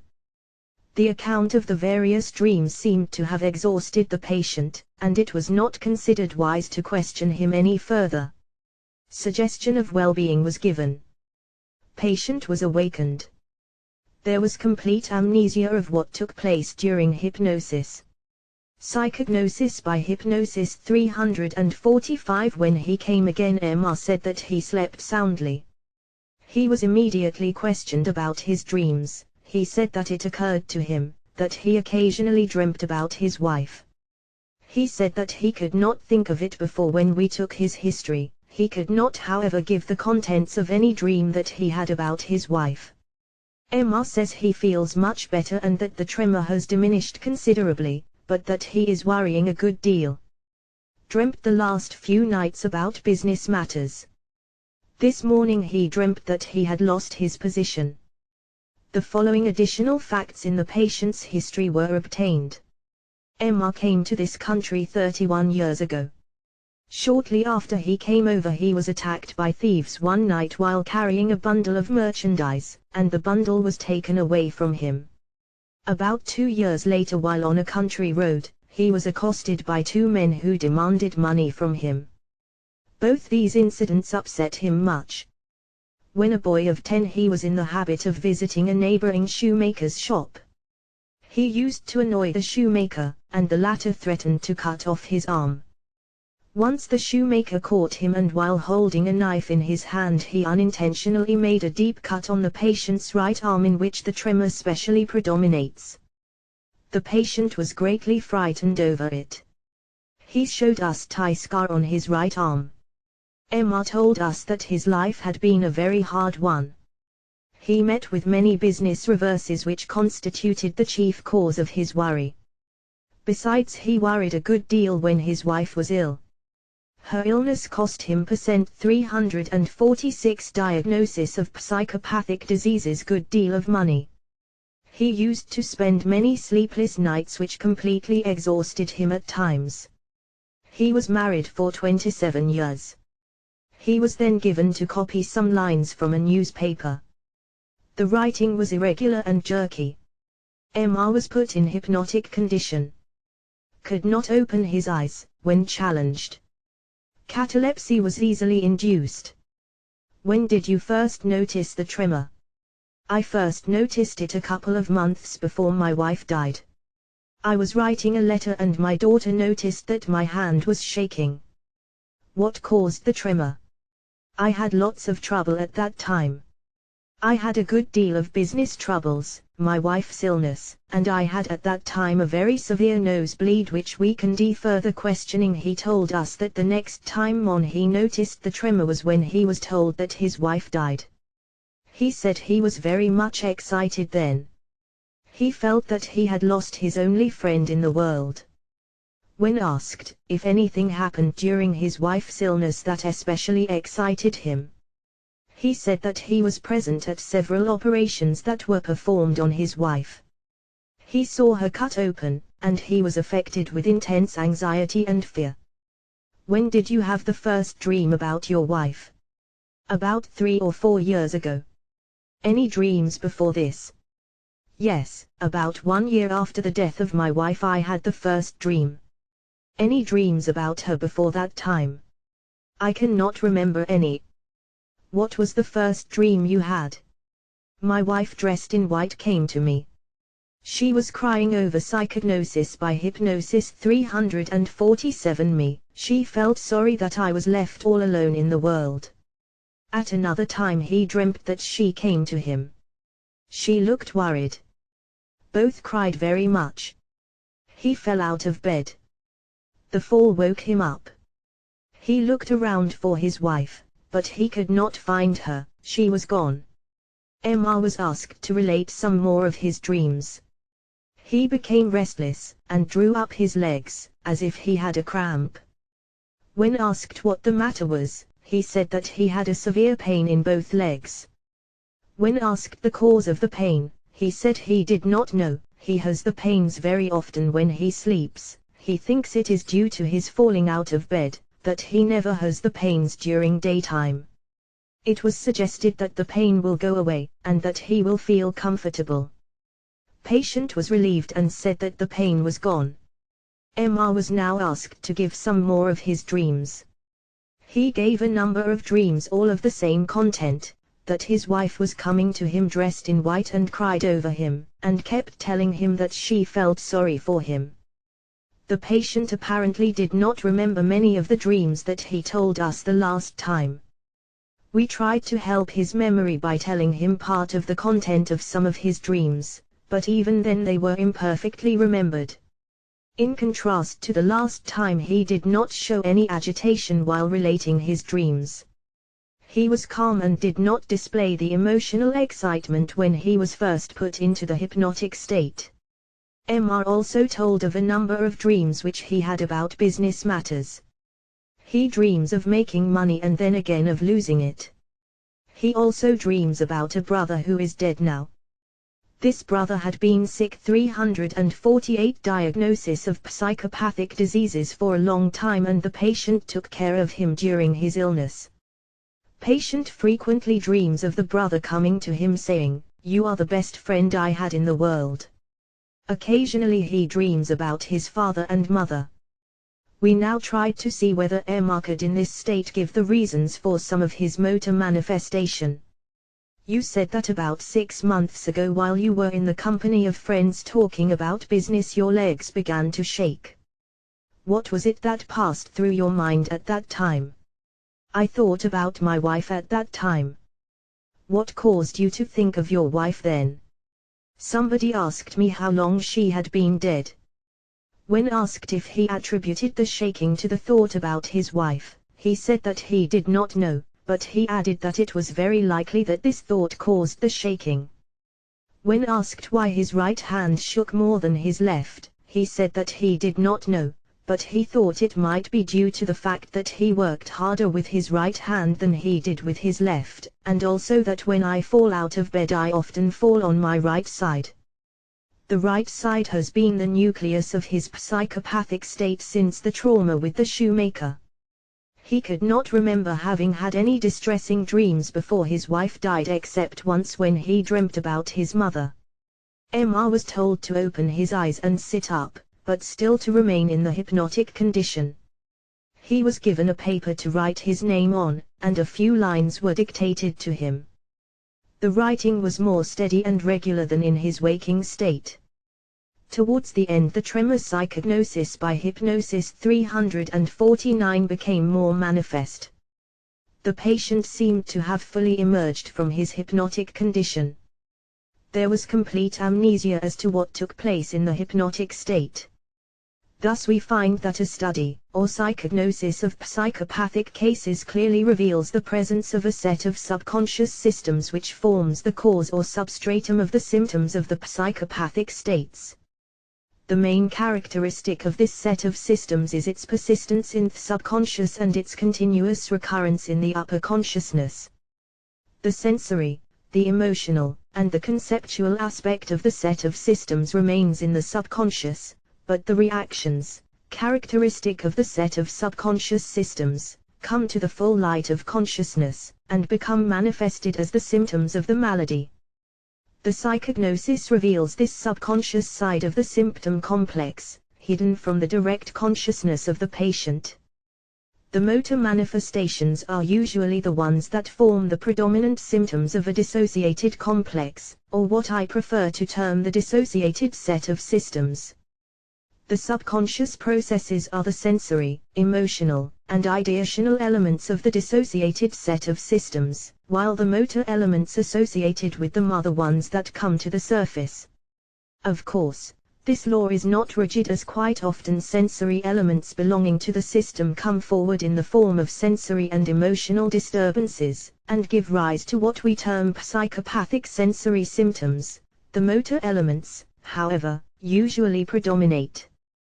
Dissociated sets of systems have to use the same 350 diagnosis of psychopathic diseases motor apparatus, the same motor arrangements and reactions as the ones used by the normal personality. The patient does not understand the reason of the motor manifestations, since the whole set of systems is buried deep in his subconscious, but he can from time to time witness the motor convulsions when the systems heave up from the depth of the subconscious regions.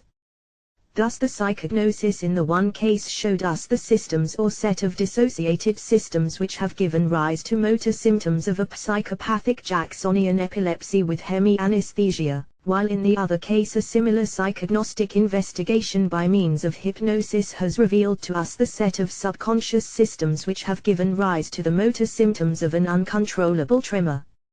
Chapter Psychognosis XXX by Hypnoidal states an illustration of the nature of recurrent, active, subconscious sets of systems, giving rise to psychopathic affections. I may take the following psychognostic study, carried out by means of the hypnoidal state.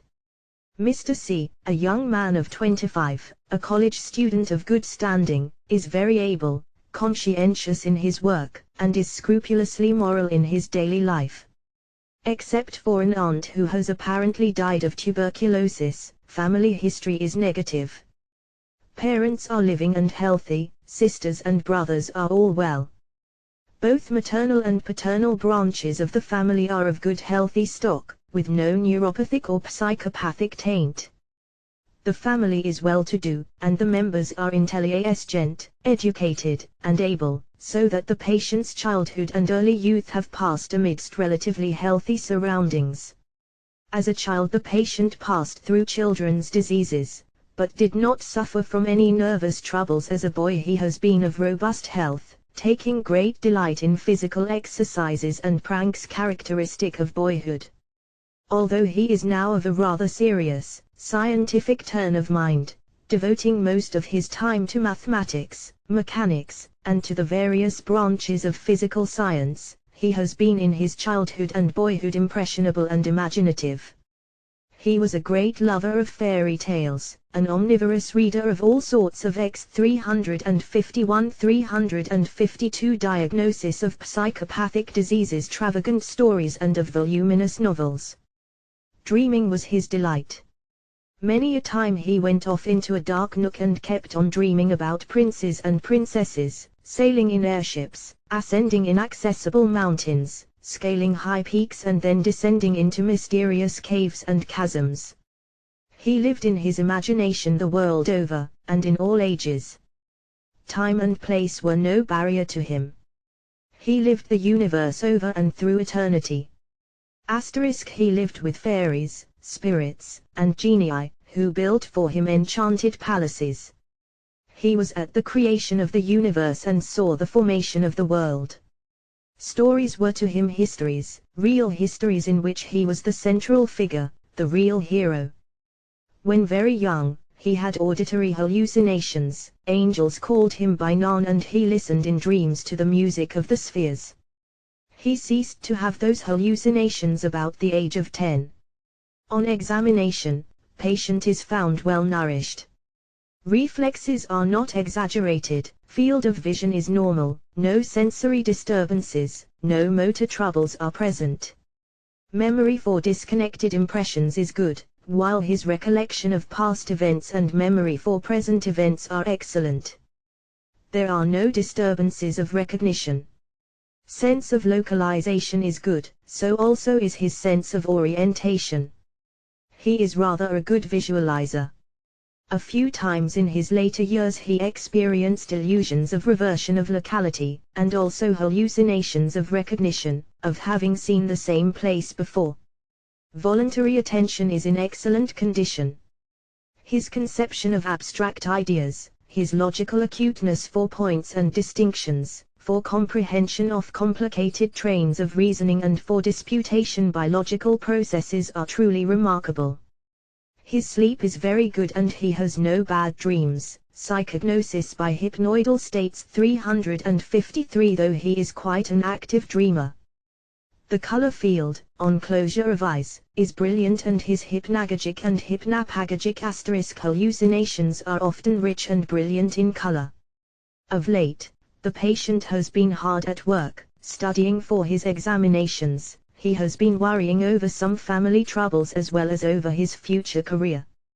He is somewhat nervous and restless, and occasionally a fit of irritability seems to take possession of him, an irritability which he sometimes has great difficulty to control. The patient complains of irritation of the bladder. He cannot retain his urine for more than 5 minutes at a time and sometimes less than that. When he makes an effort to control his urgent desire to urinate, he begins to feel hot, his eyes begin to hurt and feel queer and bulging, and he has a distressing feeling of tension in his forehead, almost amounting to a headache. During that time he feels confused, his attention is wandering, his apprehension of complicated trains of thoughts becomes defective, his desultory memory becomes extremely poor, he cannot repeat any series of disconnected syllables, while his logical memory for phrases and connected events becomes vague. All these distressing symptoms are instantly relieved as soon as the pressing need for urination is satisfied. This insistent, troublesome desire of urination disturbs the patient's studies, interferes with his regular work, makes him undergo tortures in the lecture room, or in church during services, or when visiting some *. This term has been used by me for dream hallucinations of the intermediary state in passing from sleep to waking, in contradistinction to hypnagogic hallucinations of the state of falling asleep. 354 Diagnosis of psychopathic diseases. Friend.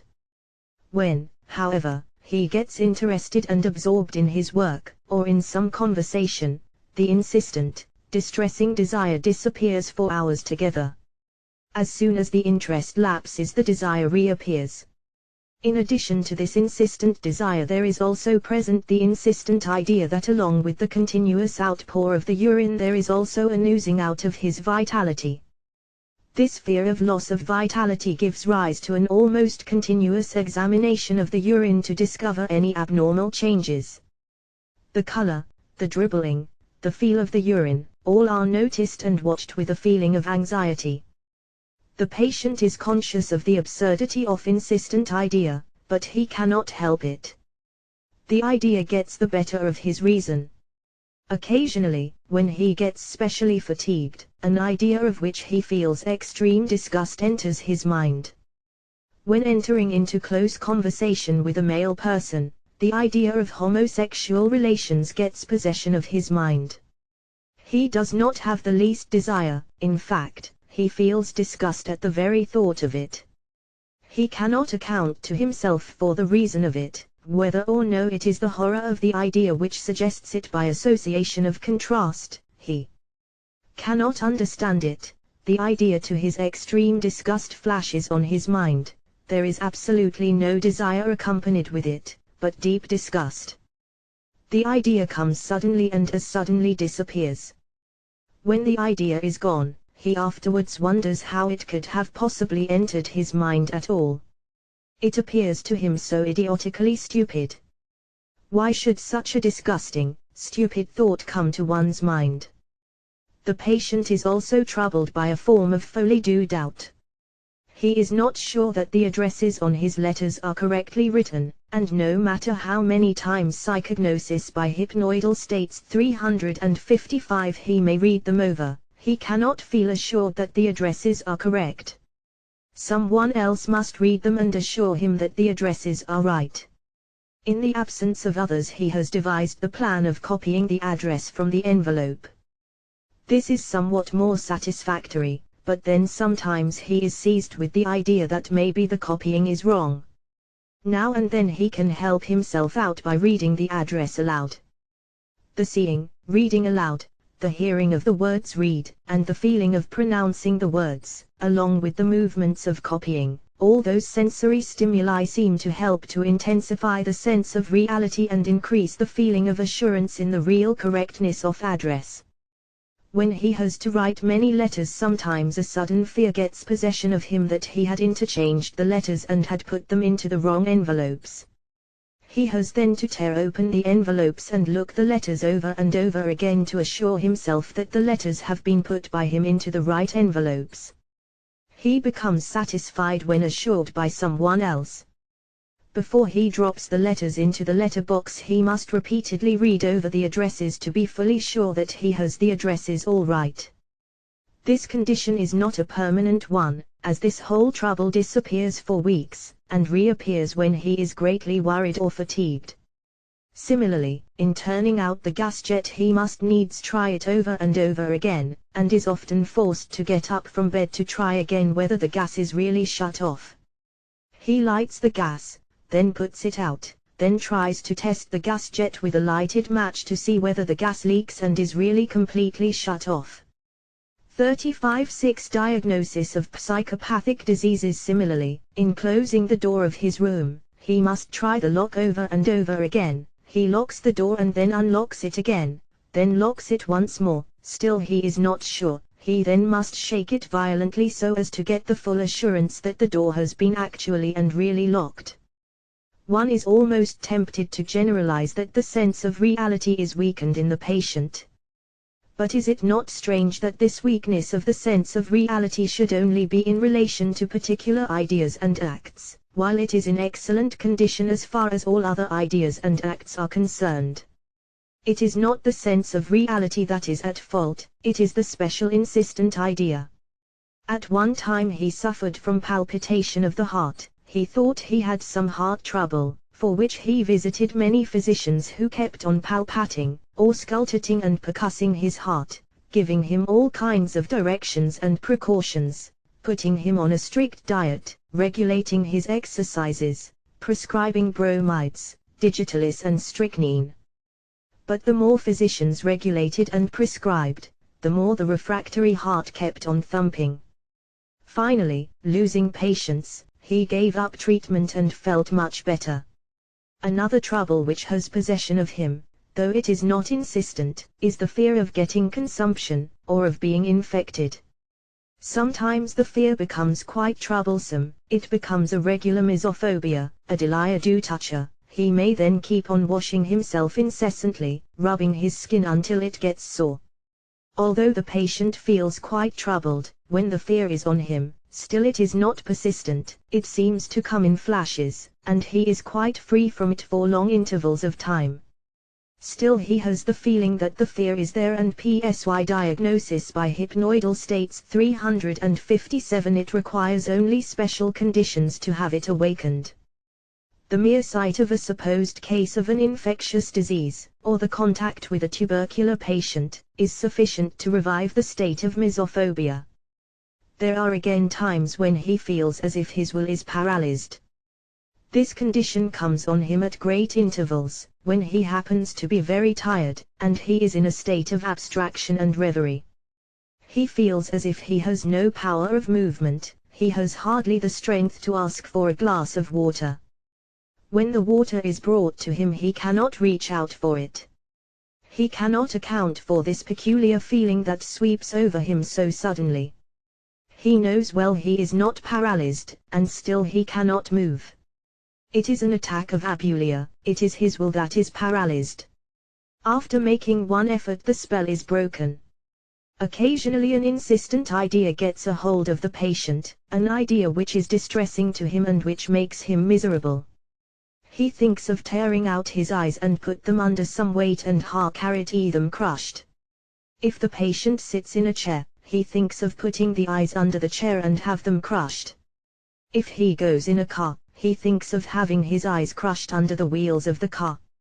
He tells me that the insistent idea is sometimes so vivid and real that he can almost feel the cars passing over the eyes, and that he can almost hear the eyeballs crush and crack. The patient fully realizes the absurdity of the idea, but it keeps on coming against his will. The idea comes in flashes, leaves for some time, and then comes again when he expects it least. By means of the method of hypnoidization, or by induction of hypnoidal states, the following data were obtained. 35-8 Diagnosis of psychopathic diseases. When a young child, the patient lived with an old grandfather of his who suffered from bladder irritation with incontinence of urine, obliging the old man to go to the toilet room almost every 5 minutes. He was much attached to the poor old grandfather, whose sufferings evidently made a deep impression on the child. The grandfather was also absent-minded, and he had to try to close the door or turn the key in the closet many times before he could fully be assured that the closet door was locked.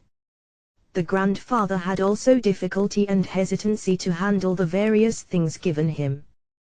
When he asked for water, the glass given him was sometimes left on the tray for several minutes before he was reminded to take it. All this the child watched with great sympathy and distress. Being a highly impressionable, sensitive, and imaginative child, can we wonder that his mind has been deeply impressed with what had taken place before him every moment of his young life? It was also in relation to his grandfather that he overheard people say that the vitality is oozing away. In his childish mind he connected the oozing of vitality with the act of urination. This was still further emphasized by his reading of quack literature about the fearful results of oozing vitality during puberty and manhood. All this was manifested in a state of anxiety and trepidation for the oozing vitality, and, though those sad experiences have all gone from the patient's conscious memory, they have not, on that account, ceased their life existence. They have simply lapsed from his personal consciousness, but only to become submerged into his subconscious life, and from the depth of his subconsciousness these disaggregated psychonosis by hypnoidal states 359 appearances of child life kept on recurring as insistent psychomotor states with all the intensity of anguish of the original experiences.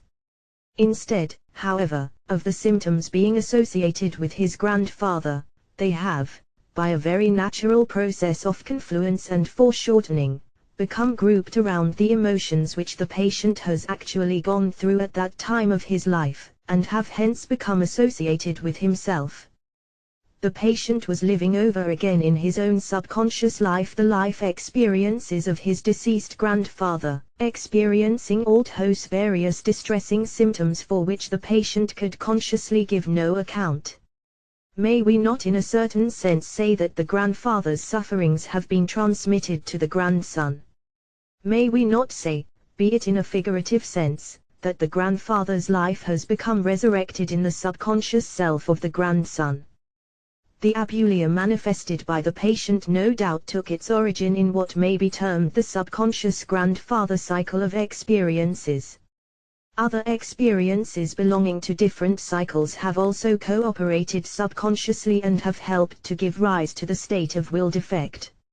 In one of the hypnoidal states it has come to light that, when the patient was quite young, probably not more than 6, he was taken to the bedside of a child of 12 who was stricken down with some form of paralysis. Once the experience struggled up in the hypnoidal state, it stood out clear and distinct.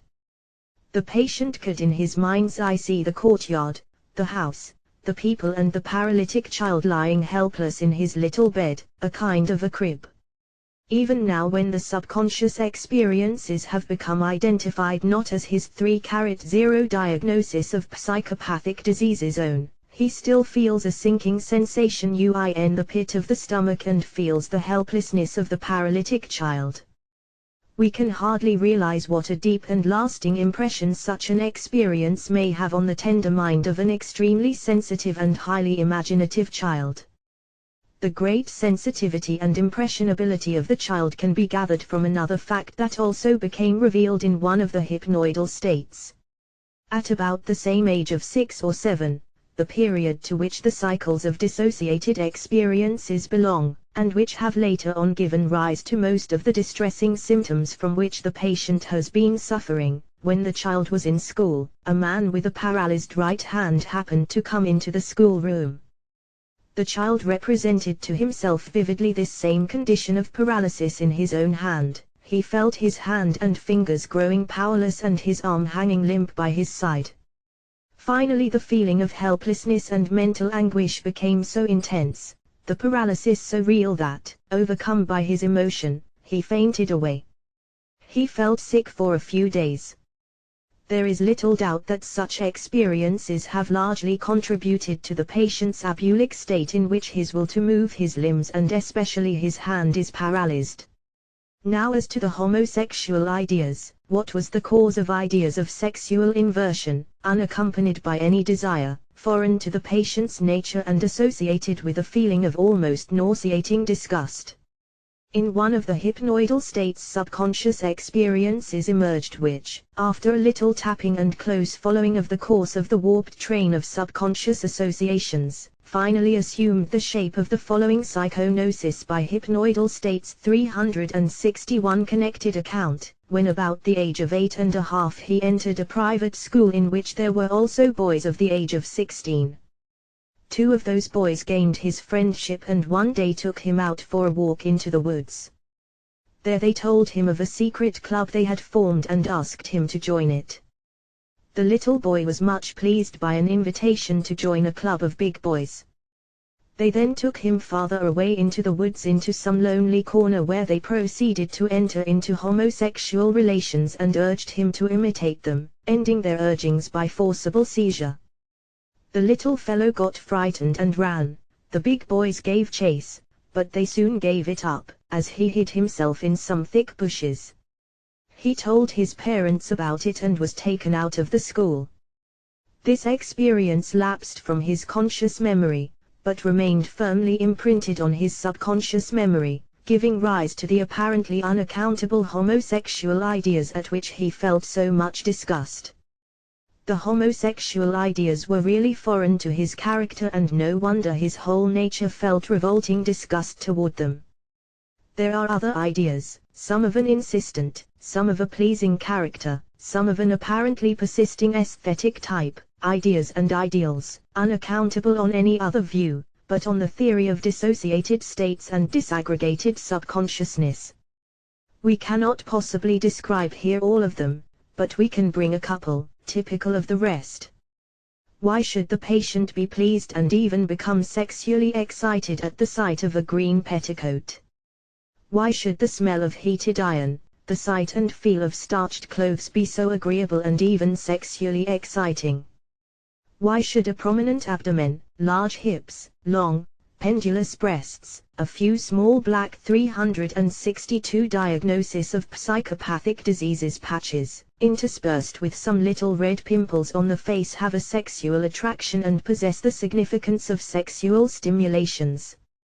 Why, again, should his idea of feminine beauty be jet black, curly hair, large, black, lustrous eyes, a pale, somewhat dark skin, a pouting mouth, a low forehead and a slightly protruding chin? The method of hypnoidization, or the induction of hypnoidal states, gives an insight into these apparently unaccountable and whimsical mental states, revealing their origin in subconscious sets of mental systems of his early boyhood and childhood. Now in the hypnoidal states the image of a female figure emerged, a figure which the patient recognized as a nurse of his whom he had up to his 5th year. She was a young woman of not more than 30, of tall stature, with big hips and pendulous breasts, her face bearing the markings of small black plaster patches and red pimples. He sees her ironing some white goods while he tucks and pulls at her dress, at her green petticoat. She used to fondle him, kiss him, embrace him and press him to her breasts, with which she often let him play. All those subconscious experiences of the patient's childhood have helped to endow definite sensations and peculiar physical characteristics with an otherwise unaccountable attraction and sexual significance.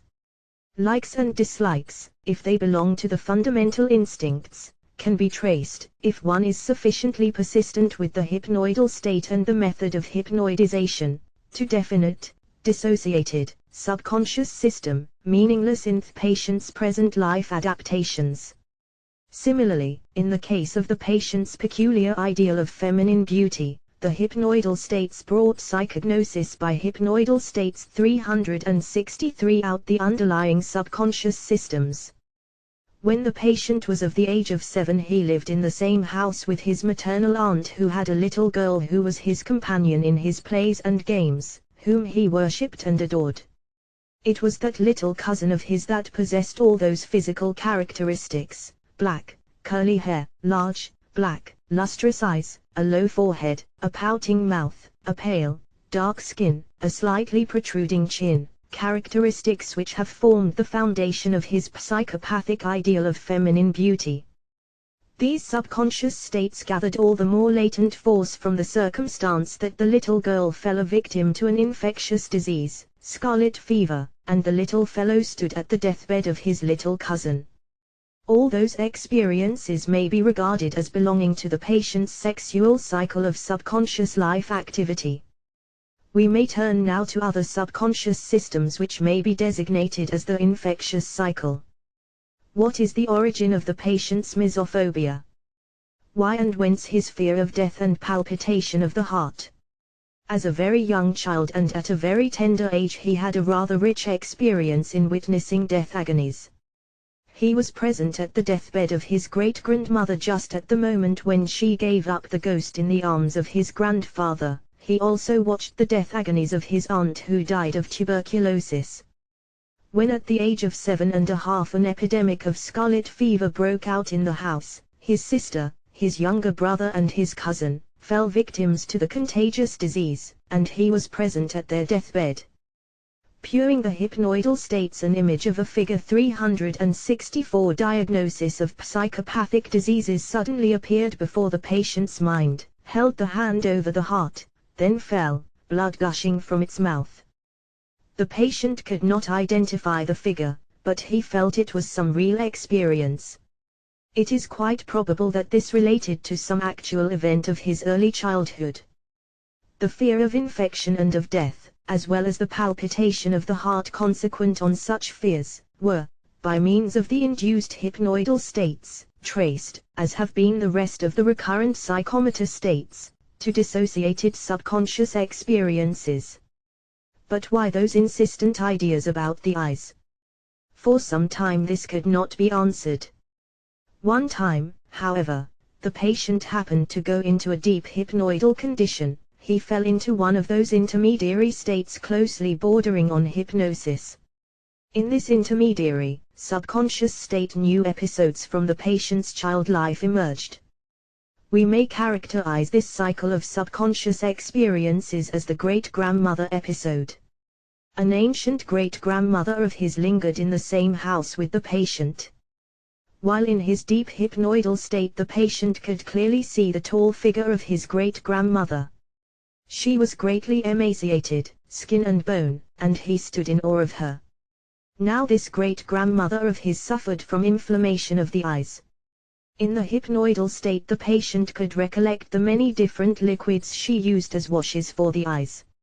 She lived in a dark room and complained she could not see, the eyes pained her so much. And now a new experience emerged. Once the patient happened to get an inflammation of the eyes. How he dreaded those great-grandmother's bottles.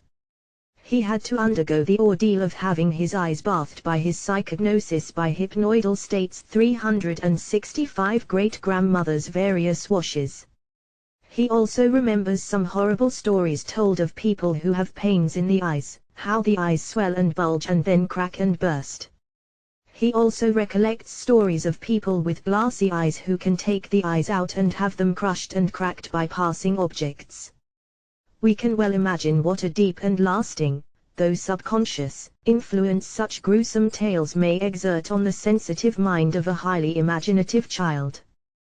Thus, by means of the method of hypnoidization, or by the induction of hypnoidal or intermediary states, the various threads of the complex web of insistent or recurrent psychomotor states with their concomitant symptoms have been traced to dissociated, subconscious systems, having their origin far back in the dim regions of the patient's child life. The dissociated subconscious experiences, like the moment consciousness of low types, kept on recurring with the same or similar mental content and psychomotor reactions, giving rise to apparently unaccountable, irrational, insistent ideas and emotions, deeply affecting the patient's self-consciousness. All those experiences have no meaning in the patient's present life activities. They are pathological, just because they are meaningless, not adaptable to the present environment. Biologically, they have as much meaning in the economy of the individual as the appendix and a host of other rudimentary organs, functions and processes. Psychopathic states are cases of atavism within the life history of the individual. The following case may serve as a good example of hypnoidal psychognosis, revealing sets of subconscious systems as the basis of psychopathic symptoms. 366 Diagnosis of psychopathic diseases. ML 19 years of age. Family history is negative. His parents died when the patient was young, and he was left without kith and kin, so that no data could possibly be obtained. Physical examination is negative. Field of vision is normal. There are no sensory disturbances. The process of perception is normal, and so also is recognition. Memory for past and present events is good. His power of reasoning is quite limited, and the whole of his mental life is undeveloped, embryonic. His sleep is sound, he dreams little, wets his bed since childhood. Digestion is excellent, he can digest anything in the way of eatables. He is of an easygoing, gay disposition, a New York street Arab. The patient complains of shaking spells. The attack sets on with tremor of all the extremities, and then spreads to the whole body. The tremor becomes general, and the patient is seized by a convulsion of shivering, tremblings, and chattering of teeth. Sometimes he falls down, shivering, trembling and shaking all over. The seizure seems to be epileptiform, only it lasts sometimes for more than 3 hours. The attack may come any time during the day, but it is more frequent at night. During the attack the patient does not lose consciousness, he knows everything that is taking place around him, he can feel everything pretty well, his teeth violently chatter, he trembles and shivers all over, and is helpless to do anything. There is also a feeling of chilliness, as if he is possessed by an attack of ague. The seizure does not start with any numbness of the extremities, nor is there any anesthesia or paresthesia during the whole course of the attack. With the exception of the psychognosis by hypnoidal states 367 shivers and chills, the patient claims he feels all right. Patient was put into a deep hypnoidal condition. There was some catalepsy of a transient character, but no suggestibility of the hypnotic type. In this hypnoidal state it came to light that the patient many years ago was forced to sleep in a dark, damp cellar where it was bitter cold. The few nights passed in that cold cellar he had to leave his bed, and shaking, trembling, shivering and chattering with cold he had to go to urinate, fearing to wet his bed, in expectation of a severe punishment. The patient, while in that intermediary, sub-waking, hypnoidal state, was told to think of that dark, damp, cold cellar. Suddenly the attack set on, the patient began to shake, shiver and tremble all over, his teeth chattering, as if he was suffering from great cold. The attack was thus reproduced in the hypnoidal state. "This is the way I have them," he said. During this attack no numbness, no sensory disturbances, were present. The patient was quieted, and after a little while the attack of shivering and cold disappeared. The room in which carried the patient was put into the hypnoidal state was dark, and accidentally the remark was made that the room was too dark to see anything. Immediately the attack reappeared in all its violence. It was found later that it was sufficient to mention the words dark, damp, cold to bring on an attack even in the fully waking state. We could thus reproduce the attacks at will. Those magic words had the power to release the pent-up subconscious forces, and throw the patient into convulsions of shakings and shiverings, with feeling of cold and chattering of the teeth. 368 Diagnosis of psychopathic diseases. Thus the apparent epileptiform seizures, the insistent psychomotor states of seemingly unaccountable origin, were traced to dissociated, subconscious systems, now lapsed and meaningless in the patient's present environment and life reactions. They are recurrent reversions, atavistic manifestations of lapsed, now meaningless groups of psychomotor reactions. Mrs. L., 60 years of age, married. Family history is good. Parents died of old age, brother died of apoplexy. Patient had one daughter who died some 15 years ago. The patient complains of sensitiveness of the stomach, of kidney trouble, and of nervousness. During the attacks of nervousness she is restless, sleepless, and is undergoing Oedipus agonies.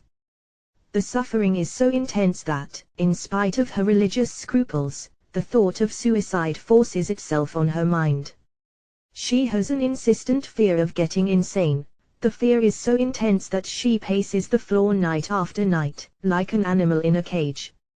She is unable to eat and hardly drinks anything when the attack is on.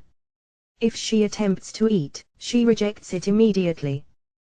While my brain is perfectly clear to take up any intellectual pursuit, if I attempt, for instance, to purchase anything in the way of apparel, my brain gets on fire and I walk the floor in a frenzy of excitement, not having the least idea as to the choice I should make. I am not able to sleep or eat, and what little food I eat does not digest.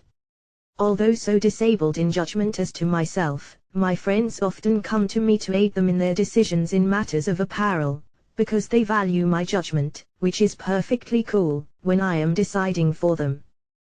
Though the occultists do not find anything special, the psychognosis by hypnoidal states 369 matter with her eyes. She complains of weakness and occasionally of complete darkness settling on the eyes, at first in the form of a mist, and then, becoming denser, ends in total darkness, a form of functional amblyopia. She also complains of severe headaches. The head feels at first dizzy, sore, painful, throbbing, and hot, as if it were on fire. Patient also complains of trophic disturbances, of a dry skin, of swellings and rashes on the body.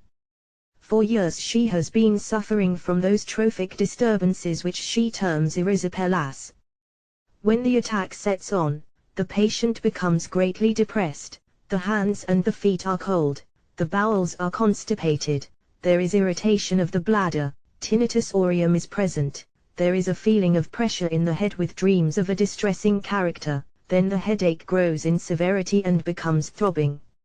After a time trophic disturbances appear, such as rashes in the form of pimples and swellings with edema of the legs, of hands and eyes. Now and then the patient has seizures of coughing spells, and has insistent fears of some impending lung troubles. Occasionally she has epileptiform attacks with slight tonic and clonic convulsions, accompanied with unconsciousness or semi-consciousness. Some years ago she used to have attacks of helplessness and even of complete paralysis. She also suffered from tingling sensations in the extremities, numbness all over, becoming fully anesthetic over the whole surface of the body. An examination of the patient shows her to be greatly emaciated, poorly nourished, skin is dry and crackling. There are a few macules and papules, a few wheals and remnants of dried up vesicles and blebs. Near the 370 Diagnosis of Psychopathic Diseases margin of the mucous membranes some fissures and excoriations are found in various stages of healing and crusting. The tongue is coated, furred, and there is a heavy smell from the mouth. The lungs are in good condition. The heartbeat is irregular, aortic second sound is slightly accentuated. Patellar reflexes are greatly exaggerated. The eyes do not accommodate well, the left eye is somewhat defective in convergence during the act of accommodation. Pupillary reaction is rather sluggish. The tympanic membrane of the left ear is slightly thickened, and hearing is defective on the left side. She also suffers occasionally from noises, buzzing in the head and dizziness. Motor activities and sensitiveness to all forms of sensory stimulations are in good condition. No edema could be found, except a slight puffy condition below the eyes. Several examinations of the urine showed the latter free from any trace of albumin.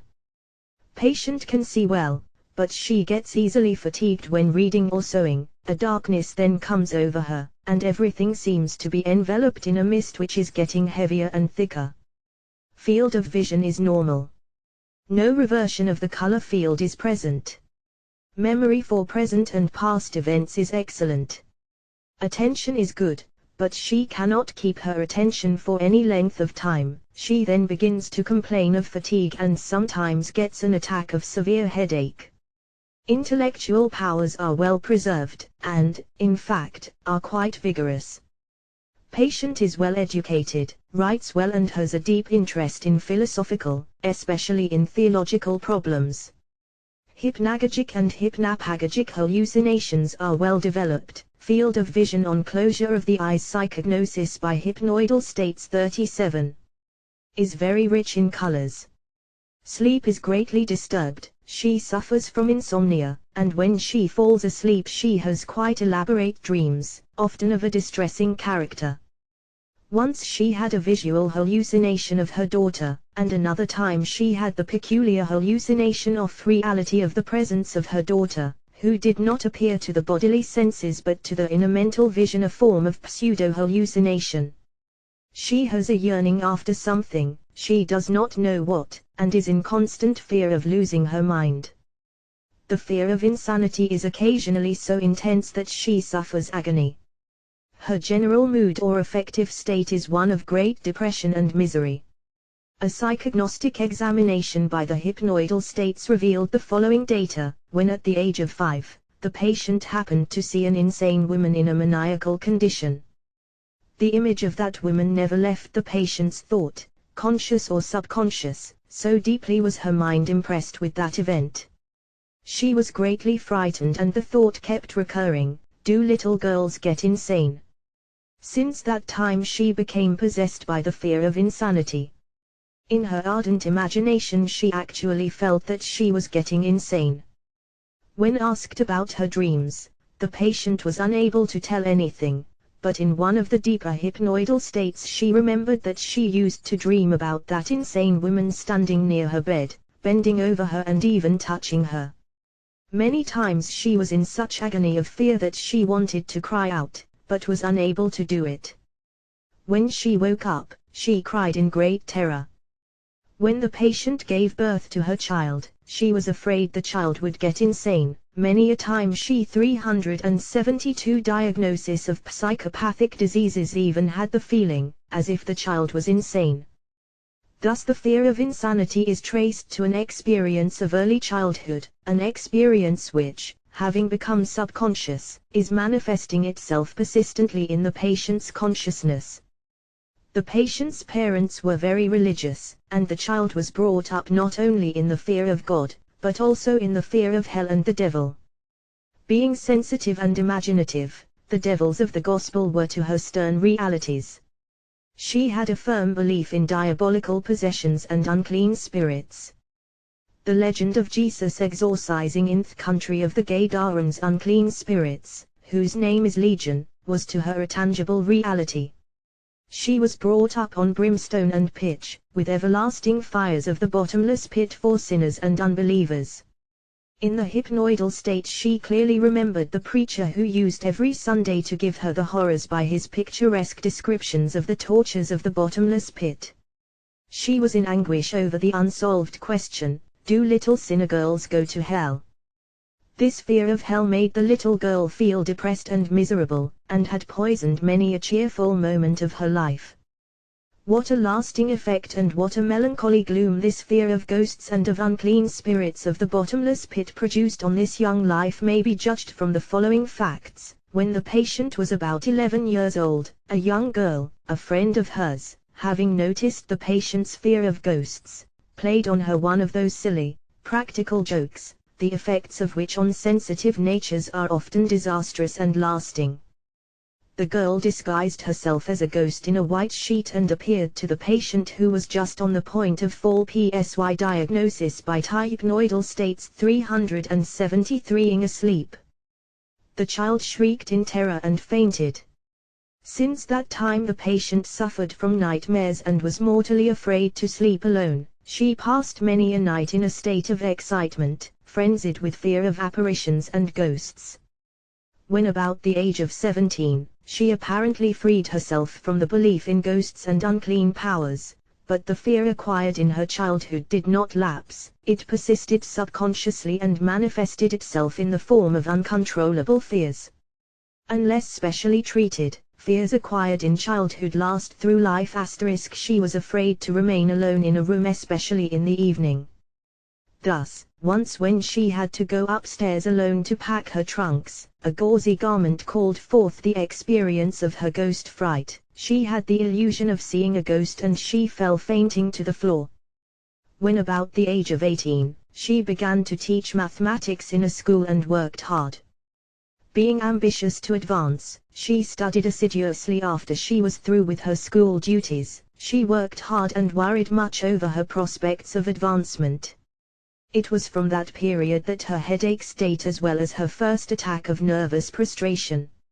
Every ugly thing, says Mosso, told to the child, every shock, every fright given him, will remain like minute splinters in the flesh to torture him all his life long. An old soldier whom I asked what his greatest fears had been, answered me thus: I have only had one, but it pursues me still. I am nearly 70 years old, I have looked death in the face I do not know how many times, I have never lost heart in any danger, but when I pass a little old church in the shades of the forest, or a deserted chapel in the mountains, I always remember a neglected oratory in my native village, and I shiver and look around, as though seeking the corpse of a murdered man which I once saw carried into it when a child, and with which an old servant wanted to shut me up to make me good. Here, too, subconscious experiences have persisted throughout lifetime. 374 Diagnosis of psychopathic diseases. When she got married, the duties of housewife and of social relations made life still more strenuous. Motherhood served only to increase the nervous strain and anxiety, all the more so as her child was constantly ailing up to the age of 5. After years of devotion and of motherly self-sacrifice, she succeeded in bringing up her daughter, who became the very soul of the patient's being. What a fearful blow it must have been to this frail woman when her only daughter, in the full bloom of her young womanhood, at the age of 20, began to ail, to sink in health, and was declared an incurable case of tuberculosis. One day and night did the unfortunate mother watch in anguish over her only child. She actually lived through the distressing cough, the gastric and trophic disturbances, the loss of appetite, the nausea, the inability to retain food, the weakness, the helplessness, and the complete prostration of her daughter, who did her best to cheer her poor, suffering mother, who, with an aching heart, eyes blinded with tears and with a mind distracted by anguish and anxiety, felt her head in a whirl. Choking sensations, darkness, fainting spells began to seize on her, spells of darkness, against which she struggled in throes of convulsions. In one of the hypnomal states I happened to press on the throat, accidentally producing choking sensations, when the patient began to feel faint and, losing consciousness, became convulsed with epileptiform tonic and clonic contractions. The state of unconsciousness, of semi-consciousness or of metastandi lasted about 25 seconds, the patient coming back with a deep sigh and with no memory of psychognosis by hypnoidal states 375 what had taken place during the attack. I was thus enabled to reproduce at will the original attacks. The patient told me that with all her faith in the Lord she rebelled against Providence. I have blasphemed the Lord, he is not as good as a loving mother. The daughter passed away in the arms of the mother, who from that time on had been living through the disease of her child with all the symptoms of trophic disturbances and death agony, but much more complicated and intensified by the agony which she herself had then undergone. Dress, receptions, visits became painful to her, because of the daughter with whom all those enjoyments have been associated. The whole life experience of that period of anguish has persisted in her subconsciousness and has been forcing itself with all its vehemence on the patient's personal self. All those symptoms, however, disappeared during the treatment. Thus the whole symptom complex of the disease could by means of the hypnoidal states be traced to dissociated, submerged, subconscious experiences, or to subconscious sets of systems, coming in the form of attacks of insistent mental states, or of recurrent psychomotor states, now meaningless, harmful, psychopathic. Chapter Somopsychosis and XXXI Psychoneurosis. Point: the various psychoclinical standpathic disturbances may be reduced to two main types, somopsychosis and psychoneurosis. From insomopsychosis the somatic symptoms predominate, such as paralysis, contractures, convulsions, or anesthesia, hyperesthesia of the various organs, glands, and tissues. The somatic psychoses or neuroses may be further divided according to the symptoms into motor, sensory, or glandular. The somatic neuroses would comprise the various manifestations of what is at present described in literature as hysteria and neurasthenia, as well as the milder forms of hypochondriasis. In all such diseases the physical symptoms form the prominent elements of the mental malady. The patient remains unaware of the underlying mental grounds. So much is this the case that the patient is offended if his trouble is regarded as purely mental in character. The psychic elements, although of the utmost consequence in the causation of the disease, remain unknown to the patient. The mental side of the malady is submerged subconsciously. In the other psychopathic affections, the psychoneuroses, or neuropsychoses, the physical symptoms are, on the contrary, few or none at all, while the predominating symptoms are entirely of a mental character. The patient ignores his physical condition, even if any exists, and his whole mind is occupied by mental troubles. Such 376 somopsychosis and psychoneurosis. 377 conditions are to be found in all obsessions, fixed ideas, imperative impulses, and other allied mental states. Thus, one patient is in agony over the unrighteousness of his conduct, another suffers tortures over the unanswerable question of what am I, another is obsessed by a fear of some mysterious agency, or by a fear of women, or by agonies of suspicions of criminality in her husband, or by religious and moral fears of not having lived up to the proper duties of life. The two forms of psychopathies are in strong contrast with each other. In the somatic psychopathies or somopsychosis the patient brings before the physician physical symptoms, stomach trouble, intestinal pains, soreness of the abdomen, contractures of limbs, headaches, anesthetic spots of various shapes, or paresis and paralysis of various organs. Hence it is for the physician to discover the underlying psychic states. In the purely mental forms, the psychoneuroses, on the other hand, the patient entirely omits to describe his physical condition and tells little of it even when he is pressed for it. He usually states that he has always been physically well, and some patients even assert they are sure that they will always be physically well, that the whole trouble is purely mental. The patient, in fact, takes special care and time to bring out this point to the physician. I have no physical trouble, he tells the physician, all my troubles are mental. If you could cure me of my mental suffering, I would be perfectly happy. I am as strong and tough as a bull, my physical condition is perfect. I rarely have as much as a cold. I can be exposed to any conditions of life and feel all the better for it. But my mind is hell. 378 Diagnosis of psychopathic diseases. The psychosomatic patient lays stress on his physical symptoms and is offended when they are declared to be mental. The psychoneurotic, on the contrary, insists on his mental symptoms and becomes impatient when the physician pays attention to physical symptoms or bodily functions. This difference between the somopsychosis and neuropsychosis or psychoneuroses is a fundamental one, and is of the utmost clinical importance, both in diagnosis and in treatment. The somopsychoses simulate physical and organic nervous troubles. Thus, many hysterical forms simulate TABs, or paralysis agitans, hemiplegia, paraplegia, or epilepsy, while many of the neurasthenic, hypochondriacal, and their allied states simulate tumor or cancer of the stomach, intestinal obstructions and glandular derangements, cardiac, laryngeal, pneumonic, hepatic, splanchnic, ovarian, tubal, uterine, renal, and hundreds of other bodily afflictions.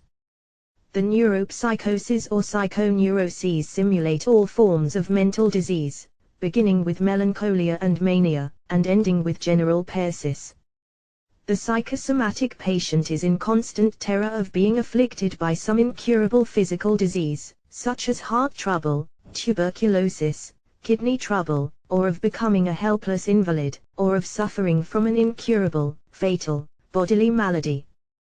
The psychoneurotic, on the contrary, ignores physical diseases, but he is in terror of insanity.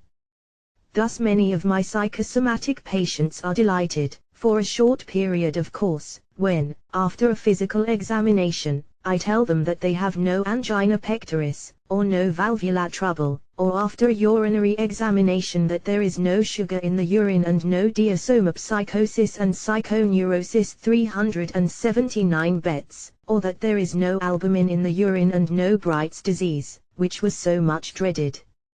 The psychosomatic must be assured that he is not an invalid. The psychoneurotic must be constantly assured that he is not crazy. The psychosomatic must be assured that he has no fatal malady. The psychoneurotic must be assured that there is no fear of his becoming insane, and that he need not dread that his head will give way and that he will have to be confined the rest of his life in a sanitarium or be committed to an insane asylum. Neither psychoneurotic nor psychosomatic patients are aware of the real character of their malady. To understand their trouble, the physician must investigate their subconscious life. Both psychoneurosis and somopsychosis are diseases of the subconsciousness. In the one the mental, in the other the physical, symptoms predominate. Both groups of patients are completely unaware of the rich subconsciousness that forms the soil of their psychopathic states. Both are ignorant of the underlying, subconscious psychosis. The only difference between the two is that, while the psychoneurotic is at least aware that he suffers from a mental malady, the psychosomatic is even ignorant of that fact. He is convinced all along that his trouble is purely physical, and is even offended when the psychic origin of his symptoms is suggested to him. The characteristic of both forms of functional psychosis is the presence of subconscious, pathological nuclei around which clusters the symptom complex of the disease. It is this nucleus of sets of subconscious systems that nourishes, guides, and controls the course and man 380 diagnosis of psychopathic diseases if stations of the total symptom complex. Unless this nucleus of the set of subconscious systems is reached and disintegrated, the patient cannot be regarded as cured. The psychopathologist must look carefully, like the operating surgeon, for the subconscious, pathological nucleus which forms the root of the malady. In both forms of functional psychosis, somopsychosis and psychoneurosis, the pathological nucleus is subconscious, and this means that the root of the trouble escapes the patient's consciousness. The pathological focus is dissociated from the rest of the patient's life.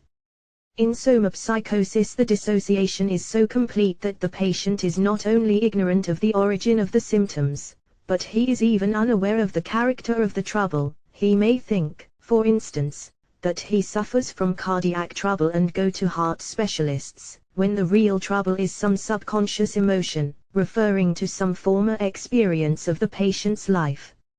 In psychoneurosis, the patient may be aware that his trouble is mental, but the nature and root of the trouble escape him as much as they do the psychosomatic patient. The pathological nucleus in both types remains subconscious and dissociated from the patient's conscious life activity. Dissociation is pathognomonic of functional psychosis in both its varieties, somopsychosis and psychoneurosis. In the somopsychosis, the line of cleavage in the dissociation runs along the psychic and the physical symptoms alone being in consciousness, the psychic systems being subconscious. In psychoneurosis, the line of cleavage runs along the line of mental states. Emotional states, a few fragmentary ideas persist. Somopsychosis and psychoneurosis 381 in consciousness, while the root of the whole process is hidden in the soil of the subconscious. The psychosomatic patient is not only deprived of access to the subconscious elements of his malady, but he does not even suspect that such subconscious systems are at the root of his affliction. In fact, so sure is he that everything is well known to him that at first he is surprised at the efforts made to get hold of his subconscious activities and trace the roots of his mental affection. The psychoneurotic patient, however, is harder to handle than is the psychosomatic, inasmuch as the latter has no preconceived ideas about the mental nature of his malady. The psychosomatic patient has, psychopathologically or clinically regarded, a somewhat different attitude from that found in one who is actually affected with a physical malady. In the first place, the character is affected, the patient becomes at times irritable and at other times quite indifferent to what is going on around him. In the second place, the symptoms become accentuated after concentration of attention on them, and tend to lapse when the attention slackens. In the third place, the symptoms form a well-connected system, a kind of a well-told story. The symptoms do not follow any physiological or psychological connection, but rather a connection characteristic of logical order of an external event. They come periodically, depending in their appearance on definite stimuli and a determined series of external events. Finally, the psychosomatic patient has a proclivity, without understanding the real reason, for mental treatment of all kinds. It is the psychosomatic patient who feeds the mental scientist, the Christian Scientist 382 diagnosis of psychopathic diseases and testifies to the miracles professed by these sects.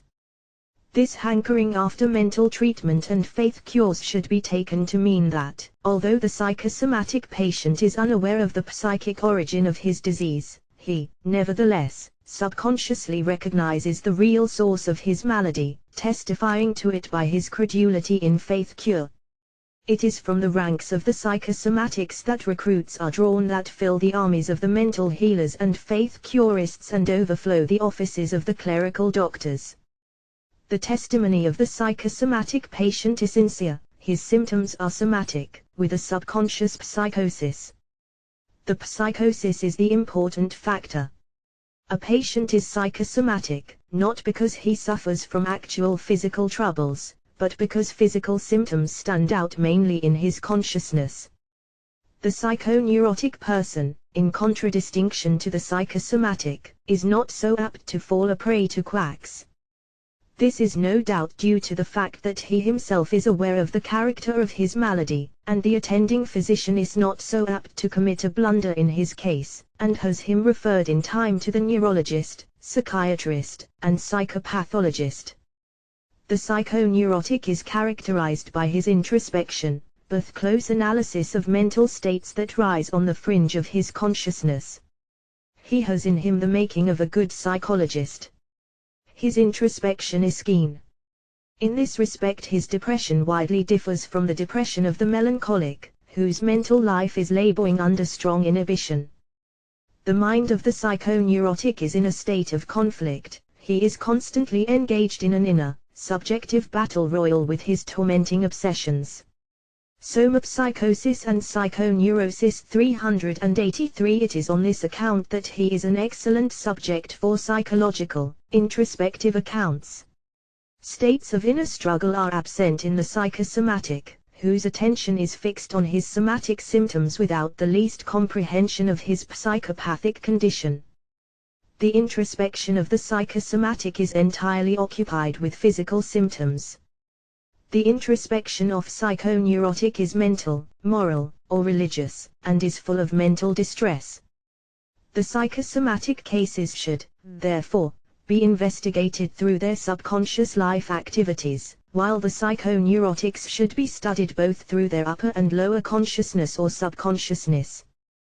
Psychopathic affections can be differentiated from the various forms of insanity by the following important symptom: readiness of the patient to get an insight into his trouble.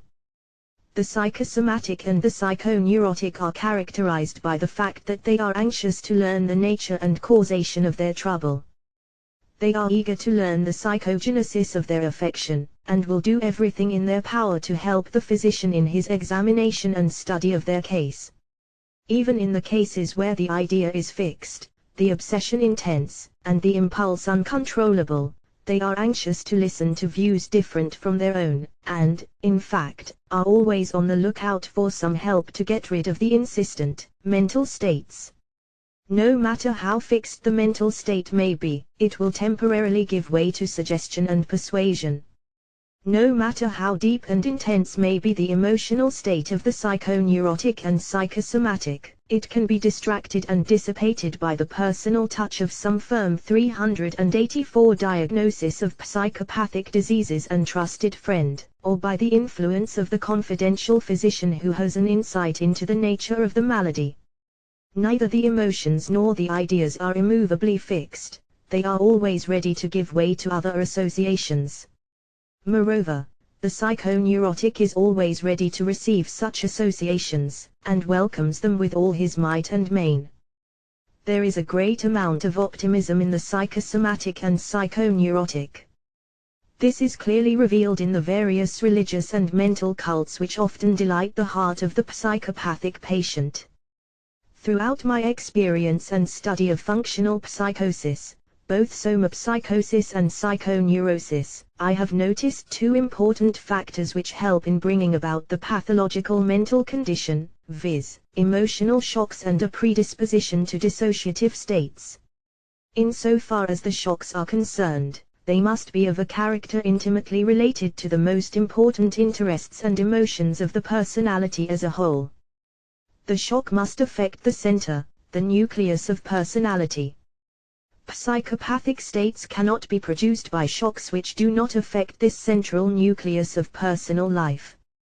The shock to be effective must threaten the very center of one's individuality. The mother and father may become affected in regard to the children, the wife or husband with regard to each other, the lover in regard to his or her love, the ambitious man in regard to the object of his ambitions, the miser in regard to his treasured-up wealth, and the religious and highly moral person in regard to the objects of religion or moral life. Somopsychosis and psychoneurosis 385. The character of the shock that is capable of producing psychopathic states must be such as to affect the life existence of individuality. It is, of course, clear that this menace of the shock need not be a real one in the sense of a trauma actually having in itself the power of bringing about a mental shock. The event itself may be insignificant, but it is enough, if the person affected considers the event as sufficiently important to produce ill effects. So insignificant, in fact, may the event-producing shock be that the whole process may have occurred in a dream. I could adduce a number of cases in which the psychopathic condition was traceable to dreams. Such dreams, however, must have their origin in some actual event or in a series of events, often lapsed from the patient's conscious memory. The psychopathologist, however, who regards such a shock as the sum total of the causation of psychopathic states has not yet mastered the rudiments of psychopathology. The event that produces the shock is but the last link in a whole chain of similar shocks which can be traced far back into the dim lights of subconscious regions, leading back to early child life. The psychopathic state is like a plant that has its roots deep in the soil of subconscious life activities. It has its beginning in the very germs of the patient's individuality. A long series of shocks in childhood must first have shattered the individuality of the patient before the given particular shock can produce the psychopathic upheaval. Both somopsychosis and psychoneurosis have a natural history, beginning in early childhood. On the whole, in both somopsychosis and psychognosis 386 diagnosis of psychopathic diseases, there must be a cumulative influence in order that the psychopathic state shall be brought about. Early childhood, subsequent education, and experiences in later life contribute to the final outburst of the psychopathic condition, apparently produced by some one event. Many persons may experience shocks of an intense character and yet not become psychopathic. This should not be taken to mean that shocks per se are not capable of producing psychopathic states, or, in other words, that shocks are not regarded as causes of functional psychosis. It only means that the shock is a contributory cause. The shock requires previous conditions and preparations to bring about a functional trouble of psychopathic character. Rain calls forth no growth from rocks, stones, and pebbles, seeds and soil are requisite. People do not become psychopathic through the agency of one shock. Subconsciously the ground and seeds are prepared, and the last shock is but the proximate cause, calling forth to life what has been there before. The last event need not necessarily result immediately in some functional disturbance.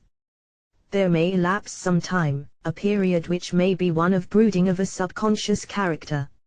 In short, the disease may set in slowly, almost imperceptibly, or, the disease may be latent, so to speak, and then be brought out by some slight stimulus of a commonplace character, a stimulus with which the patient is fully familiar, and which he would otherwise ignore.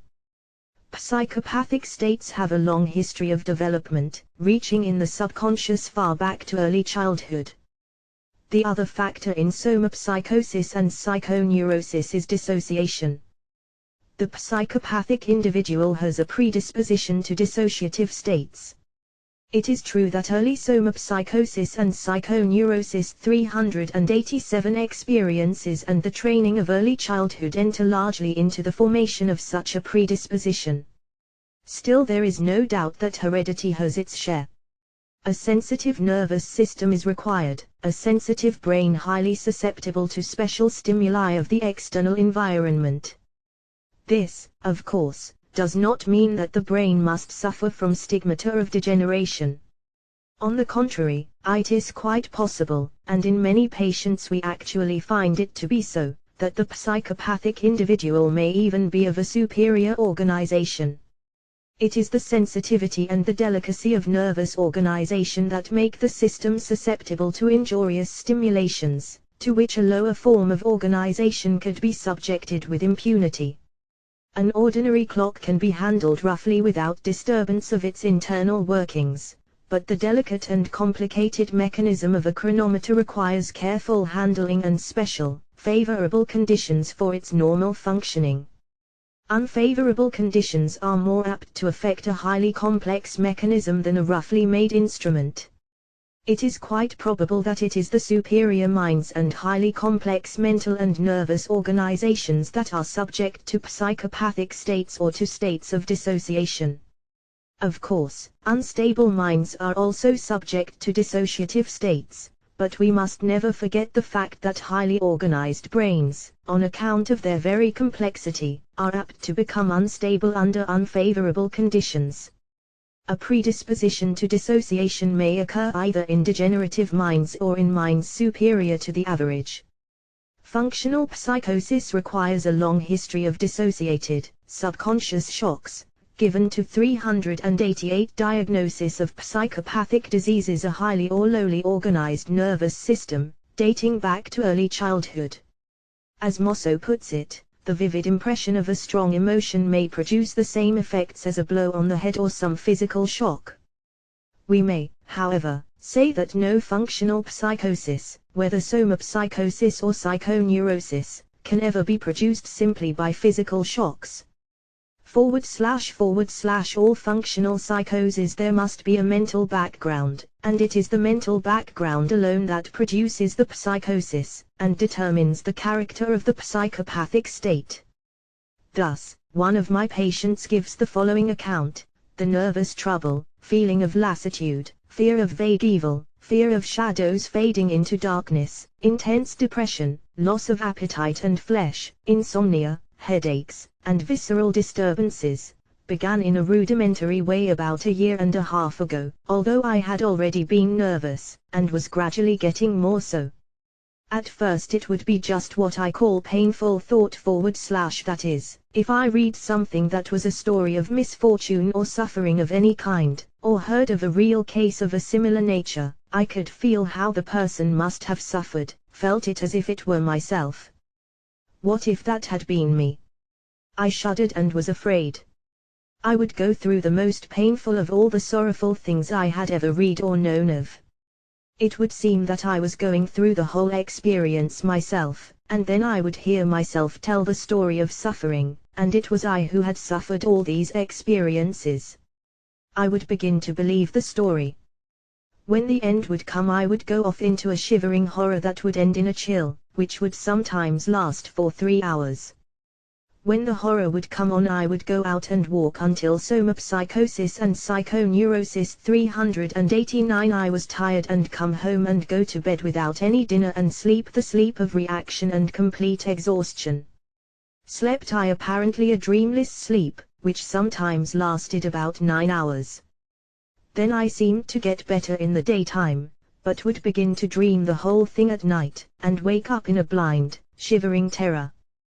The dreams terrorized the patient, who, finally, sank into a deep physical and mental depression. As in many other cases, the patient presents a sensitive organization subject to a series of shocks dating back to early childhood. The terrorizing dreams are hallucinations formed by the play of associations out of fragments of actual former experiences, lived through during the period of trauma.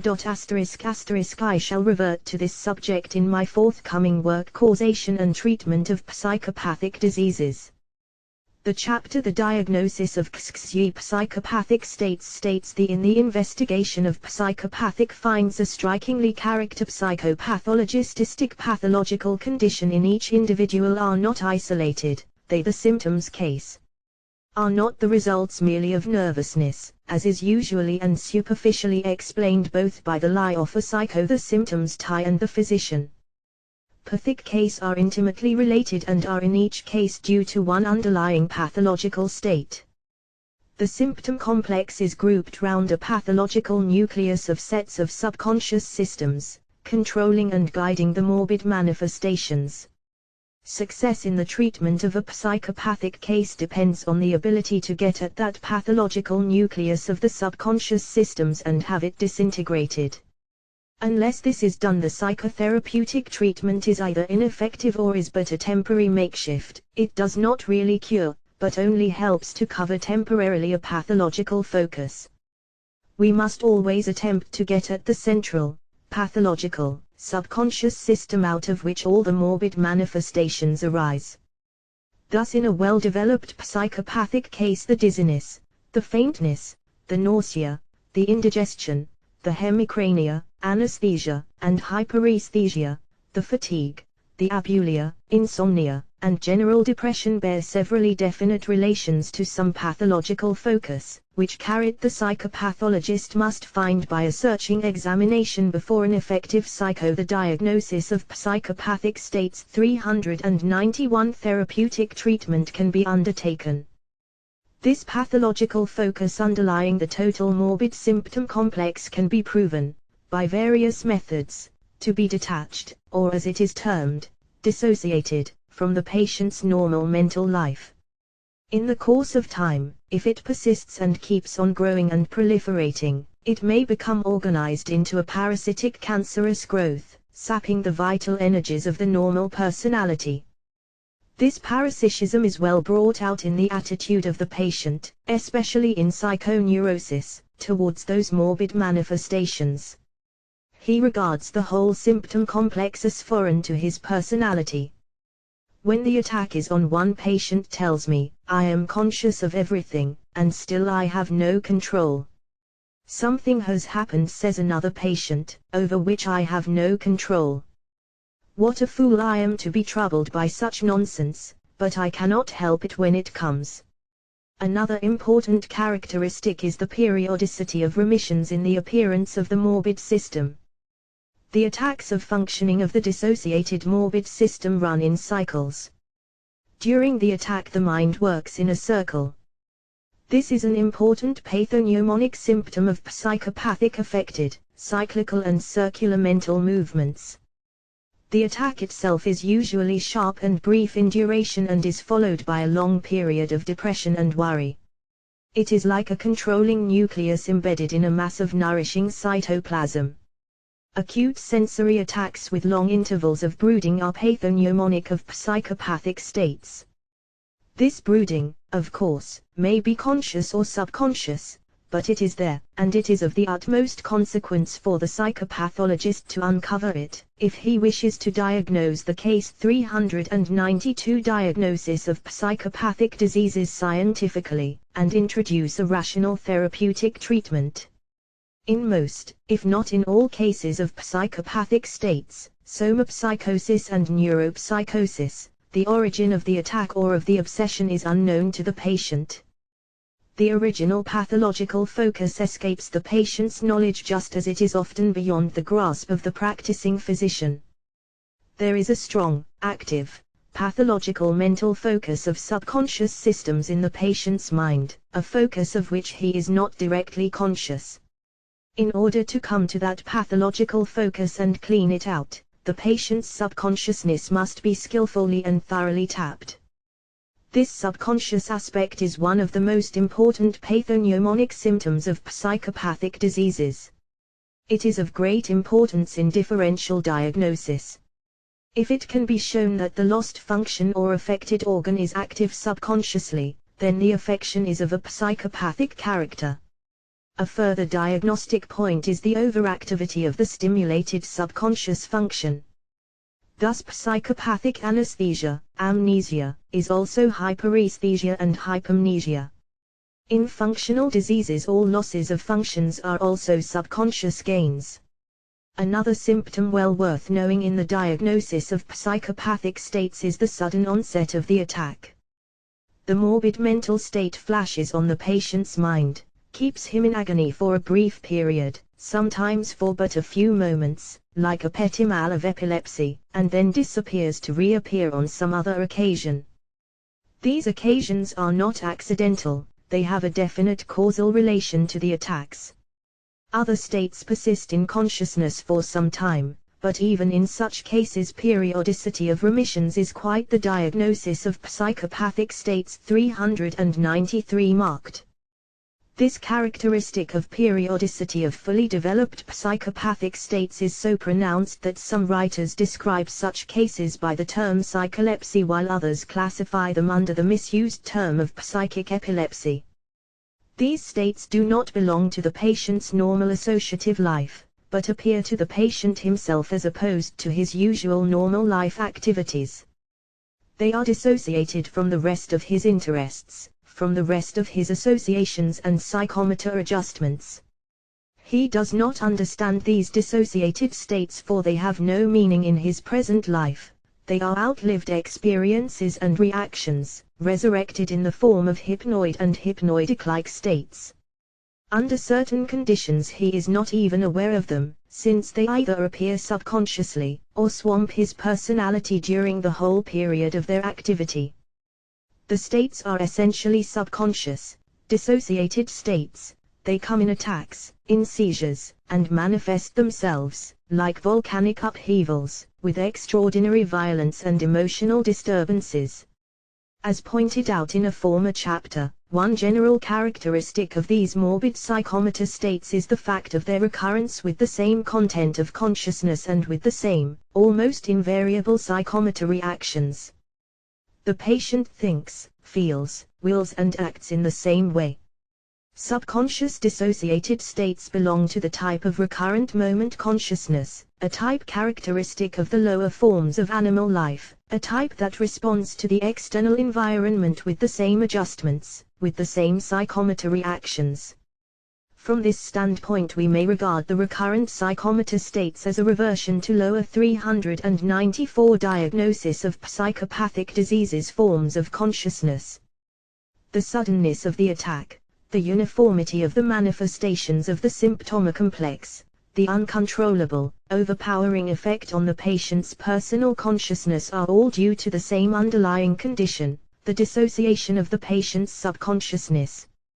During the predominance of the recurrent states, the sense of reality is affected, since the subconscious or dissociated mental states come with an almost uncontrollable insistency and intensity of the sense of their reality.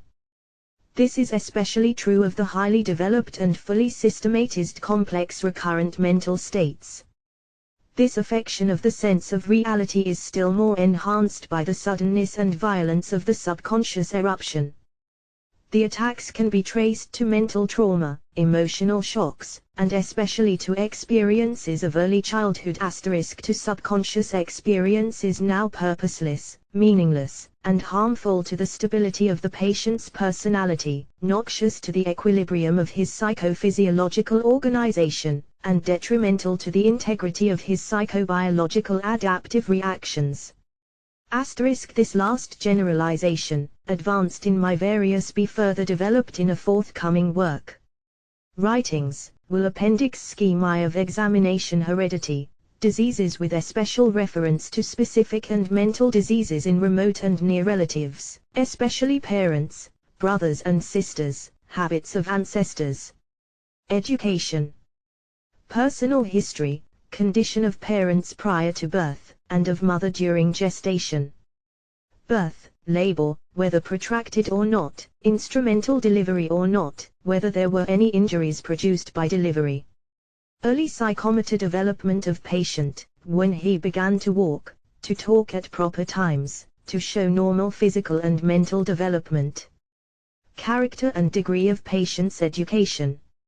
Occupation, its nature and under what conditions carried on, whether exposed to the influence of toxic agents, impure air, absence of sunlight.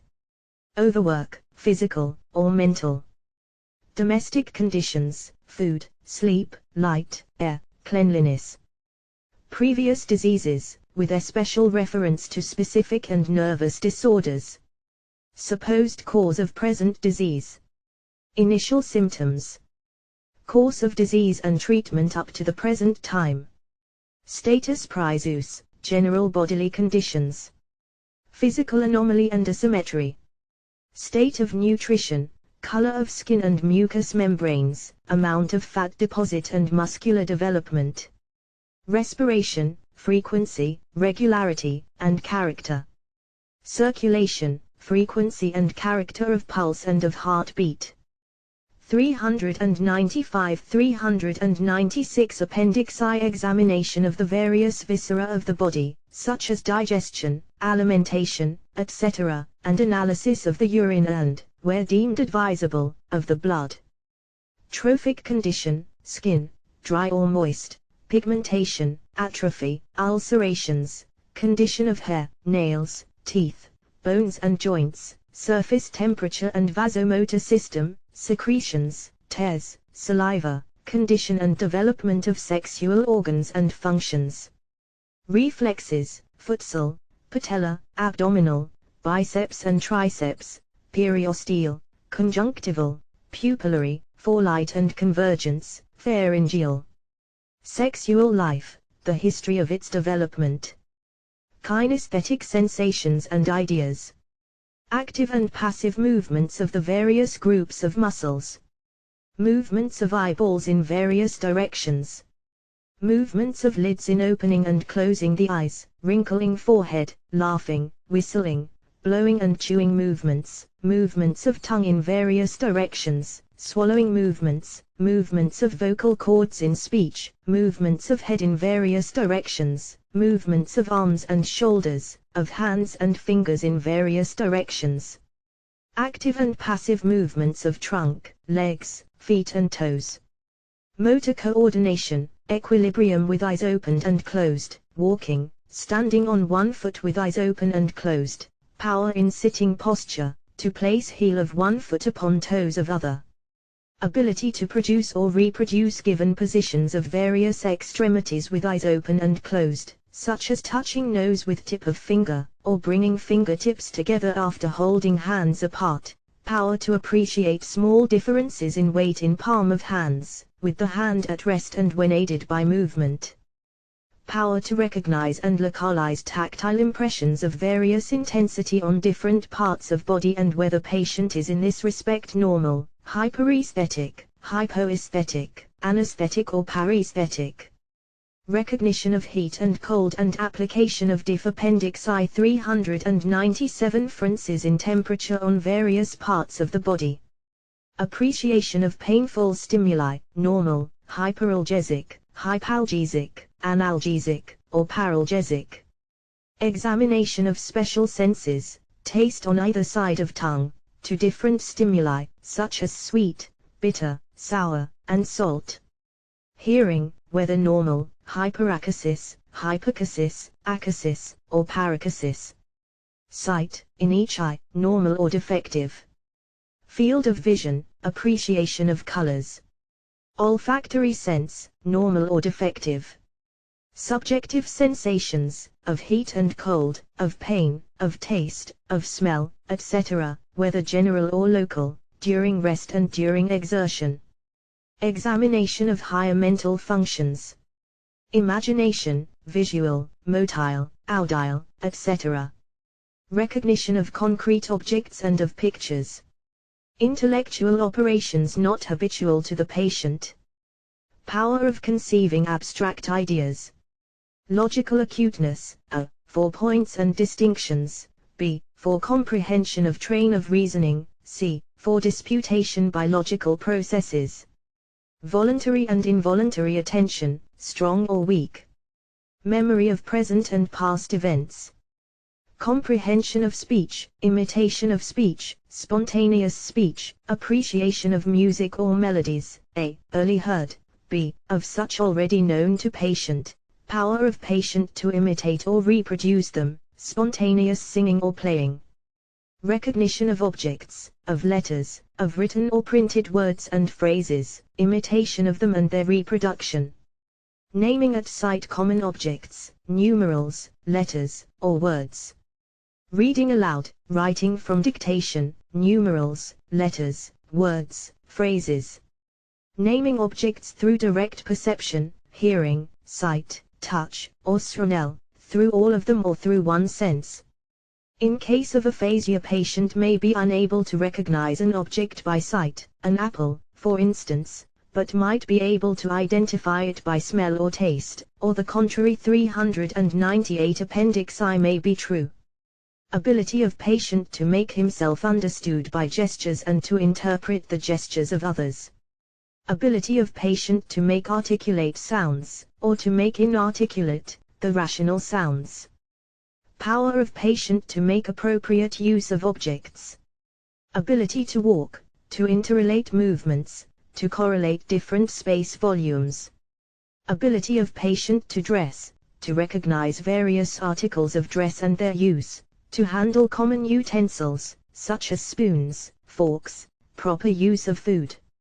Attention, persistency of motor processes, A, without distraction, B, under distraction, whether motor process under these conditions is continued or intermittent. Amnesic states. The presence of any of the various forms of amnesia. The presence of double or multiple consciousness, or personality. Paramnesia, is the paramnesia immediate, or does it occur some time after the first reproduction? Attacks of partial or local loss of consciousness, with or without motor manifestations. Observations of different forms of automatisms, emergence of subconscious states. Perception of flow of time. Sense of localization upon different surfaces of body. Perception of relative size. Secondary sensations, sound phonism, taste, odor, phonism or phonism, pain phonism, light phonism, etc. Dynamometric power, rapidity of movements, precision of movements, accuracy of aim, steadiness of hand, intentional and unintentional tremor, abnormal impressionability, A, starting at slight impressions, B, involuntary imitations, subconscious motor manifestations, unconscious phonation, slow speech, scanning or staccato speech, speech in which words are run together. Echolalia, involuntary, or impulsive speech. Inverted, or mirror speech, handwriting, steady or appendix I 399 tremulous, mirror writing, handwriting with left hand, observe any manifestations of mirror writing. Appreciation of different forms, such as letters and figures inscribed on different surfaces of body. Localization of direction of sounds, appreciation of form, memory and span of prehension, memory for motor processes, suggestibility of the subject. 1. Suggestion by slight stimuli. 2. Choice suggestion. And suggestion of phrases and acts, rhymes, their nature, character and frequency, vivid or vague, pleasant, indifferent, distressing. Memory of dreams, relation of the dreams to the disease. Illusions, visual, auditory, olfactory, gustatory, tactile. Frequency of illusions, hallucinations, visual, auditory, olfactory, gustatory, tactile. Hypnagogic, hypnagogic hallucinations. Pseudo-hallucinations. Frequency of hallucinations. Disposition, irritable, sensitive to disturbances, vehement in response, persistent in response. Quarrelsome, gloomy, cheerful, dissatisfied, complaining, apathetic, fickle. In relation to self or environment. Predominant emotion, sex, love, joy, hope, suspicion, fear, grief, anger, remorse. Aesthetic feelings, power of appreciating beauty, power of appreciating the incongruous, power of appreciating the ludicrous, power of appreciating the ugly.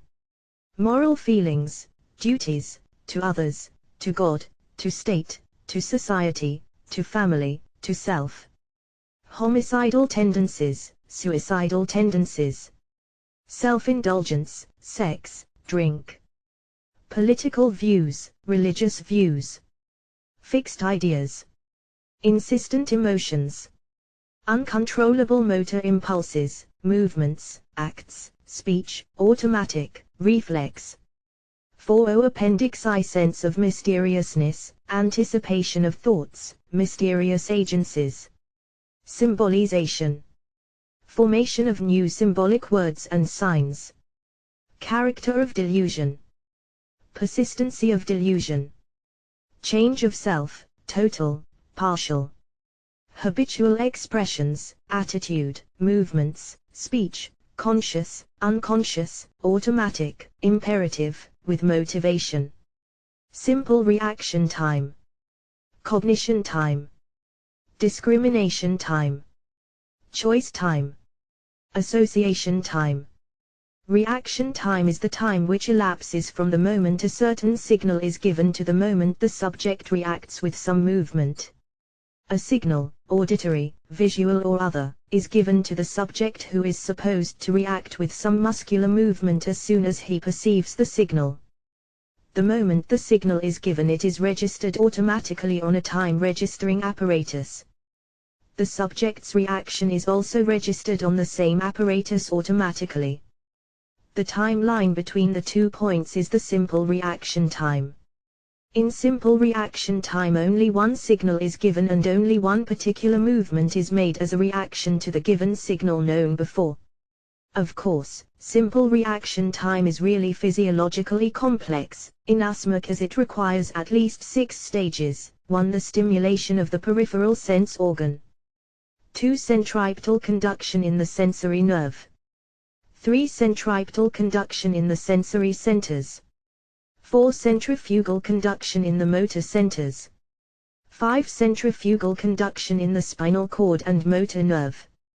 6. Stimulation of muscle to reaction.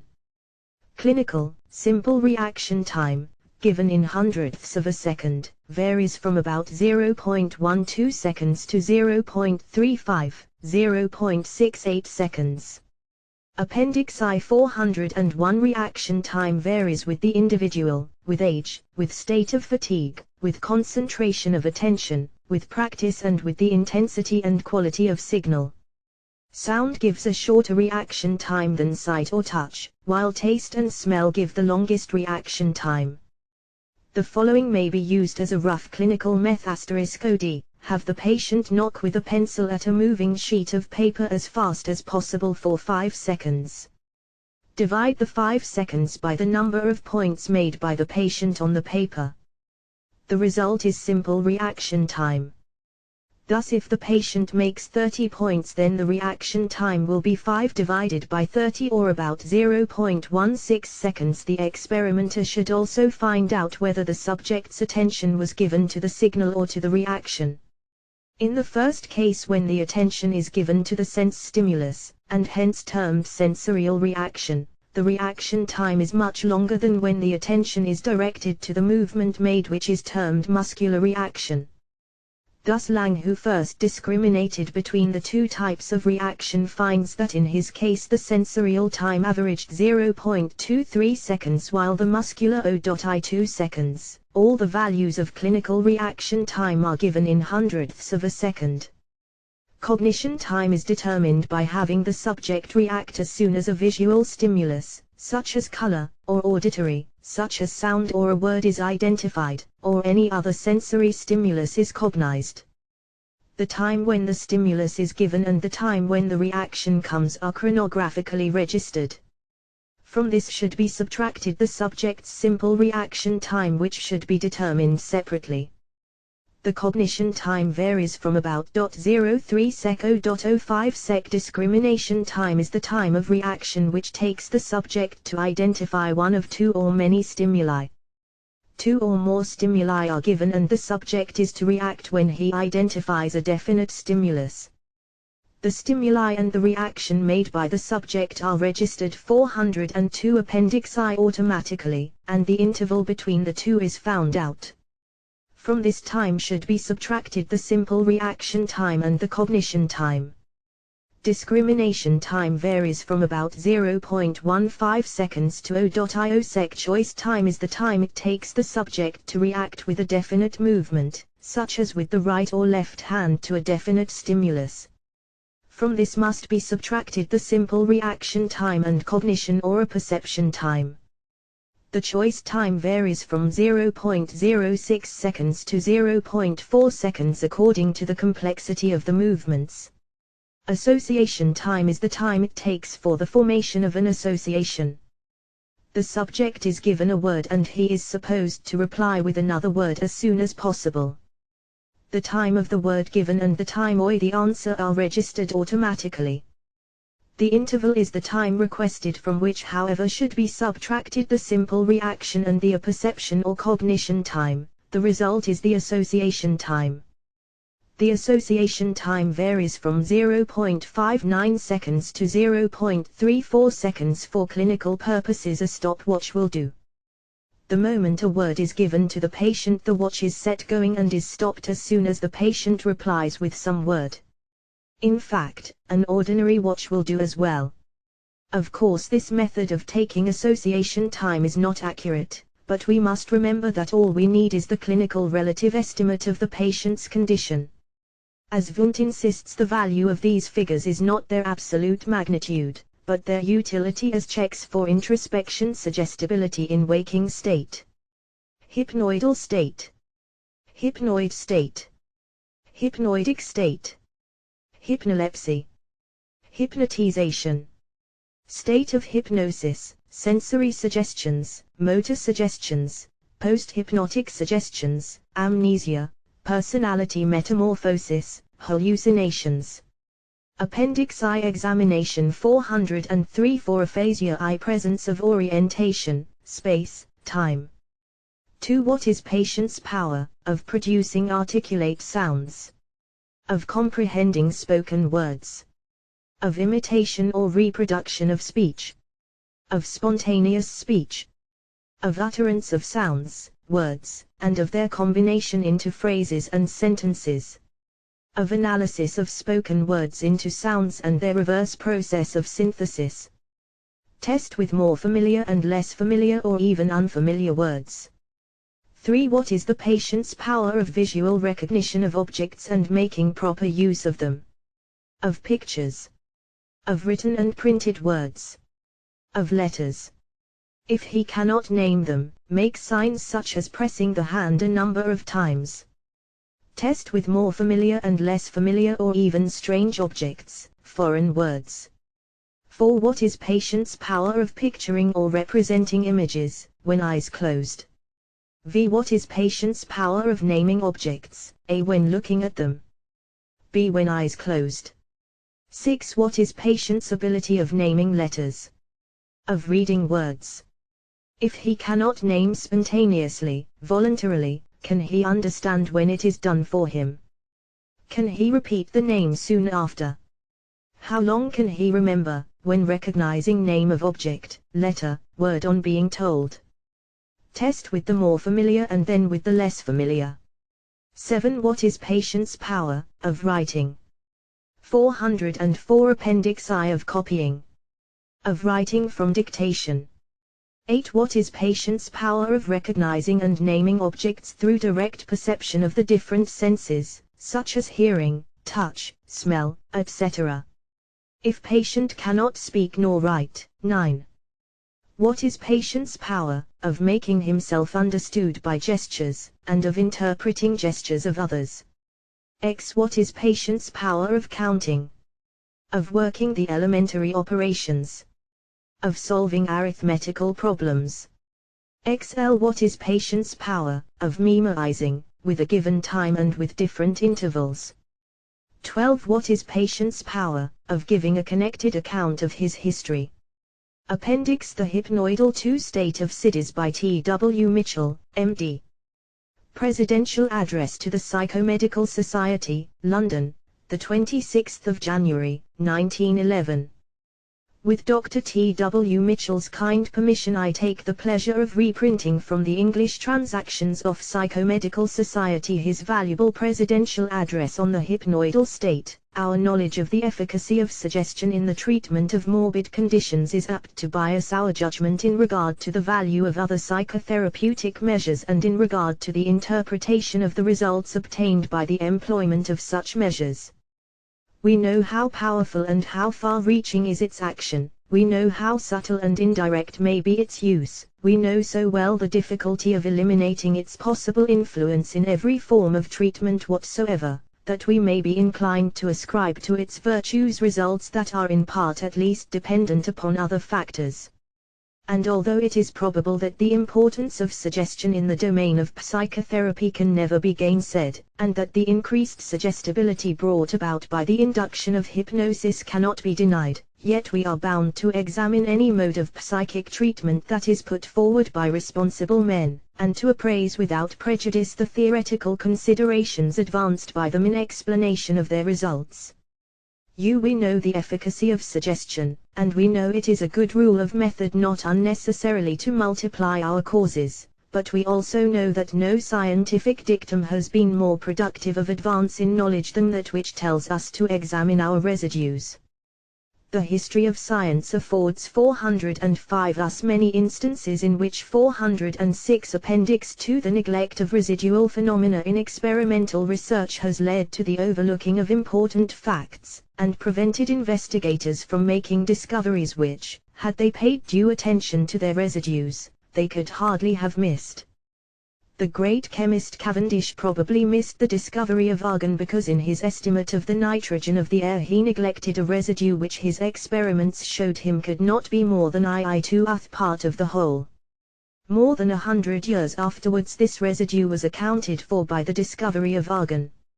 Now in the history of psychotherapy, from its earliest beginnings down to our own time, we find many cases where the circumstances under which curative results have been obtained render it difficult for us to range these results under the category of the therapeutics of suggestion. The mesmeric operator, by a prolonged series of passes, induced a trance condition which in itself appears to have had a curative influence. In other instances benefit was obtained when no evidence of the mesmeric state was to be found. We try to hypnotize a patient and fail, but while he lies quiescent we give him curative suggestions which seem to be effective. We ask a patient to lie quietly with closed eyes while we murmur therapeutic suggestions in a monotonous voice, and sooner or later he derives great benefit from this process. Such cases as these may be regarded as the residual phenomena of the therapeutics of suggestion, and just as Cavendish and his successors too readily assumed that all the so-called nitrogen of the air was the same as the nitrogen of nitra, so we may be missing some important truth if we too readily assume that all these therapeutic results are due solely to suggestion. The value of suggestion during hypnosis is well attested, and the possibility of effecting physiological and psychological change by its means is supported by a large amount of experimental evidence. But evidence of this kind is greatly lacking in regard to suggestion without Appendix 2-407 hypnosis, and until it is forthcoming we are justified in receiving with some suspicion accounts of the therapeutic efficacy of suggestion in the waking state. We seem bound to consider whether some state of consciousness intermediate between waking and hypnosis may not be artificially induced and utilized for the purpose of giving therapeutic suggestions. We should also keep open minds in regard to the possible influence of agencies other than suggestion in every form of psychotherapeutic practice. The scientific investigation of states of consciousness intermediate between waking and hypnosis is a contribution to psychology and psychotherapy which we owe practically to one man, Dr. Boris Sidis of Brookline. A research into the nature of suggestibility carried out by him some 13 or 14 years ago led him to formulate certain laws and conditions of normal and abnormal suggestibility. In order to get suggestibility in the waking state he found that certain conditions have to be complied with. Attention must be fixed, but it must be distracted from the suggestion. There must be monotony of impressions, limitation of voluntary movements, and consequently a limitation of the field of consciousness. He regards hypnosis, abnormal suggestibility, as a disaggregation of consciousness, a slit, a scar produced in the mind that may extend wider and deeper, ending at last in a total disjunction of the waking, guiding, controlling consciousness from the reflex consciousness. Normal suggestibility he believes to be of a like nature, it is a cleft in the mind, only here the cleft is not so deep, not so lasting, as it is in hypnosis or in the state of abnormal suggestibility. The split is here but momentary, evanescent, fleeting, disappearing at the very moment of its appearance. According to Sidis there is no suggestibility without disaggregation of consciousness. Suggestion in the waking state is effective only when limitation of the field of consciousness is produced by the conditions under which the suggestion is given. Suggestibility is an attribute 408 Appendix 2 of the subconscious, and only when there is a disaggregation of consciousness as a whole is it possible to appeal directly to the subconscious. Now in the treatment of psychopathic disorders we often find it desirable to get into communication with the subconsciousness of our patients, not primarily for the purpose of giving suggestions, but in order that we may discover mental material which has become dissociated from the waking consciousness. So far as I can discover from the writings of Dr. Sidis, it was in order to determine whether certain cases of amnesia were merely disaggregative, and therefore curable, or absolute and incurable, that he first made use of the conditions of normal suggestibility as a means of gaining access to the subconscious for diagnostic or therapeutic purposes. The same end may be obtained by the induction of hypnosis, but hypnosis cannot always be easily induced, and sometimes it is objected to. But where hypnosis is not practicable, and the subconscious has to be reached, we can effect a disaggregation of consciousness, and thus produce an allied subconscious state by putting the patient under the conditions of normal suggestibility. Sidis maintains that by keeping the patient for a short time under the conditions of normal suggestibility we induce a peculiar mental state which he has named the hypnoidal state. The process by which it is induced he calls hypnoidization. Many different methods of hypnoidization may be employed, but they all fulfill the main requisites for the production of normal suggestibility, namely, monotony and limitation of voluntary movement. In his work, The Psychology of Suggestion, 1898, Sidis gives the following account of his original method. The patient is asked to close his eyes and keep as quiet as possible, without, however, making any special effort to put himself in such a state. He is then asked to attend to some stimulus, such as reading or singing. When the reading is over, the patient, with his eyes still shut, is asked to repeat it, and tell what came into his mind during Appendix 2 409 the reading, during the repetition, or after it. Sometimes, as when the song stimulus is used, the patient is simply asked to tell the nature of ideas and images that entered into his mind at that time or soon after. In his studies in psychopathology, 1907, he writes, as modifications of the same method, the patient is asked to fixate his attention on some object, while at the same time listening to the beats of a metronome. The patients are then all closed. He is to keep very quiet, while the eyes metronome some other monotonous lose is kept on going. After some time, when his respirations and pulse are found somewhat lowered, and he declares that he thinks of nothing in particular, he is asked to concentrate his attention on a subject closely relating to the symptoms of the malady or to the submerged subconscious state. Writing in 1909 on the therapeutic value of the hypnoidal state, he says, "The procedure of hypnoidization is quite simple and may be described as follows. The patient is told to close his eyes and keep very quiet. He is then asked to attend to some monotonous stimulus, such as the beats of a metronome, or listen to a continuous note produced by a tuning fork, or to smell some pleasant odor, or simply to submit himself to a gentle massage in which touch and pressure are of uniform intensity. This should be carried out in a room where it is dark and quiet. Fatigue, physical and mental, especially emotional, is a favorable condition. A prolonged warm bath with relaxation is favorable. A predisposition to sleep is helpful. It is therefore best to make the first attempt at hypnoidization late at night, when the patient is both tired and sleepy. In most cases darkness, quietness, repose, fixation on a bright point and listening to the monotonous buzzing of an inductrum are conditions favorable to the induction of the hypnoidal state, even at the very first attempt. It may be observed that the first description is specially applicable to the investigation of cases of amnesia. 410 Appendix 2. The second method described would apply more particularly to the use of hypnoidization as a means of discovering dissociated complexes of a pathogenic nature. In the last description, stress is laid on the induction of the hypnoidal state as an end in itself. By the use of these or similar methods a state of consciousness is induced which differs from full waking but is not hypnosis or ordinary sleep. The patient is apparently awake and in possession of all his faculties, but scraps of dissociated memories, which he cannot ordinarily recall, keep rising into consciousness.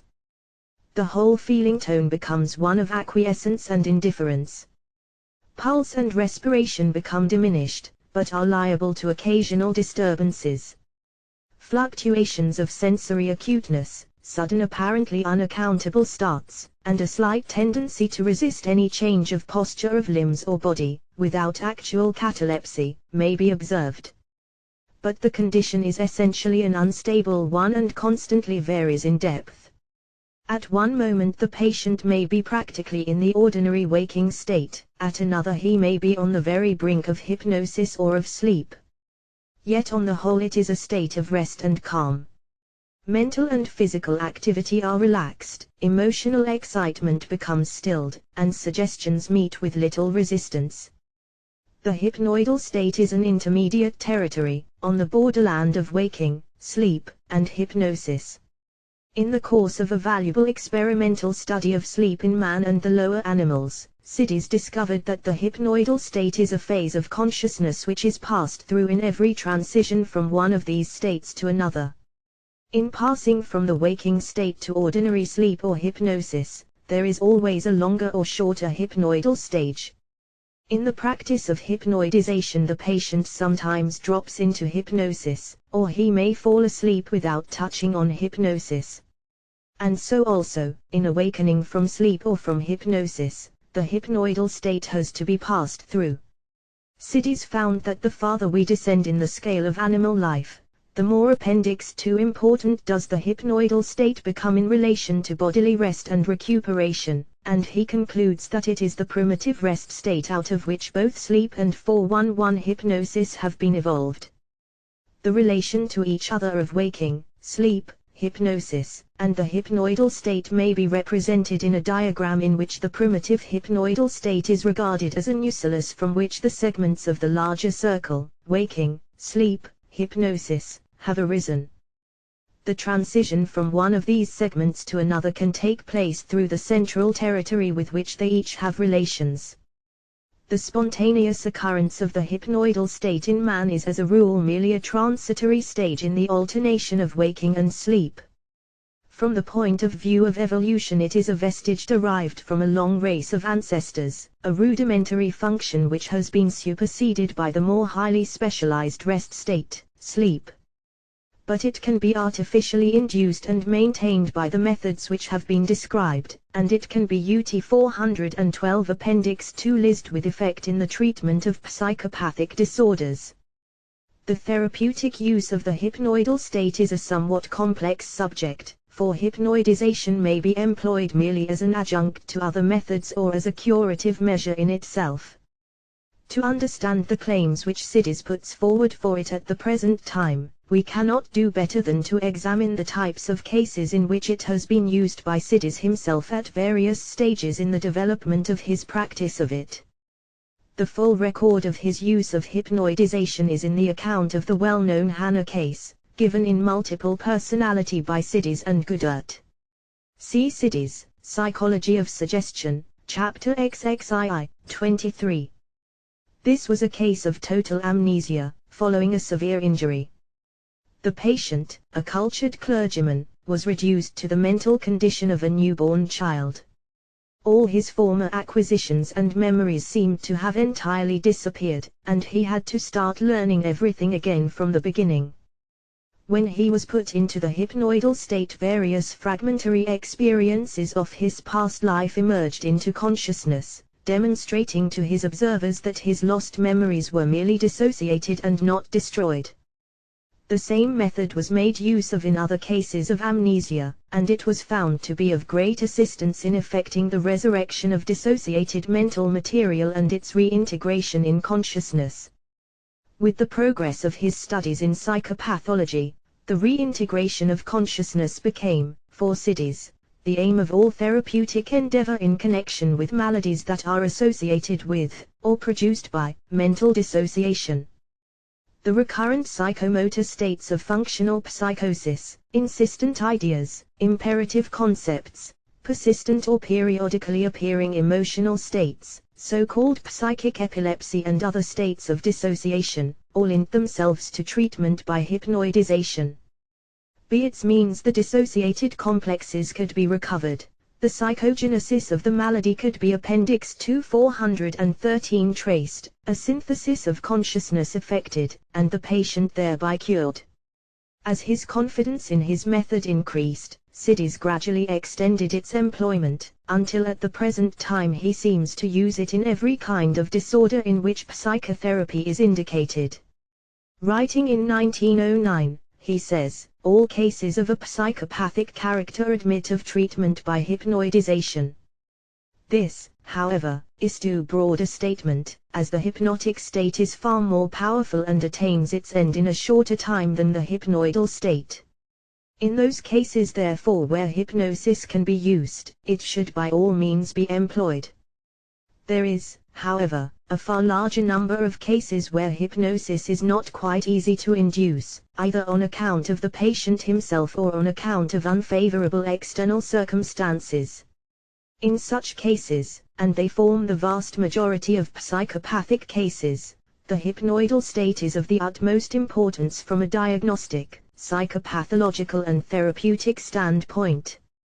It is thus as a substitute for hypnosis, when the induction of the hypnotic state is for any reason impossible, that Sidis recommends treatment by hypnoidization. It might be inferred that in using the hypnoidal state as a substitute for hypnosis, we should have to rely mainly upon the suggestibility of the state in the one case as in the other. We might suppose that suggestion during the hypnoidal state is the essential part of the treatment. But surprisingly little stress is laid by Sidis on this part of the technique. The most that he says of it is that the suggestibility of the state, if skillfully handled, is apt to increase the therapeutic efficacy. Nor is it in its usefulness as a means of enabling us to get into touch with dissociated mental complexes, and thereby to assist in their reintegration in consciousness, that the sole or chief therapeutic value of the hypnoidal state exists. He says, once the hypnoidal state is induced by any of the various methods of hypnoidization, we can either attempt to follow up the history and the development of the malady, or we 414 Appendix 2 may chiefly work for the therapeutic effect and treat the present symptoms. It is, however, advisable from a purely practical therapeutic purpose to combine the two procedures, as the cure is then far more effective and far more stable. In cases where the history of the origin and development of the disease could not be traced on account of the age or unintelligence of the patient, the therapeutic effects alone of the hypnoidal state have been utilized. The results are not so satisfactory so far as scientific information is concerned, but they are nevertheless of great benefit to the patient. It would appear, then, that Sidis ascribes some special therapeutic virtue to the hypnoidal state, quite apart from the suggestibility which characterizes it, and apart also from the assistance which it gives us in tracing the pathogenesis of psychopathic disorders. On what, then, does this special therapeutic virtue depend? According to Sidis, it depends on the fact that through the hypnoidal state access is gained to the stores of potential, subconscious, reserve energy, which by a liberation of energy bring about a reassociation and synthesis of the dissociated mental systems underlying the symptoms of the disease. The therapeutic value of the hypnoidal state consists in the liberation of reserve energy requisite for the synthesis of the dissociated systems. Before going on to consider this contention, it will be well to examine the practice of hypnoidization in regard to its value as a method of employing suggestion, and as a means of facilitating the recovery of lost or dissociated memories. If Sidis is right in supposing the hypnoidal state to have curative value in itself, it will be very difficult to determine how much importance we should ascribe to suggestion during the state, even when it is persistently used and relied upon by the physician as the essential therapeutic measure. Sidis gives practically no detailed record of his use of therapeutic suggestion in the hypnoidal state, and other observers who have reported 415 Appendix to their experience of hypnoidization have done so almost exclusively with reference to the recovery of dissociated memories. Perhaps the best example of the use of suggestion as an exclusive therapeutic measure in the hypnoidal state is to be found in the practice of Dr. Bramwell's method of treatment by suggestion. I think there can be little doubt that by his method of giving suggestions Dr. Bramwell induces in his patients a state of consciousness which is identical with the hypnoidal state of Sidis. But in this mode of treatment there is, besides the suggestions, a prolongation of the hypnoidal state, and if the hypnoidal state in itself has therapeutic virtue, it is manifestly difficult to be sure how much of Dr. Bramwell's good results is due to suggestion and how much to the postulated virtue of the hypnoidal state. If, however, we disregard the supposed virtues of hypnoidization by itself, there is good evidence to show that in some cases valuable results may be obtained by the use of suggestion in the hypnoidal state. The value of hypnoidization along in the resurrection of dissociated memories is that which is perhaps most firmly established. And this applies not only to the restoration of the forgotten experiences of ordinary amnesia, but to the recovery of dissociated memories that are of pathogenic significance. The most striking work that has been done in this connection is to be found in the publications of Freud and his school on psychoanalysis, but the general principle of the reintegration of dissociated mental complexes as a curative measure in the treatment of the psychoneuroses has been arrived at independently by several workers.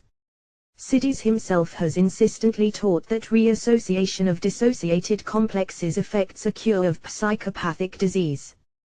But although Sidis uses the hypnoidal state for psychoanalytic purposes, insofar as by its means he brings back to consciousness pathogenic experiences that cannot be recalled by ordinary association, he does not believe, as the Freudians do, that this process is in itself 41.6 Appendix 2 curative. He thinks that the information of the psychognosis given by the patient is valuable only insofar as by a systematic course of direct and indirect suggestion, by mediate associative and immediate associative suggestion, by substitution, disintegration, and synthesis, both in the waking and hypnoidal states, we help to transform the associative course and emotional tone of the patient's mental life. We must remember that Sidis admits that all the lost memories that can be recovered by hypnoidization can be more easily recovered if hypnosis can be induced. The realm of the subconscious laid bare in patches in the hypnoidal state is the same as that which is laid bare in its entirety during hypnosis. But those who are familiar with Freud's views will remember that he deprecates the use of the hypnotic state for purposes of psychoanalysis, on the grounds that whilst in hypnosis the resistances to the emergence of pathogenic memories are lessened in some directions, they are made more intense in others. The region of consciousness laid bare by the induction of hypnosis does not always contain all the pathogenic material whose recovery is necessary, and the psychic force which prevents the emergence of this material into the waking consciousness is at least equally effective in preventing its emergence into the hypnotic consciousness. In my own experience I have found this resistance to be very great in the hypnotic states of patients suffering from the graver forms of hysteria. If then, in such cases, hypnoidization be no more efficacious than hypnotization, it would seem that Freud's method is the best for the purpose of psychoanalysis, but I think it is possible that in some cases the hypnoidal state may have a superiority over hypnosis in this respect which Sidis does not explicitly claim for it. Indeed, it seems probable that the hypnoidal state may be the best condition of consciousness in which to make use of Freud's technique. Sidis has expressed the opinion that some of Freud's success may be due to the Appendix 2 417 unconscious use of the hypnoidal state, and the conditions under which Freud conducts his analysis render this supposition not improbable. But in expressing this view Sidis is not referring to Freud's success in conducting the psychoanalysis. He does not mean that by the unconscious use of the hypnoidal state Freud renders easier the discovery of pathogenic complexes. What he means is that Freud by his method of conducting the analysis unconsciously induces the hypnoidal state, and that his therapeutic success may be due in part to the virtues inherent in the hypnoidal state rather than to the psychoanalysis. This inherent virtue of the hypnoidal state is the most interesting claim made by Sidis in regard to the practice of hypnoidization. In his later writings he insistently maintains that the use of hypnoidization alone, without suggestion or psychoanalysis, is sufficient to cure certain morbid conditions.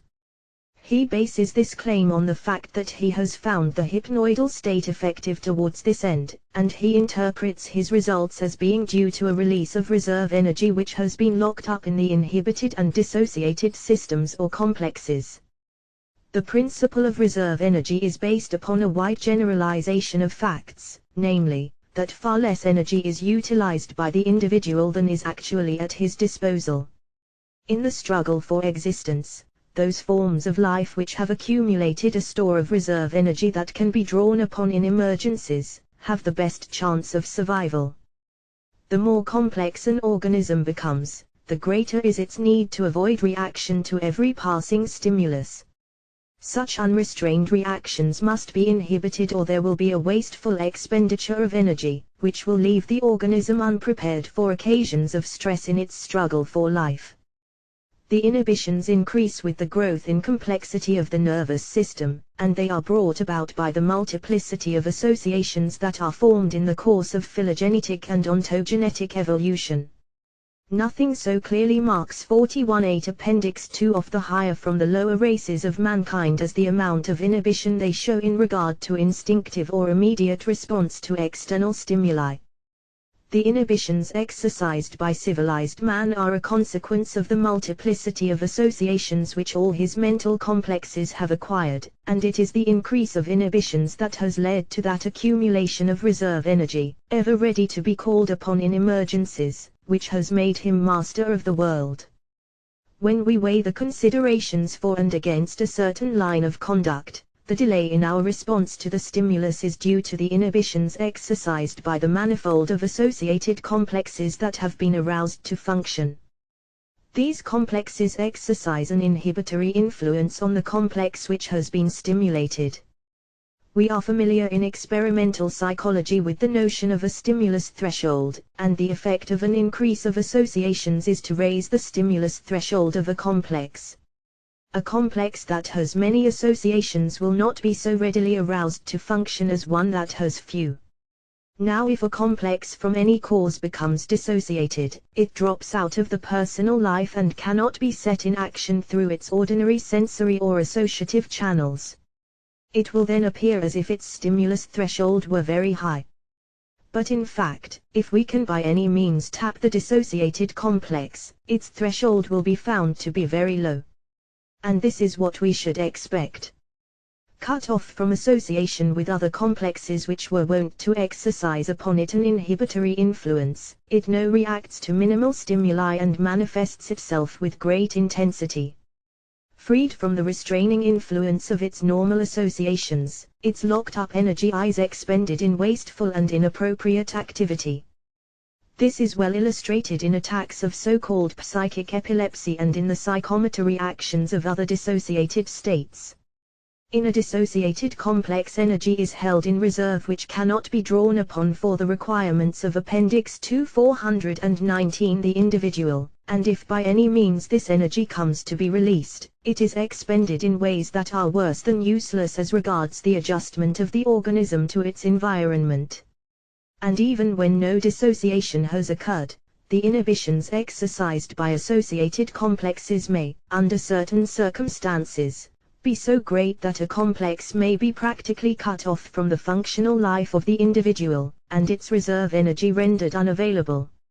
Here the result is due, not to the dissociation of the complex, but to the raising of its threshold so high that normal stimuli are inadequate to arouse it to function. In the one case we have a complex with a very low threshold, functioning only sporadically and excessively because it is dissociated.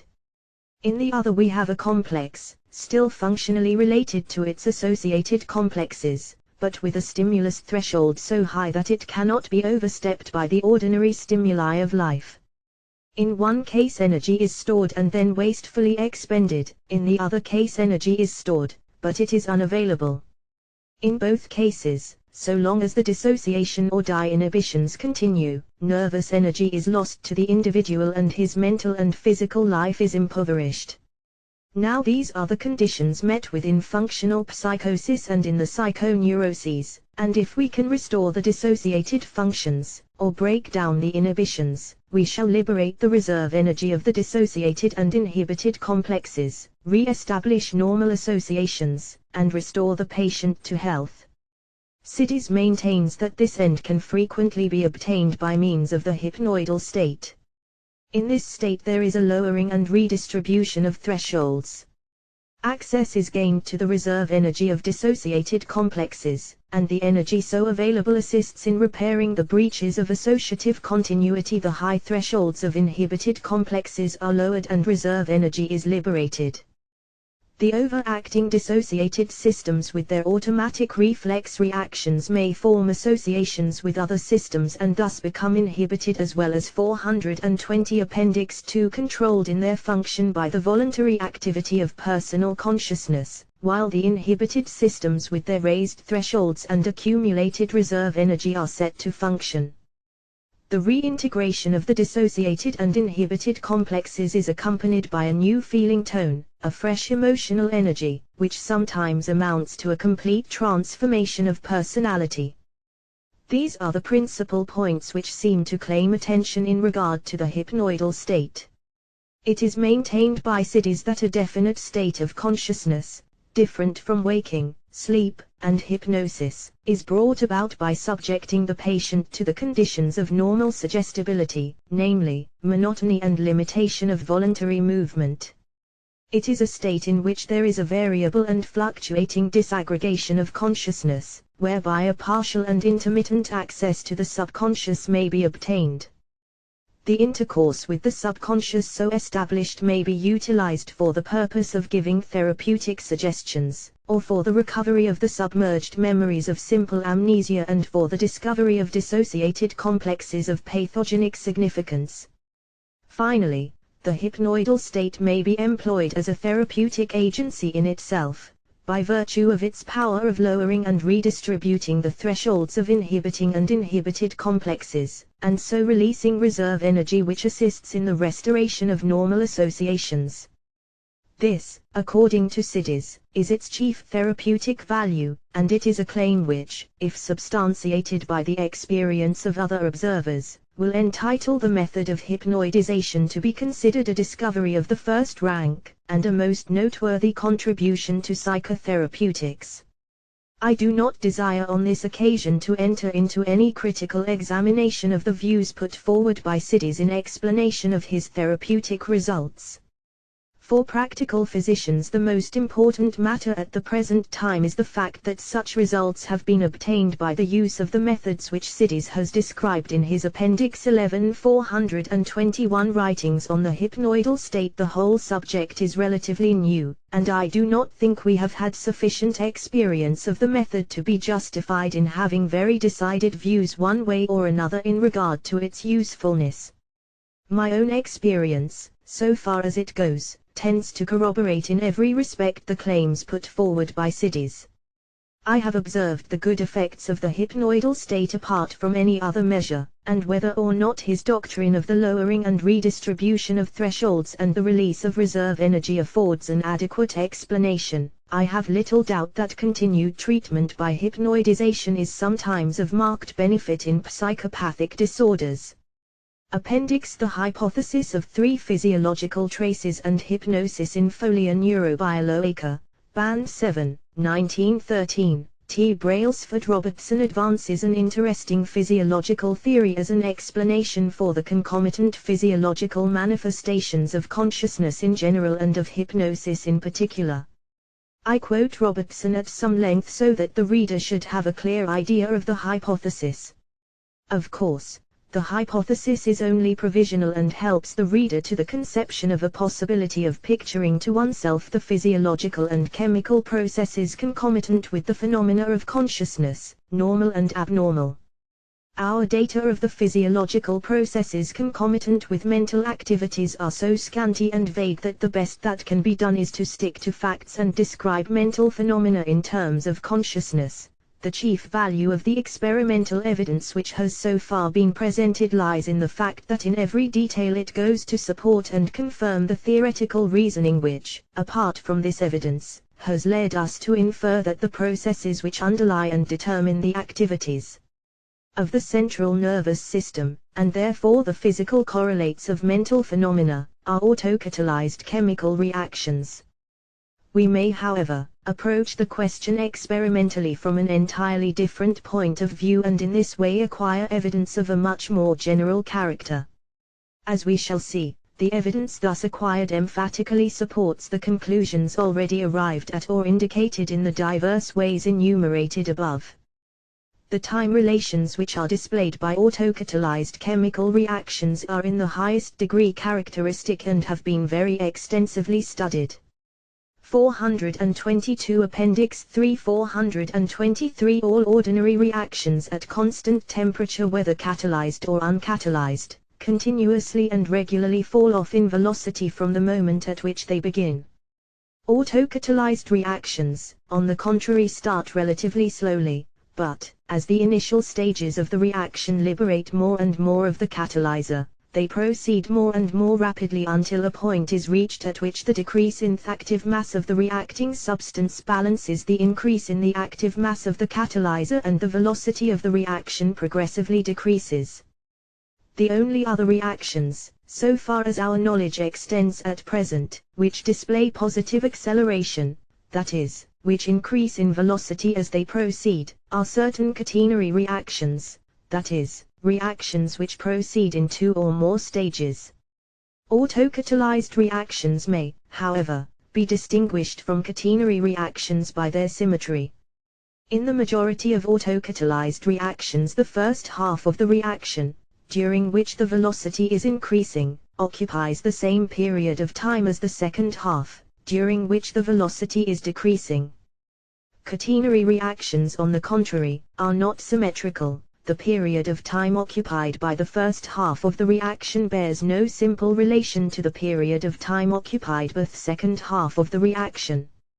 If, now, the chemical processes which underlie the activities of the central nervous system are autocatalytic in nature, then we should expect to find, among the time relations of these activities, the highly characteristic time relations which distinguish an autocatalyzed chemical reaction and, in point of fact, as I have elsewhere shown, the relationship which subsists between the number of meaningless syllables memorized and the time spent in learning them is that which is characteristic of the progress of an autocatalyzed chemical reaction. Similar time relations are displayed in the performance of the forms of intellectual effort, and the Weber-Fechner law of perception is directly deducible from the assumption that the central processes which underlie and determine the rate of perception are auto 424 Appendix 3 catalytic.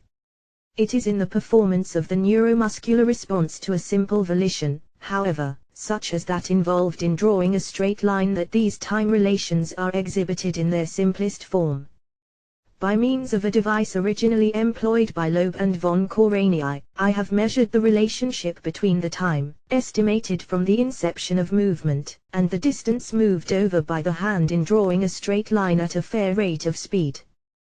The time relations which are displayed in this process are identical with those which are displayed by an autocatalyzed chemical reaction. The symmetry or the relations renders it very unlikely that catenary reactions play any appreciable part in determining the rate of the neuromuscular response.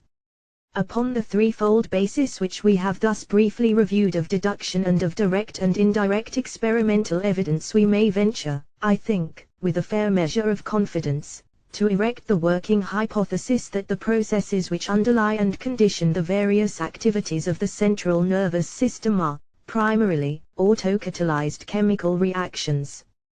The utility or non-utility of this hypothesis in the further elucidation and correlation of the activities of the central nervous system may be trusted to justify or condemn its employment.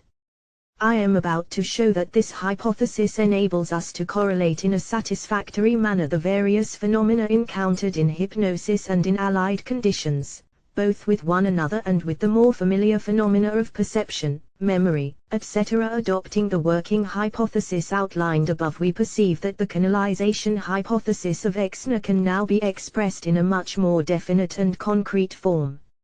Each incoming stimulus carves out for itself or deepens a pre-existing channel in the central nervous system, but the channel is not a trough formed by the physical displacement of particles. It is a chemical channel, a thread or trace of the autocatalyst of central nerve appendix high 425 Aus activities, a thread which need not necessarily be supposed to be more than a few times the diameter of the sphere of molecular influence in width. This deposit necessarily follows faithfully the path pursued by the original impulse and permits succeeding impulses to pass over the same path more readily by virtue of its presence. It is possessed, of course, of a definite spatial location, but, and this is a very important point, if by any chance it should be obliterated or destroyed, it is not irreplaceable even if the continuity of the original path be forever interrupted. For it is only one of a conceivably enormous number of paths which might be traversed by a stimulus in its passage from one extremity of the original path to the other. It is not localized in the sense that Ziehens and Munk's hypothetical material images are localized, irrevocably and unalterably anchored to one spot. Furthermore, this tract is capable of being traversed by other subsequent or preformed traces in as many different ways as the axons and ganglion cells of the central nervous system intercommunicate, that is, so far as our knowledge extends, in a number of ways which, for all practical purposes, may be regarded as infinite. It must always be remembered that the trace consists of a deposit of an autocatalyst, which we are obviously compelled to assume is an autocatalyst for the propagation of all impulses. It follows therefore that if a faint trace runs into, that is to say traverses or intersects a well-marked trace, there will be a tendency for the impulse forming or following the faint trace to be deflected completely or in great part into the well-marked trace. Indeed, if the intersecting trace be sufficiently well marked and formed subsequently to the faint trace, we can see how impulses now arriving by way of the faint trace would become so largely deflected into the new, well-marked trace as to leave the parts of the faint trace remote from the point of intersection almost untraversed by any impulses at all. Instances of the mental correlates of these Psychochemistry 426 Appendix 3 phenomena abound in our daily psychic life. For the sake of illustration, however, we may instance the ability of certain voluntary muscular efforts such as that of clenching the teeth to inhibit the otherwise involuntary motor expression of pain. In terms of our hypothesis, we may translate this phenomenon as follows: the continuous stream of powerful impulses necessary to maintain the muscular effort canalizes a trace sufficiently well marked to deflect a proportion of impulses which would otherwise find their way to the traces which are conducting the impulses which condition the motor expression of pain. Another example is afforded by the fact that when the diffused activity of the central nervous system is limited and impulses are confined to restricted areas, they tend to follow faint traces from which they would otherwise become deflected were the content of consciousness larger. The phenomena which accompany the formation of habits and the manner in which one habit may supplant and obliterate another afford a multitude of examples of the effects of deep canalization in confining or diverting the impulses arising from our sensory impressions. Again, it is evident, since memory traces unquestionably albeit slowly fade, that traces slowly and spontaneously tend to become fainter and fainter with disuse.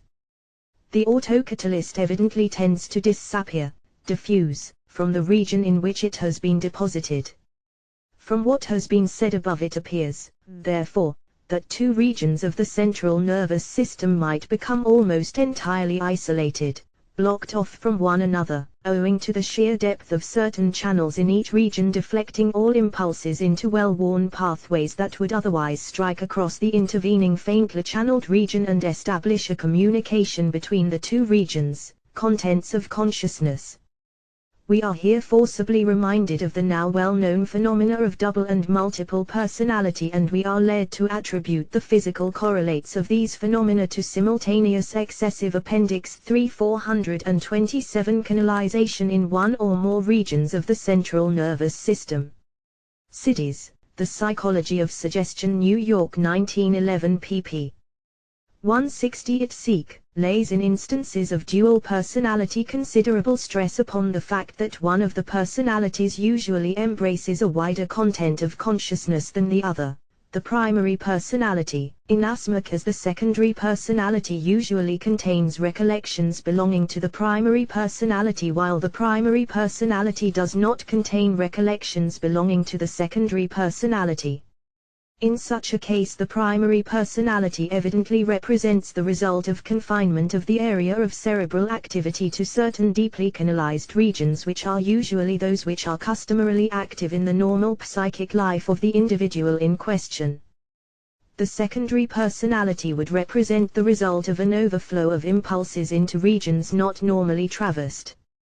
Transition from the primary to the secondary personality would occur whenever a stream of impulses intersects one of the, possibly very few, channels connecting the normal with the abnormal region.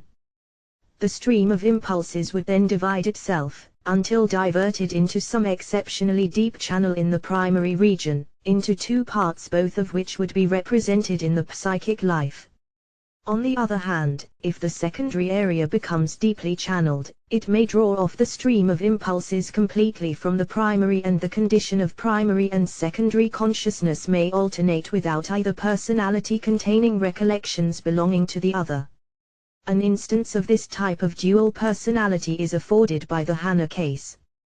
The instability of secondary personalities is also readily understood, as the trace system connected with an abnormal deeply canalized region grows in extent and diversity. It tends more and more to encroach upon and traverse other deeply canalized areas which may belong to the normal psychic life or to other abnormal areas. Sooner or later effective connection will be 428 Appendix High established. Impulses formerly confined to the secondary trace system will be deflected wholly or partially into others, and the secondary personality loses its outline and disappears.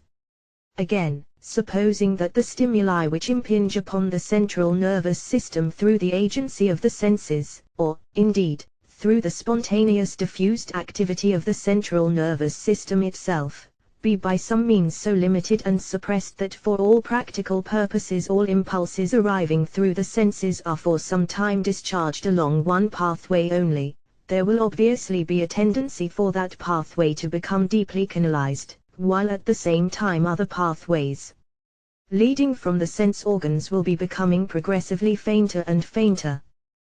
The subsequent tendency will be, until new pathways are forcibly channeled out, for the activities of the central nervous system, field of consciousness, to become limited and narrowed to this single channel. We are at once reminded of Ede's fixes, of the insensitiveness to disturbance of one who is deeply engaged in the elucidation of some specific problem, and of the more exaggerated phenomena of sensory hallucinations, automatic and uncontrollable impulses, and of the phenomena of hypnotic and post-hypnotic suggestion. We are led to inquire whether the circumstances attending the formation of these Ede's fixes correspond in any way with the theoretical conditions just outlined. According to Sidis, whose genius for experimental investigation has done so much to enlarge our knowledge of this difficult field, the conditions leading to hypnosis, which he defines as a condition of abnormal suggestibility, are the following: 1. Fixation of attention. 2. Monotony. 3. Limitation of voluntary movements. 4. Limitation of the field of consciousness.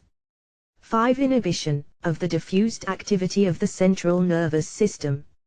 Appendix 3 429. The exact correspondence between the theoretical conditions which should, ex hypothesi, lead to a condition of relative automatism and the experimental conditions which are found to lead to the condition of hypnosis is patent.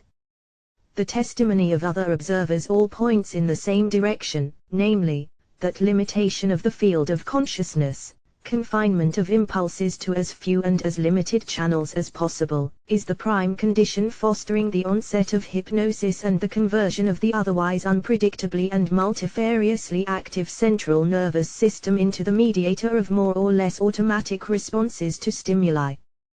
Thus Moll states, those who can by no possibility fix their attention, who suffer from continual absence of mind, can hardly be hypnotized at all.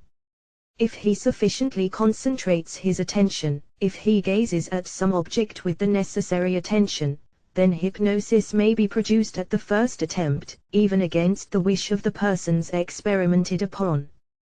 Bernheim approaches the view which I have developed very closely in the following passage. We also know that subjects who have been hypnotized often may contract an increase of this idea reflex excitability through habit, that is to say, through the frequent repetition of the phenomena induced. The paths most frequently followed present the easiest and most rapid way of diffusing the nervous force. The impression follows these paths from preference even in the waking condition, and for this reason subjects trained and educated by former hypnotizations may manifest the same phenomena and carry out the same acts under the influence of all-powerful suggestion. The analogy between reflex action and induced psychic automatism has been frequently pointed out. From what has preceded, it will be clear to the reader that in terms of our working hypothesis, reflexes are to be regarded as attributable to a canalization between the sense organ and the organ of motor response, which is 43O appendix high, so intense as to constitute complete isolation of the reflex path insofar as any possible deflection of the impulse is concerned. Instincts we may regard, with Fabre and Loeb, as consisting in concatenated chains of reflexes, each link in the chain being evoked by the previous link and affording the stimulus which calls into activity the succeeding link. In some instances, however, in response to the repeated assault of novel environmental conditions, the canalization at some stage in the process may not be sufficiently deep to prevent some degree of deflection of the impulses, and under these circumstances instincts, even in animals whose life appears totally automatic, may become perverted and unpredictable results may ensue. The various conditions of heightened suggestibility accompanying hypnotic and allied states are to be regarded as intermediate stages of canalization lying between the excessive degree of canalization which conditions reflex and instinctive automatisms and normal, equably balanced and diffused activity of those portions of the central nervous system which condition our voluntary acts and thoughts, i.e., our fluctuating, non-predictable reactions to environmental changes. Habits constitute yet another group of members of the doubtless infinite series of gradations stretching from diffused unpredictable activity to the rigidly constrained reflex responses of the lower animals or of our involuntary neuromuscular apparatus. I have already dwelt upon the fact that the canalization hypothesis permits us to account for the physical correlates of double and multiple personality, because excessive canalization in any region would tend to isolate that region from any other deeply canalized region in the central nervous system, since all impulses would tend to be drawn off and assimilated into one or other of these regions. We have now to re-examine this point because it has a strong bearing upon the disaggregating action of hypnosis which has been so clearly demonstrated by Sidis and his co-workers. I Appendix 343. One quote from Sidis: "Hypnosis, we may say, is the more or less affected disaggregation of the controlling inhibitory centers from the rest of the nervous system. Along with this disaggregation there goes a dissociation of the controlling guardian consciousness from the reflex organic consciousness. Dissociation is the secret of hypnosis, and amnesia is the ripe fruit. The magnitude of this disaggregation greatly varies. If it is at its minimum the hypnosis is slight, if at its maximum the hypnosis is deep and is known as somnambulism. From our standpoint of hypnosis we may say that there are only two great distinct classes of hypnotic states. 1. Incomplete dissociation of the waking, controlling consciousness. 2. Complete dissociation of the waking, controlling consciousness. Stating the same somewhat differently, we may say that there are two states. 1. Incomplete hypnosis accompanied by a greater or lesser degree of memory. 2. Complete hypnosis with no memory. In other words, hypnosis has two states. 1. The mnesic state. 2. The amnesic state. Amnesia is the boundary line that separates two different hypnotic regions. Psychology of Suggestion, pp. 70-71. Robertson thinks that his view of biochemical traces disagrees with my theory of neuron disaggregation. As a matter of fact, as he himself admits, the two theories are interchangeable. Aggregations and disaggregations of systems of traces do not in any way differ from aggregations and disaggregations of neuron systems. They are convenient hypotheses for the physiological expression of normal and abnormal phenomena of mental life. Appendix 4. Unconscious Intelligence by William James Sidis. The subject we are to deal with here is the explanation of certain psychological facts on the basis of logical methods. Certain actions have been observed which seem to indicate intelligence, but which are supposed not to be phenomena of consciousness. In order to pass a decision on such statements, in which I must assume the facts claimed by both sides to be correct, we must get a general idea of the methods we are going to use. The first of these methods is the method of isomorphism. This depends on the supposition that, if in two hypotheses the consequences are the same, the two hypotheses may be considered as identical for all purposes of further reasoning. In other words, there is no use in drawing arbitrary distinctions where none really exist. When we reason from a hypothesis, its consequences come into play at every step of the reasoning, and if those consequences are the same, all reasoning will be the same, and therefore no difference can really be drawn. Again, a question of decision between two theories whose consequences are and must be the same must necessarily be one where no evidence is obtainable, and is therefore a question which cannot be discussed at all. It is like the old question of the man and the monkey. If a monkey is on a pole, constantly facing a man who walks round the pole, has the man gone round the monkey?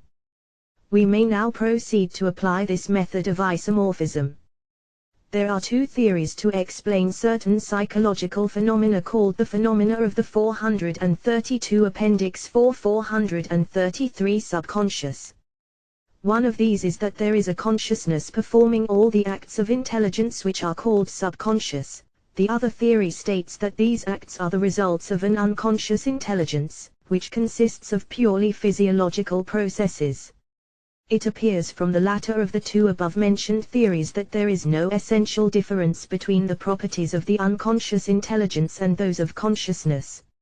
Certain facts from my own personal experience prove that, at least in my own case, this unconscious intelligence can both read and remember.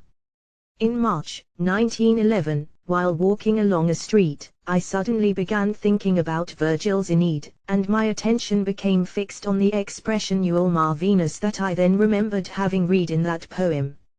In that expression I thought particularly on the meaning of the first word.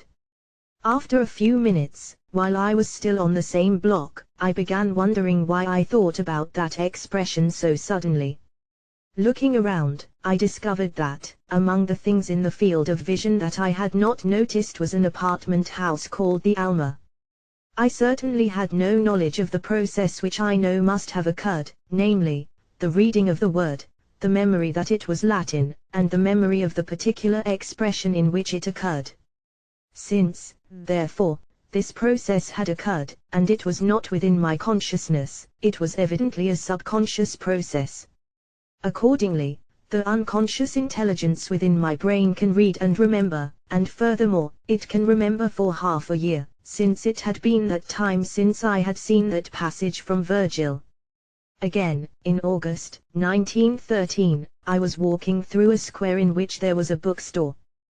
This bookstore was at some distance from where I was walking, so that I could not reasonably notice what was in the show window without looking quite hard.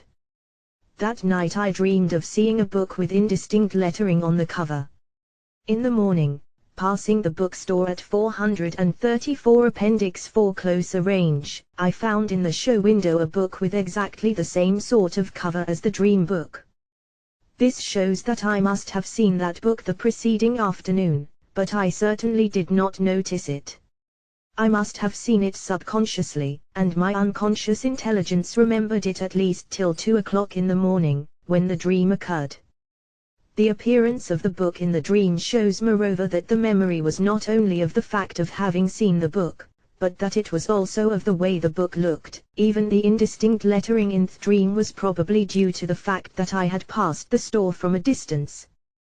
The unconscious intelligence can both remember and reason, that is, it has the two properties most characteristic of consciousness. The subconscious, according to the facts agreed on by both theories, can also do all sorts of intelligent actions and adaptations.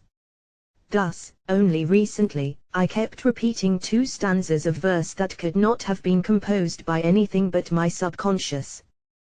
We see then that such an unconscious intelligence differs in no way from a normal consciousness, except that only know of it through circumstantial evidence. But the same can be said of the consciousness of another person. It is only through circumstantial evidence that know of it. Whether the intelligence on whose nature we are arguing be conscious or unconscious, the consequences are the same in every way, and therefore such an unconscious intelligence is, according to the rule of isomorphism, practically identical with a consciousness that does not need proof in the supreme psychological court. Any identity, however, is reversible. The supporters of the theory of unconsciousness can then easily reverse this identity, and say that the theory of actual consciousness in the phenomena under dispute must be identical with their own theory. However, what is this identity? Merely that, in subconsciousness, all the phenomena are present that are concomitant with consciousness. The appendix if 435 disputed points, such as whether these phenomena are or are not to be called consciousness, may be for the moment set aside as quibble, for it is a question for a dictionary maker rather than for a scientific investigator to define the exact use of a term such as consciousness. The dispute can now only be reduced to the question whether these phenomena, the same in every way, are to be assigned to the same or to different causes. That is, are the phenomena of normal consciousness and of subconsciousness manifestations of the same or of different occurrences? To reach any conclusion here, we must refer to the assumption of the uniformity of nature which is at the basis of all inductive logic, as well as of all science. This assumption is that effects which are in every essential way similar must be ascribed to the same cause. Without this proposition, experimental science could lead to no results in the way of general laws. A Baconian collection of empty facts would be the only possible result, and all science would have to be merely descriptive. We may quote the words of Newton, who first expressed this principle in definite form in his Principia, Liber Hi, Regula Philosophandi, Regula it, Aldioque effectuum naturalium eustum generis edim assignande sunt causi, quatenus frae potest, ut respirationis in hominid in bestia, descensus lapidum in Europa it in America, lucis in insidine aeri it in sol, reflectionis lucis in terra it in planetis. Natural effects of the same kind must be assigned to the same causes, whenever possible. Such as respiration in man and in animals, the fall of stones in Europe and in America, the light in a kitchen fire and in the sun, the reflection of light on the earth and in the planets. In the dispute that we are now dealing with, we have a case where two phenomena are practically alike in every essential respect, and have no points of difference sufficient to justify a difference in explanation. Accordingly, as in the case of the fall of stones in Europe and America, the phenomena of consciousness and subcon 43.6 Appendix 4 psiousness must be attributed to the same cause.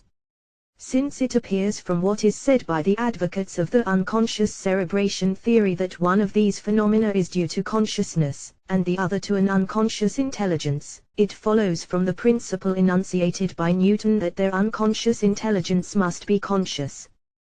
That is to say, the phenomena of the subconscious are due to a consciousness.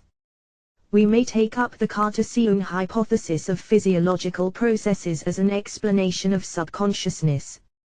Here again we may apply the principle of the uniformity of nature, if the Cartesians will accede to that logical canon.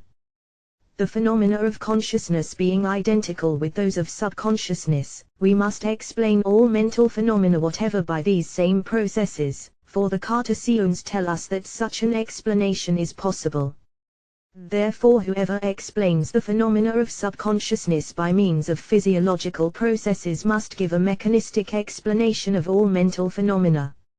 Of course, if a person wishes to regard the relation of consciousness to physiological processes either as that between the whistle and the locomotive, or as that between the forest and the trees, he may perfectly well do so. However, if this mechanistic hypothesis were true, there would be no difference between the phenomena of consciousness and of subconsciousness. The physiological theory therefore proves our former conclusion, namely, that the phenomena of the subconscious are due to a consciousness, which is the same physiological way as normal consciousness. Besides, since the phenomena of subconsciousness are of precisely the same kind as those of ordinary consciousness, we can certainly not consistently claim unconsciousness for the one and consciousness for the other. The existence of a consciousness is not disproved by the lack of direct evidence. I have no direct evidence of the consciousness of the persons with whom I speak, but yet they act precisely as if they were conscious, and I am thus led to infer that they are so. Similarly, if I Appendix 4 437 see actions in my own body which I myself have nothing to do with, at least apparently, but which are precisely those kinds of actions that are produced by consciousness, must I infer that there is one more consciousness existent in me? Calling one conscious and denying that quality to the other is introducing a difference where there is none, and to deny consciousness where there is no direct evidence is to construct a sort of solipsism. I must conclude then with the remark that such a theory as that of unconscious intelligence cannot logically be held. One of the supporters of the theory of unconscious intelligence has advanced an argument which is supposed to be a proof of the existence of unconscious intelligence. The argument, as nearly as I can understand it, is as follows: a number of subconscious actions is observed, and seem to manifest all the properties usually found in consciousness. Similarly, in decerebrate dogs, all actions usually called intelligent are found. Here, then, are examples of unconscious actions which show every property of intelligence. They certainly have to be called intelligence. For making a difference there is a mere pragmatic question, and there is no logical point in calling conscious action intelligent, and other exactly similar actions unintelligent. Thus, these unconscious actions being intelligent, unconscious intelligence must exist. In the first place, let us see what the opposing theory is.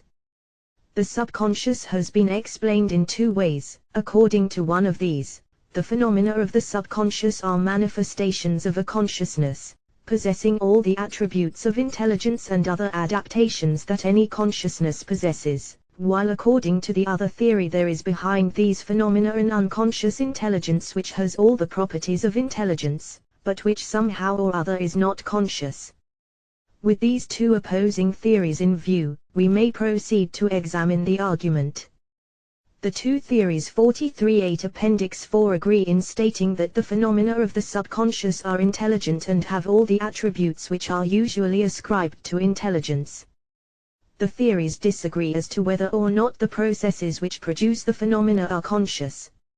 Accordingly, a reasoning which seeks to establish the unconscious intelligence theory by proving that these phenomena are intelligent is simply proving what is already agreed on. It may be in every way correct, but it is not to the point. It is an irrelevant conclusion.